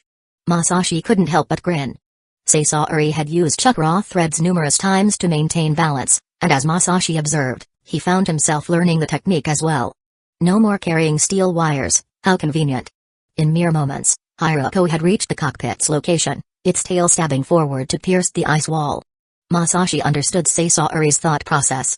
It was like spotting a helmet lying conspicuously on a battlefield. People couldn't resist kicking it, even if they suspected a trap underneath. After all, how could you know for sure unless you gave it a try? This was probably the same logic Denzo had when he stabbed Suzuno with a kunai in the original timeline. Sasori now had a similar mentality. Wanting him to drop his pretenses and bring out his prized third Kazekage puppet, Masashi decided to indulge him. When Raza had faced Masashi earlier, he'd been extremely cautious, as if afraid Masashi might copy his gold dust techniques. As if. Why would he bother copying gold dust? If he were going to copy anything, it'd be iron sand. Hiroko's stinger, made of a special alloy, struck the ice and left a deep scratch. That was it. Masashi's confidence in his ice constructs came not from the armor's external appearance, but from the inherent strength of the techniques themselves. This level of damage? Barely a scratch. It was as good as polishing the surface. Ice spikes erupted beneath Hiroko, but Sasori expertly maneuvered the puppet out of harm's way. Under his control, the puppet performed moves that wouldn't look out of place in professional parkour. His skills were no joke. When Hiroko finally leaped back to the ground, Masashi withdrew the ice spikes he had created. "That's enough playing around," he called out to Sasori. "Do you have any better tricks? Reveal your true form and switch puppets already. This one's useless." Humphrey. Sasori didn't look pleased. The ice-style techniques of the White Ghost were indeed formidable. Hiroko was incapable of dealing with them. He hadn't expected to be forced to reveal his true form here. And he was reluctant to do so. "You seem to know me well," Sasori said. "I'm curious. When I left this village, hadn't you never stepped out of Hidden Leaf Village?" "True, but it just means your Akatsuki has a mole." Masashi chuckled mischievously. Suspicion was good. A little paranoia never hurt. After all, in the ninja world, when in doubt, blame a mole. Ridiculous. Sasori found the Masashi's humor distasteful. Not that he had much faith in pain, but the core members of Akatsuki were few in number. If there was a mole, wasn't it obvious who it would be? Orochimaru. No one trusted him anyway. Hiroko dissolved into a puff of smoke. As the smoke dissipated, a slender figure emerged. A young man dressed in the red cloud robe of Akatsuki, with short red hair. Sasori's facial features were refined, and his eyes really stood out. They drooped a bit at the corners, making him look like an emotionless puppet. But a closer look revealed something unnerving about his gaze, cold and sinister, as if he wasn't looking at a person, but at a lifeless object. "Huh?" Deidara exclaimed in surprise. "So that's what you really look like? You don't look much older than me." Hearing Deidara's comment, a faint smile appeared in Sasori's eyes. "I'm much older than you," he retorted before turning his attention back to the ice giant where Masashi was. The smile faded. "White Ghost, hand over the kid to me, and I'll leave now." Masashi didn't even bother to reply. The ice giant he controlled shifted with a deafening roar, assuming a textbook whack-a-mole stance.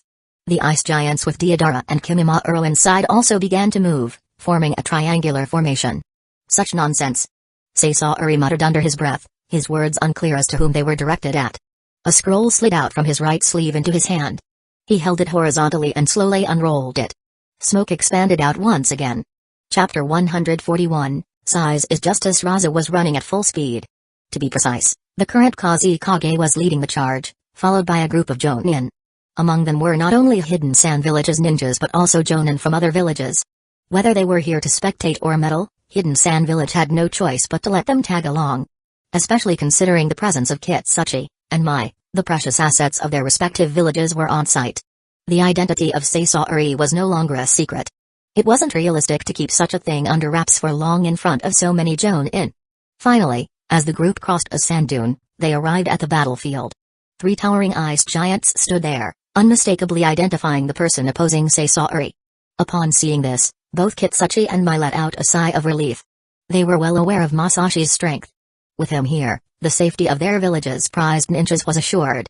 The Hidden Sand Village ninjas, however, were seeing the infamous ice style of the White Ghost, a technique that had already made a name for itself across the shinobi world, for the first time. Looking at the 3 giants, a chill ran through their hearts. If this technique were unleashed on the battlefield, how many lives would it claim?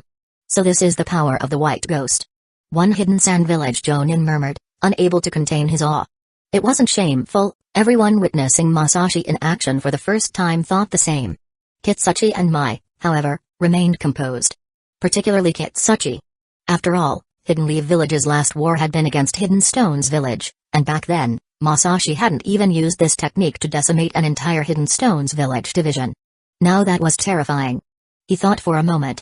If his father hadn't been present during that battle and Masashi had unleashed this technique to charge the main forces of Hidden Stones Village, well, that would have been a headache. Even now, he figured he could only stall one of those ice giants at best. "Is that Sasori?" someone suddenly asked. Everyone present was a Jonin, their eyes sharp. Even if their eyesight wasn't sufficient, there were always jutsu to compensate. With Hiroko destroyed, Sasori's true form was revealed, allowing them to see him clearly.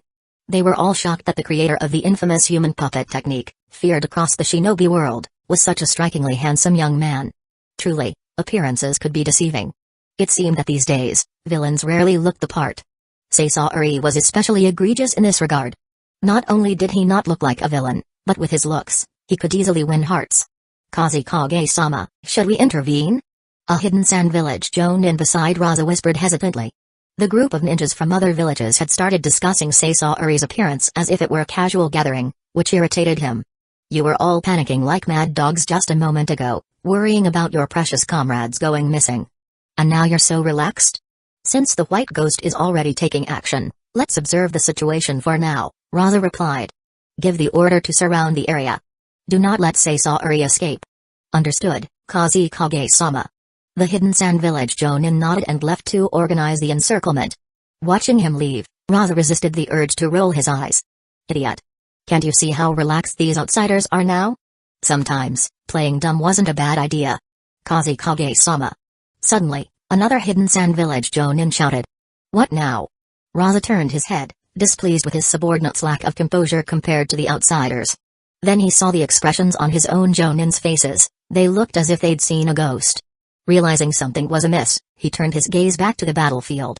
What he saw almost made his eyes pop out of their sockets. In the battlefield, Sasori, who had summoned the third Kazekage puppet, wasn't in a great mood either. This puppet was originally reserved for Raza. Now, he was forced to reveal it prematurely. Of course, he noticed the hidden sand village ninjas and other village ninjas who had arrived. But he didn't care. The so-called encirclement was laughable. Ever since he had transformed himself into a puppet, Sasori could use reverse summoning to escape as an object at any time. The only reason he hadn't left yet was that he wanted the child and was also eager to test Masashi's eyes style techniques. With the sound of grinding, the third Kazekage puppet leaned forward, as if shielding him. Chakra threads firmly controlled the puppet while activating its bloodline traits. It began molding chakra to unleash the magnetic style, iron sand. Unlike his original timeline counterpart, who had fought in a confined space, this third Kazekage puppet was now fighting in an open environment, allowing it to fully demonstrate the power of this jutsu. Under the influence of the third Kazekage's unique chakra, black iron sand rose from the desert. Masashi watched intently. After the 5 great shinobi villages entered the second Hokage era, each of the second-generation Kage, aside from Tobirama, who specialized in sharing jutsu, had their unique contributions to jutsu development. The magnet style of Hidden Sand Village was one of the most remarkable new jutsu of the post-Hashirama era. Combining offensive, defensive, and sealing capabilities, its overall utility surpassed even Hidden Stones Village's particle style and Hidden Clouds Village's lightning chakra mode. It was also one of the foreign jutsu Masashi most wanted to obtain. Whether it involved iron sand or gold dust was irrelevant, they were merely applications of the same core magnet style ability. Ahead, Sasori and the third Kazekage puppet were engulfed by a massive wave of black iron sand. The scale of this attack wasn't as vast as Gaara's future sand tsunami, but it was far from the minor skirmishes of the original timeline. Unlike the sand tsunami, which relied on crushing and grinding to cause damage, the iron sand was composed of countless tiny iron sand bullets. Its method of destruction was far more direct. The next moment, countless iron sand bullets were fired from the black wave. The densely packed projectiles blotted out the sky, accompanied by sharp whistling sounds. On the outskirts of the battlefield, both the Hidden Sand Village ninjas setting up the encirclement and the observing ninjas from other villages were awestruck by the spectacular sight. Even those who had never seen the third Kazekage in action now understood why he was once hailed as the strongest Kazekage due to his iron sand techniques. Truly remarkable, Masashi remarked as he watched the iron sand bullets cascade down like a storm. Under his control, the 3 ice giants raised their massive shields. Thick layers of ice armor quickly enveloped their bodies. The preparation was just in time. The iron sand bullets rained down like a torrential downpour. It was like sitting inside a house when a sudden, violent rainstorm erupted outside. Even within the protective layers of the giants, Masashi could feel the intense vibrations transmitted from the impact. To those outside, the 3 giants had been swallowed by the black cloud of iron sand, leaving no trace of their white forms. The iron sand that fell into the desert stirred up a storm of sand, gradually staining it black. Eventually, everything seemed connected by the iron sand cloud, making it impossible to discern the sky from the ground. The tremors beneath their feet never ceased. Suddenly, 3 brilliant flashes of light pierced through the abyss like black cloud. The iron sand scattered. The 3 lights flashed for just an instant, and then an unimaginably massive, blazing sword of flame slashed through the seemingly bottomless darkness. Sunlight poured down onto the earth once more. What appeared before everyone was a fearsome humanoid chakra construct. It towered even higher than the previous ice giants. It had wings on its back, a massive shield on its left hand, from which extended a segmented whip. In its right hand, it held that terrifyingly large flaming sword. The sight of this enormous creation left everyone in stunned silence. This was nothing like the ice giant they had seen earlier. Its construction was intricate, its terrifying design exuding raw power. At its feet lay shattered blocks of ice, melting rapidly under the intense heat radiating from the flaming sword. It was far too hot. Inside a crystal-like structure on the giant's forehead stood Masashi, along with Kimimaro and Deodara, the two children. From their perspective, Seisaori and his puppet of the third Kazekage appeared minuscule, insignificant like grains of sand. Unfortunately, this wasn't yet the fully perfected version of Susanoo, as it still couldn't use ninjutsu or fly. But it was already the most powerful form of Susanoo that he could currently wield. He had also discovered something interesting: Susanoo's appearance could be customized according to the user's preferences. As long as the structure was envisioned beforehand, there was no need for unnecessary transformations during use. As expected of the most potent ocular technique, the Eye of Reflection. This also meant Masashi could save a considerable amount of chakra.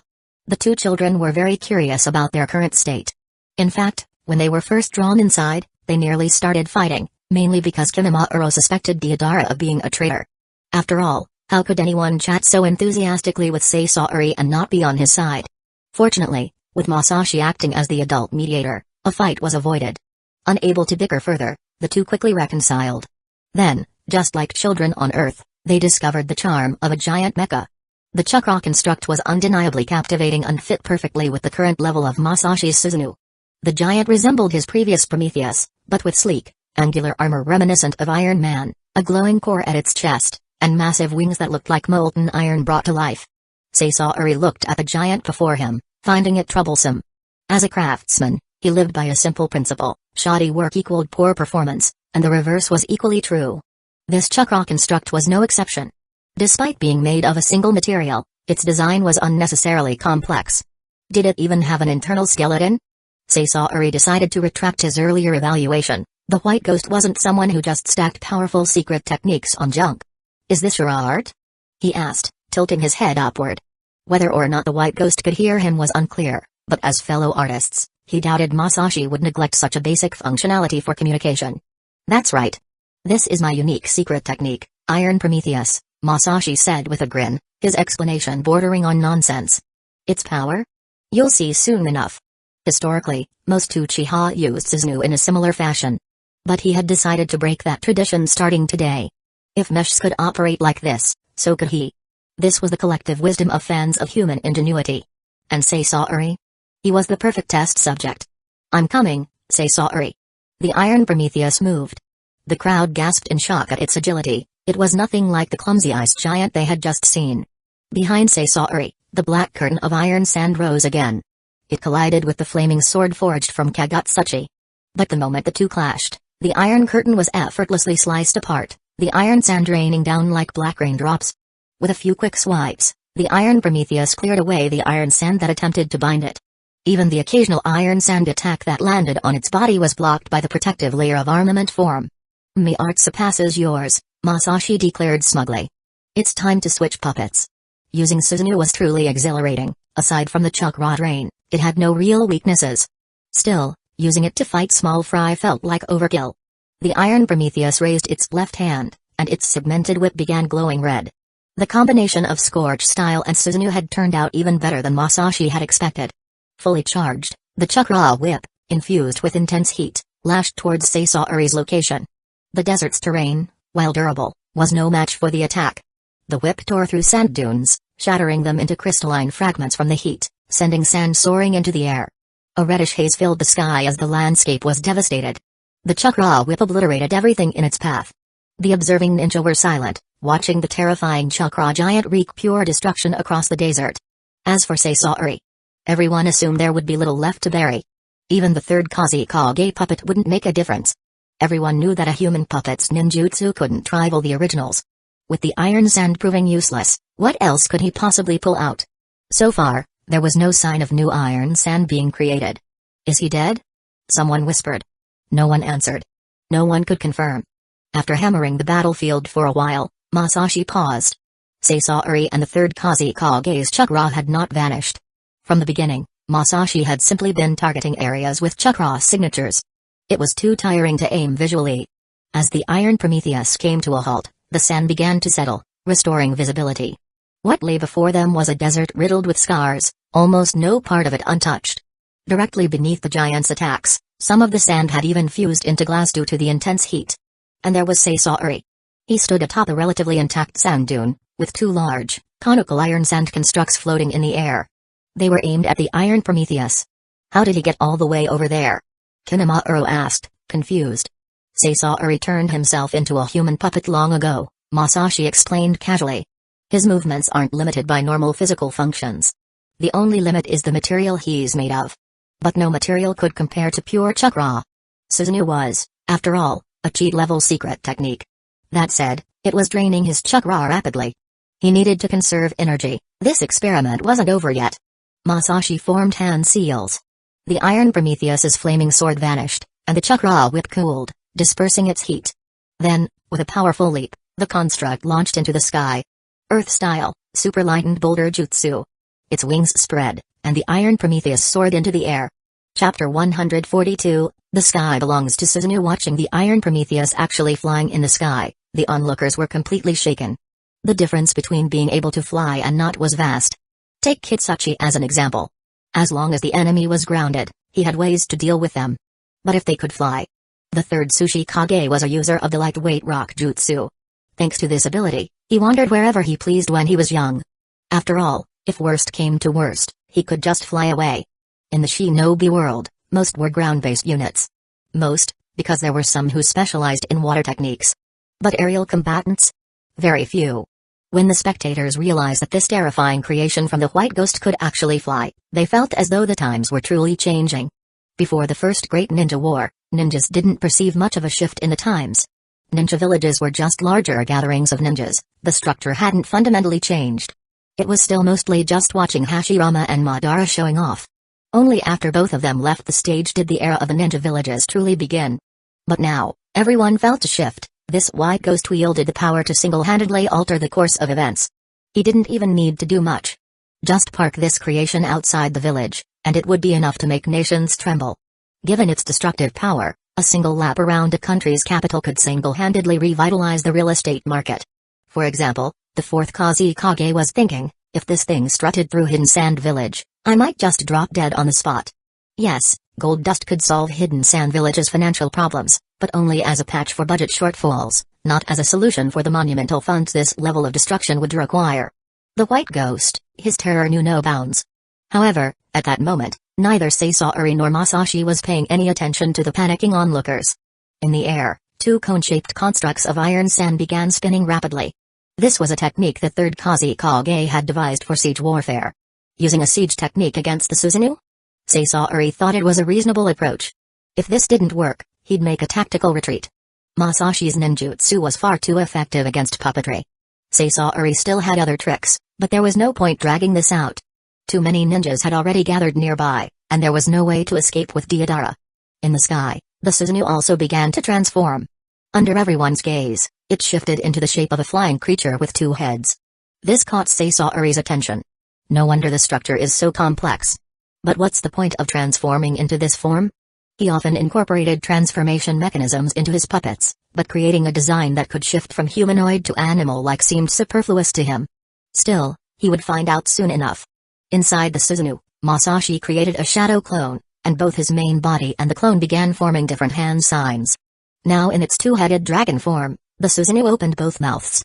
From these gaping maws, flames and wind converged into singular points. Sasori, meanwhile, manipulated his chakra threads. Both sides unleashed their attacks simultaneously. The spinning iron sand cones clashed with the fireball and wind sphere launched by the twin-headed dragon. The brilliance of ninjutsu illuminated the sky. Smoke and clouds billowed, vast and boundless, like an ocean stirred by waves. The clouds turned fiery red, the flame seemingly igniting everything. The once white sea of clouds churned, collided, and surged across the sky. When the shock wave from the explosion reached the spectators, even though they knew it was just the residual force, some of the weaker ninjas instinctively shut their eyes, overwhelmed by the terrifying red light and roaring winds.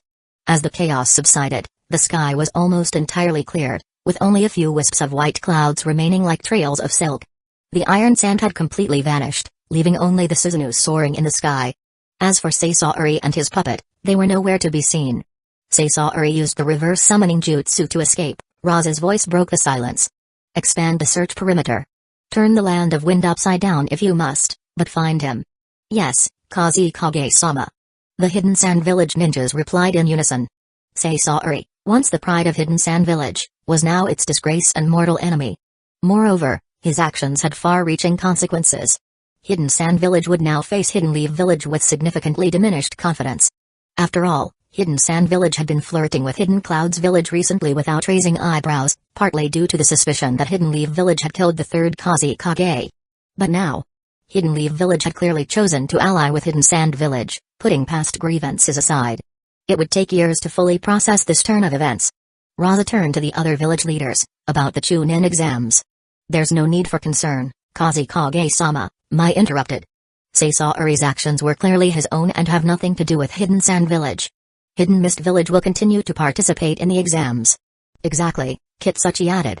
Our trust in Hidden Sand Village won't be shaken by a single rogue ninja. With support from these two major players, the other village representatives quickly echoed their agreement. Seeing this, Raza could only smile. With such reassurances, the exams had to continue. Yet no one was eager to disperse and resume the tests just yet. The reason soon became clear. The winds picked up again, and the ground was cast in shadow. The twin-headed dragon form of the Susanoo descended. As it landed, Masashi deliberately flapped its massive wings a few extra times for dramatic effect. He couldn't help it, he enjoyed the flare. Back on Earth, mecha models were pricey. But compared to this real-life Susanoo, figurines couldn't even come close in terms of playability. As the colossal figure of the Susanoo landed, many of the gathered ninjas took an involuntary step back. This time, they were genuinely impressed by Seisaori. To face such a monstrosity without flinching, even daring to engage in battle, and then escaping unscathed, he was truly something else. Raza, Kitsuchi, and the other leaders remained composed, but they couldn't deny the intimidating presence of Susanoo. Bigger wasn't always better, but bigger was almost always more overwhelming. And the earlier battle had proven that this thing was not just big, it was brutally powerful. The two dragon heads lowered slightly, opening their mouths toward the crowd. The movement startled everyone. But before they could react, two small figures were spat out, landing on the sand with dazed expressions. In their memory, they'd just been grabbed by Masashi, tossed into the Susanoo, and hurled into its interior. The experience was unique. Behind them, the form of the Susanoo began to fade until it vanished entirely into the air. Masashi appeared behind the two children, picking them up one in each hand and depositing them into the arms of their respective guardians. Seisaori slipped away as quietly as he had arrived. With the troublemaker gone, the joint exam continued, but with a few fewer participants. Masashi had miscalculated slightly. Seisaori's targets weren't only those with bloodline limits but also included those who practiced secret techniques. Bloodline users were most abundant in Kiri, while secret technique practitioners were most numerous in Hidden Leaf Village.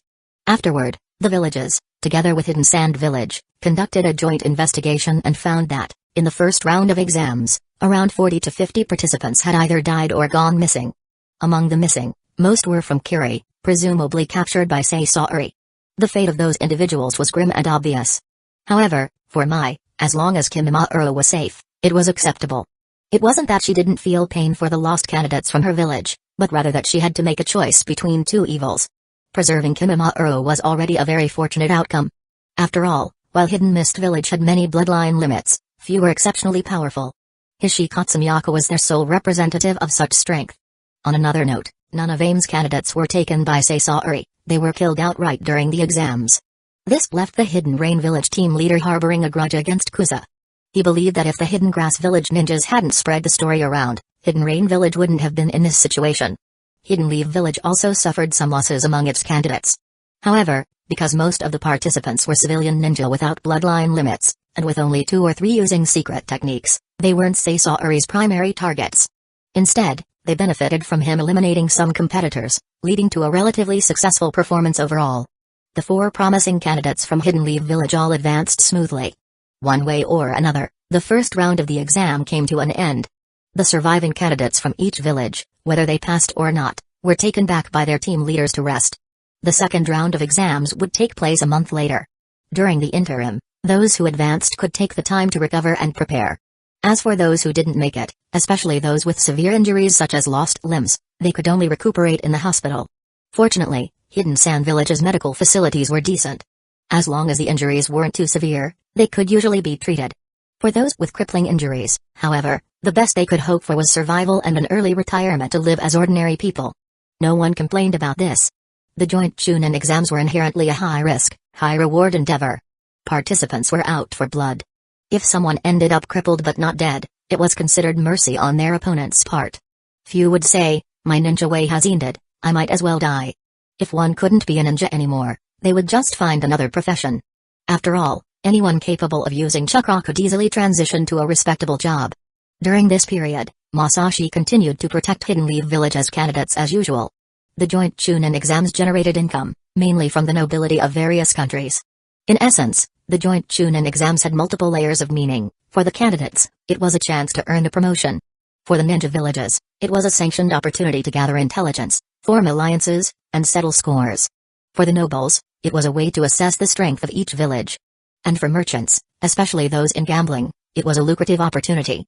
Although Hidden Sand Village's remote location limited commercial opportunities, gambling still thrived due to the heavy investment from nobles. In Hidden Leaf Village during the original timeline, gambling around the Chunin exams reached its peak. Some Hidden Grass Village ninjas even attempted to intimidate Gaara over it, with predictable outcomes. In short, the joint Chunin exams, despite its name, served interests far removed from the candidates themselves. Merchants who dared to bet on the exams often had strong backing. To manipulate the odds, they frequently harassed the candidates, hiring ninja from smaller nations to do their dirty work.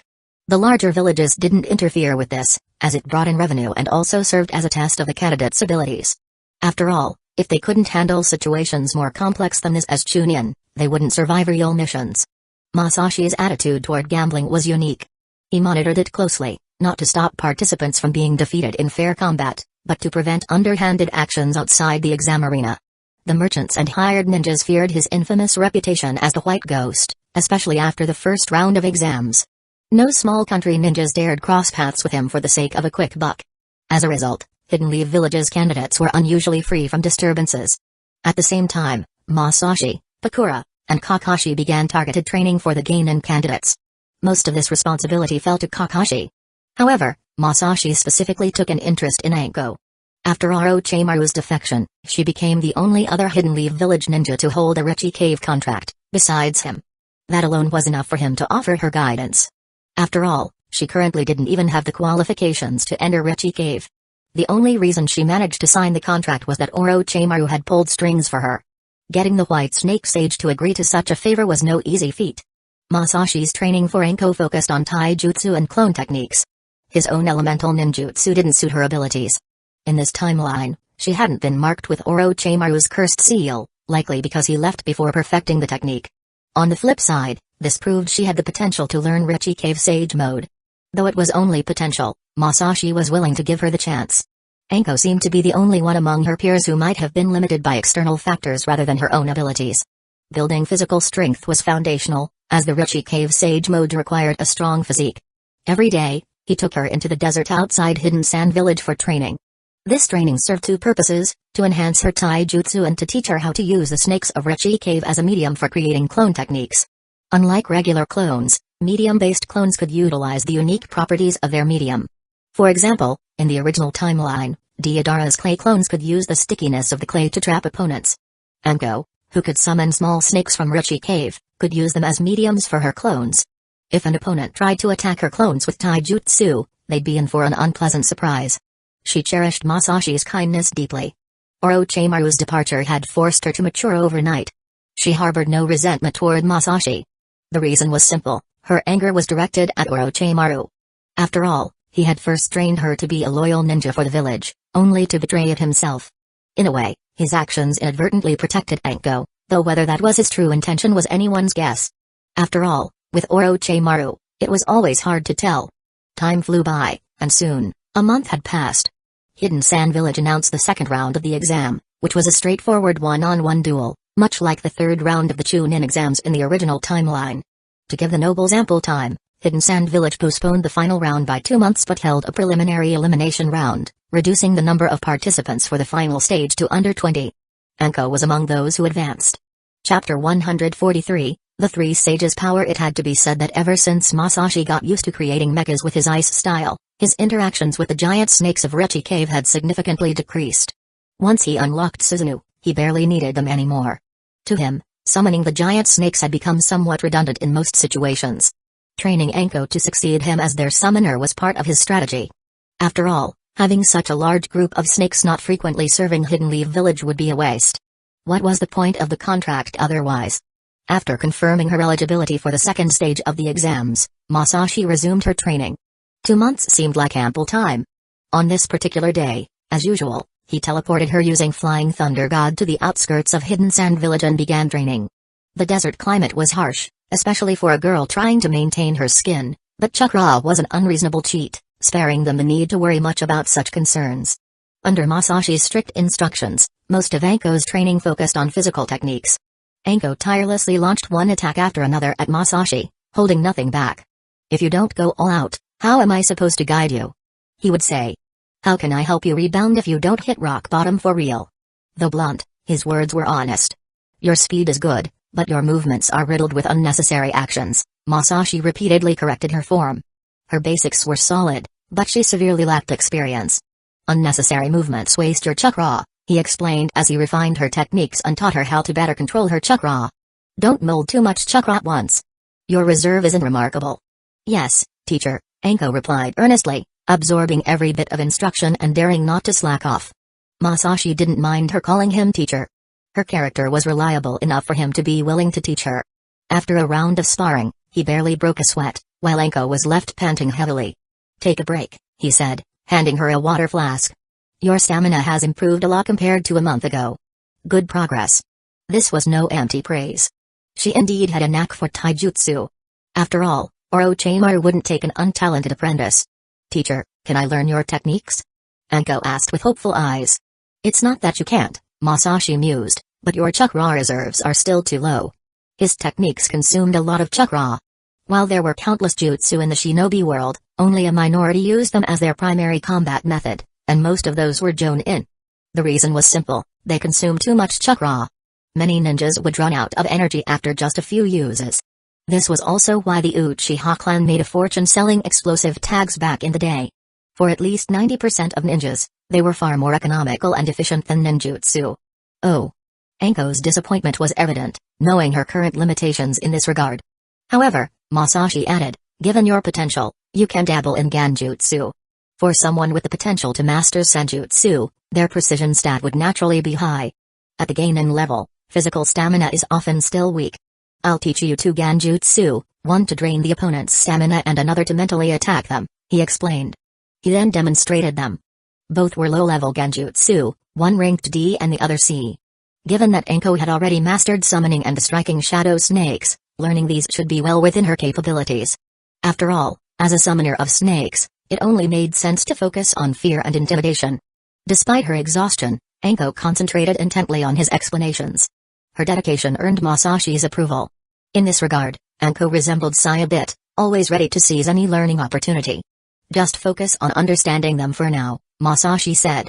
"Later, I'll give you scrolls with detailed instructions. But right now, our priority remains your stamina training. A strong body is the foundation for larger chakra reserves, which is essential if you're to become the rightful heir of Rechi Cave." "Yes, teacher. Before your training ends, I'll take you to Rechi Cave. If you don't want the true masters there to look down on you, you'd better train hard." "Really?" Anko's excitement was palpable. "Teacher, you're willing to take me?" Masashi nodded. Summoning jutsu was one of the most remarkable branches of space-time ninjutsu. It ignored distance entirely. At least in the known world, there were no spatial limits to its use. Thus, as a rightful heir to Rechi Cave, he could freely enter and exit it at will. The problem was the snakes themselves.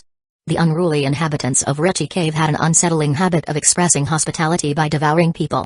Contract or no contract, anyone who didn't meet their standards was treated as food. First impressions mattered greatly.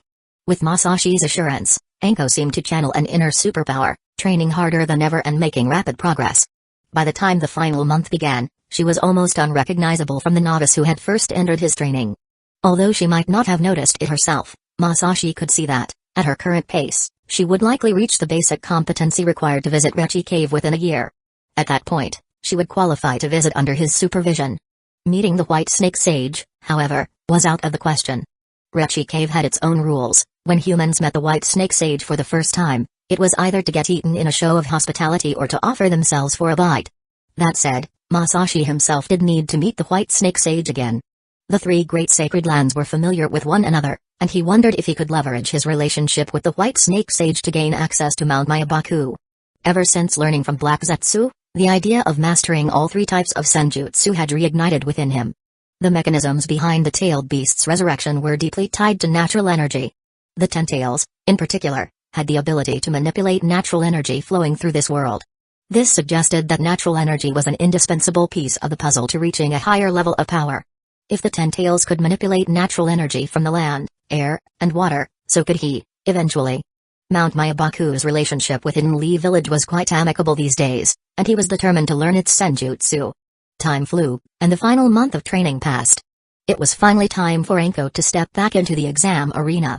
With the second round of the joint Chunin exams beginning, for the first time in the history of Hidden Sand villages hosting the exams, the village finally recorded a net positive cash flow. This was no small feat, and for the first time in ages, Raza smiled. As a critical element of the joint Chunin exams, the joint aspect demanded that prominent figures from allied villages attend as collaborators. Expecting Onoki to come to Hidden Sand Village? Absolutely not. Even if he dared, Hidden Sand Village wouldn't be thrilled about it. As for Minato, he wouldn't show up either. With Masashi currently absent, Minato had to remain in Hidden Leaf Village, keeping a watchful eye on Hidden Clouds Village's movements. Thus, the one who arrived was Masashi's old friend, Yagura. Truth be told, when word reached Hidden Mist Village that Sasori had appeared in Hidden Sand Village and nearly abducted Kimimaro, Yagura was thoroughly alarmed. So he seized this opportunity to come in person, not so much to observe the exams, but to ensure that no more incidents occurred. After all, Kimimaro was one of the rare talents he had painstakingly cultivated. His arrival created quite a stir in Hidden Sand Village. Since the first Great Ninja War, no Mizukage had set foot on the mainland, enhancing their mystique. Thus, when Yagura appeared at the gates of Hidden Sand Village, he instantly stole the spotlight from Raza. After all, this was a living Mizukage, something unseen on the mainland for decades. Moreover, Hidden Sand Village had been eager to forge stronger ties with Kiri. Otherwise, they wouldn't have sacrificed Picaro to Hidden Mist Village as a political gesture. Without a stable rear, Hidden Sand Village couldn't focus entirely on combating Hidden Stones Village. Hidden Sand Village viewed Hidden Stones Village the same way Hidden Leaf Village viewed Hidden Clouds Village, as their primary adversary. In Masashi's eyes, though, it was all just business. Long time no see, Yagura greeted warmly, his eyes lighting up at the sight of Masashi. This incident had earned Hidden Mist Village a substantial favor from Masashi. Of course, Yagura wasn't aware that this favor was originally intended to be even greater. However, Masashi felt it unnecessary to overdo it, so he scaled things down. After all, he had checked, the captured ninjas Sasori took weren't from Hidden Leaf Village. He decided it was best to let it slide.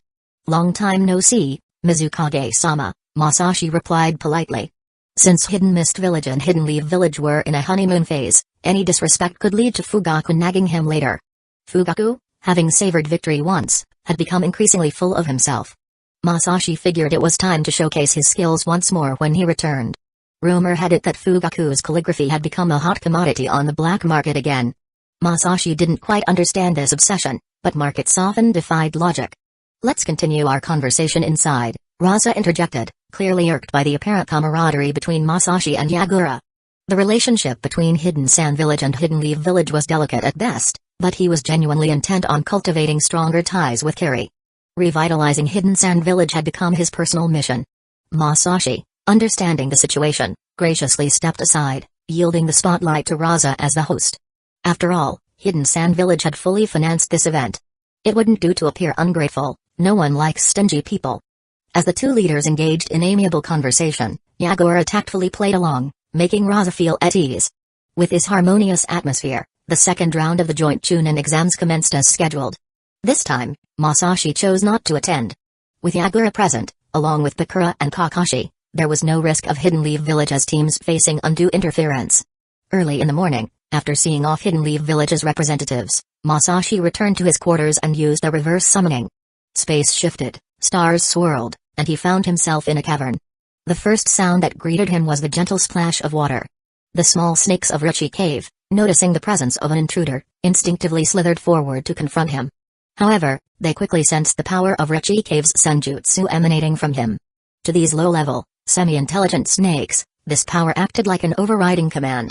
Without hesitation, they performed an abrupt about-face and disappeared in the opposite direction. The snakes of Ruchi Cave certainly lived up to the earthy reputation implied by the name. They were as practical as they were instinctive. Surveying the cavern's height, he confidently summoned Kuro. To his surprise, he was greeted by the sight of two massive serpents entwined together. Masashi found it rather awkward. "Am I interrupting something?" he asked dryly. "Masashi?" Kuro immediately disentangled herself from Manda, visibly pleased. "Do you need to meet the sage?" "Yes," Masashi replied, glancing at Manda, who looked dazed after being shoved off. "Are you alright?" Being abruptly interrupted during such a moment could be frustrating, he understood. Manda shuddered, shook his head, and glared at Masashi with annoyance. Still, there was nothing he could do. Masashi had grown significantly stronger since their last encounter, to the point where he could easily defeat him. "And no problem." Manda grumbled reluctantly. "Good to hear," Masashi replied, stepping back slightly to avoid any unpleasant contact. "Don't look so glum. I promise I'll return your partner in one piece." Manda couldn't shake the feeling that something about Masashi's tone was off, but he chose not to dwell on it. After all, Orochimaru had always been focused on research rather than frivolities. This had left Manda, despite his many bad habits and penchant for flattery, remarkably naive in certain respects. As Masashi hopped onto Kuro's head and directed her toward the White Snake Sage's domain, Manda decided to let it go and began training to regain his energy. Masashi, watching Manda from a distance, couldn't help but shake his head.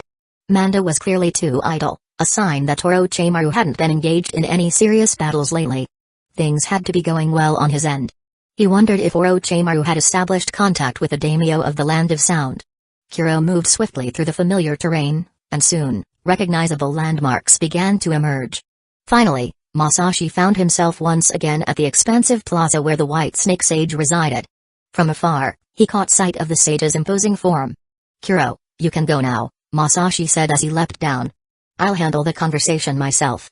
"Understood," Kuro replied, her tone surprisingly emotional as she quickly departed. Chapter 144, The White Ghost's Ambition. It had been quite some time since Masashi last saw the White Snake Sage, almost 3 years. Logically, beings like the three great sages, who are each easily over a millennium old, should perceive time differently from ordinary people. Yet the three great secret realms seemed remarkably grounded in their perception of time.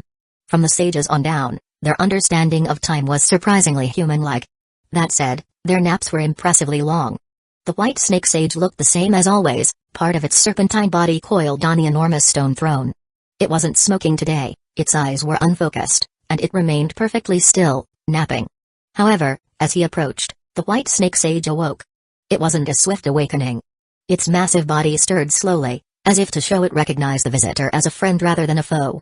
"So, it's you." Once its eyes regained their sharpness, the sage spoke, then glanced toward the pipe resting on the throne's armrest. Stretching its head downward, it clamped its jaws around the pipe's mouthpiece. Then, it turned its gaze to Masashi. "You've arrived at the perfect time. Light it for me, will you?" A trivial task. Masashi casually performed a fire jutsu, channeling his chakra into a flame that slithered like a snake, diving precisely into the pipe's bowl to ignite the mixture of tobacco and spices within. "You've grown much stronger," the White Snake Sage commented contentedly after taking a puff, adjusting its coils on the throne. "Now, what brings you here today?" "I've come to ask a favor," Masashi replied with a cheerful smile, dispersing his chakra. "Oh?" the sage asked. "Have you already exhausted the power of Ruchi Cave?" "I have no choice." Masashi shrugged. "You've taught me so well that I've learned everything Ruchi Cave has to offer. If I want to improve further, I need to explore other techniques. I figure that if other secret realms can rival Ruchi Cave, they must have their own unique strengths." The White Snake Sage exhaled a puff of white smoke, a clear sign of its good mood. "You've always had a way with words," it chuckled. "I've thought this from the start, you're nothing like Indra." "That was so long ago," Masashi replied. "How could I still be like him?" "Most of the other Uchiha members still are," the sage noted. "Sometimes, when I'm bored, I watch them. They're quite entertaining. Don't believe me? Take a look." The sage gestured toward the crystal ball embedded in its hat, revealing a scene inside. A middle-aged man was seated at a desk, dramatically writing with an exaggerated flourish, his expression one of profound satisfaction and artistic rapture. The crystal ball zoomed in, showcasing the man's writing in great detail. Masashi froze. Fugaku had managed to embarrass the entire clan in Richie Cave. Was there any hope left? Anyone out there, help. This is urgent. Absolutely urgent. Isn't it hilarious? The White Snake Sage chuckled heartily. I must admit, I find it fascinating. None of the young ones here could write like that, even with their tales. The talent is extraordinary. Why don't you bring him over to train in sage mode? I think he'd do well. Well. Masashi struggled to maintain the clan's dignity. Summoning his resolve, he tried to salvage the situation. You see, true geniuses often have peculiar hobbies that ordinary people can't understand. After all, who writes like that on purpose? Clearly, he's doing it intentionally. To lend credibility to his words, he bit the bullet and added, such seemingly eccentric behavior is actually a pursuit of individuality and spiritual transcendence. We call it the wind of liberation. The Uchiha clan has long endured dual burdens of spirit and lifestyle. In the past, such actions expressed dissatisfaction with reality. Nowadays, they're more about showcasing inner joy, celebrating freedom and individuality.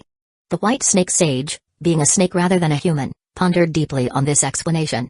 It found Masashi's reasoning quite compelling. After all, a snake couldn't produce such calligraphy with its tail. For a human to achieve this was indeed extraordinary. You Uchiha are truly remarkable, the sage praised. I've rarely encountered a human with such depth.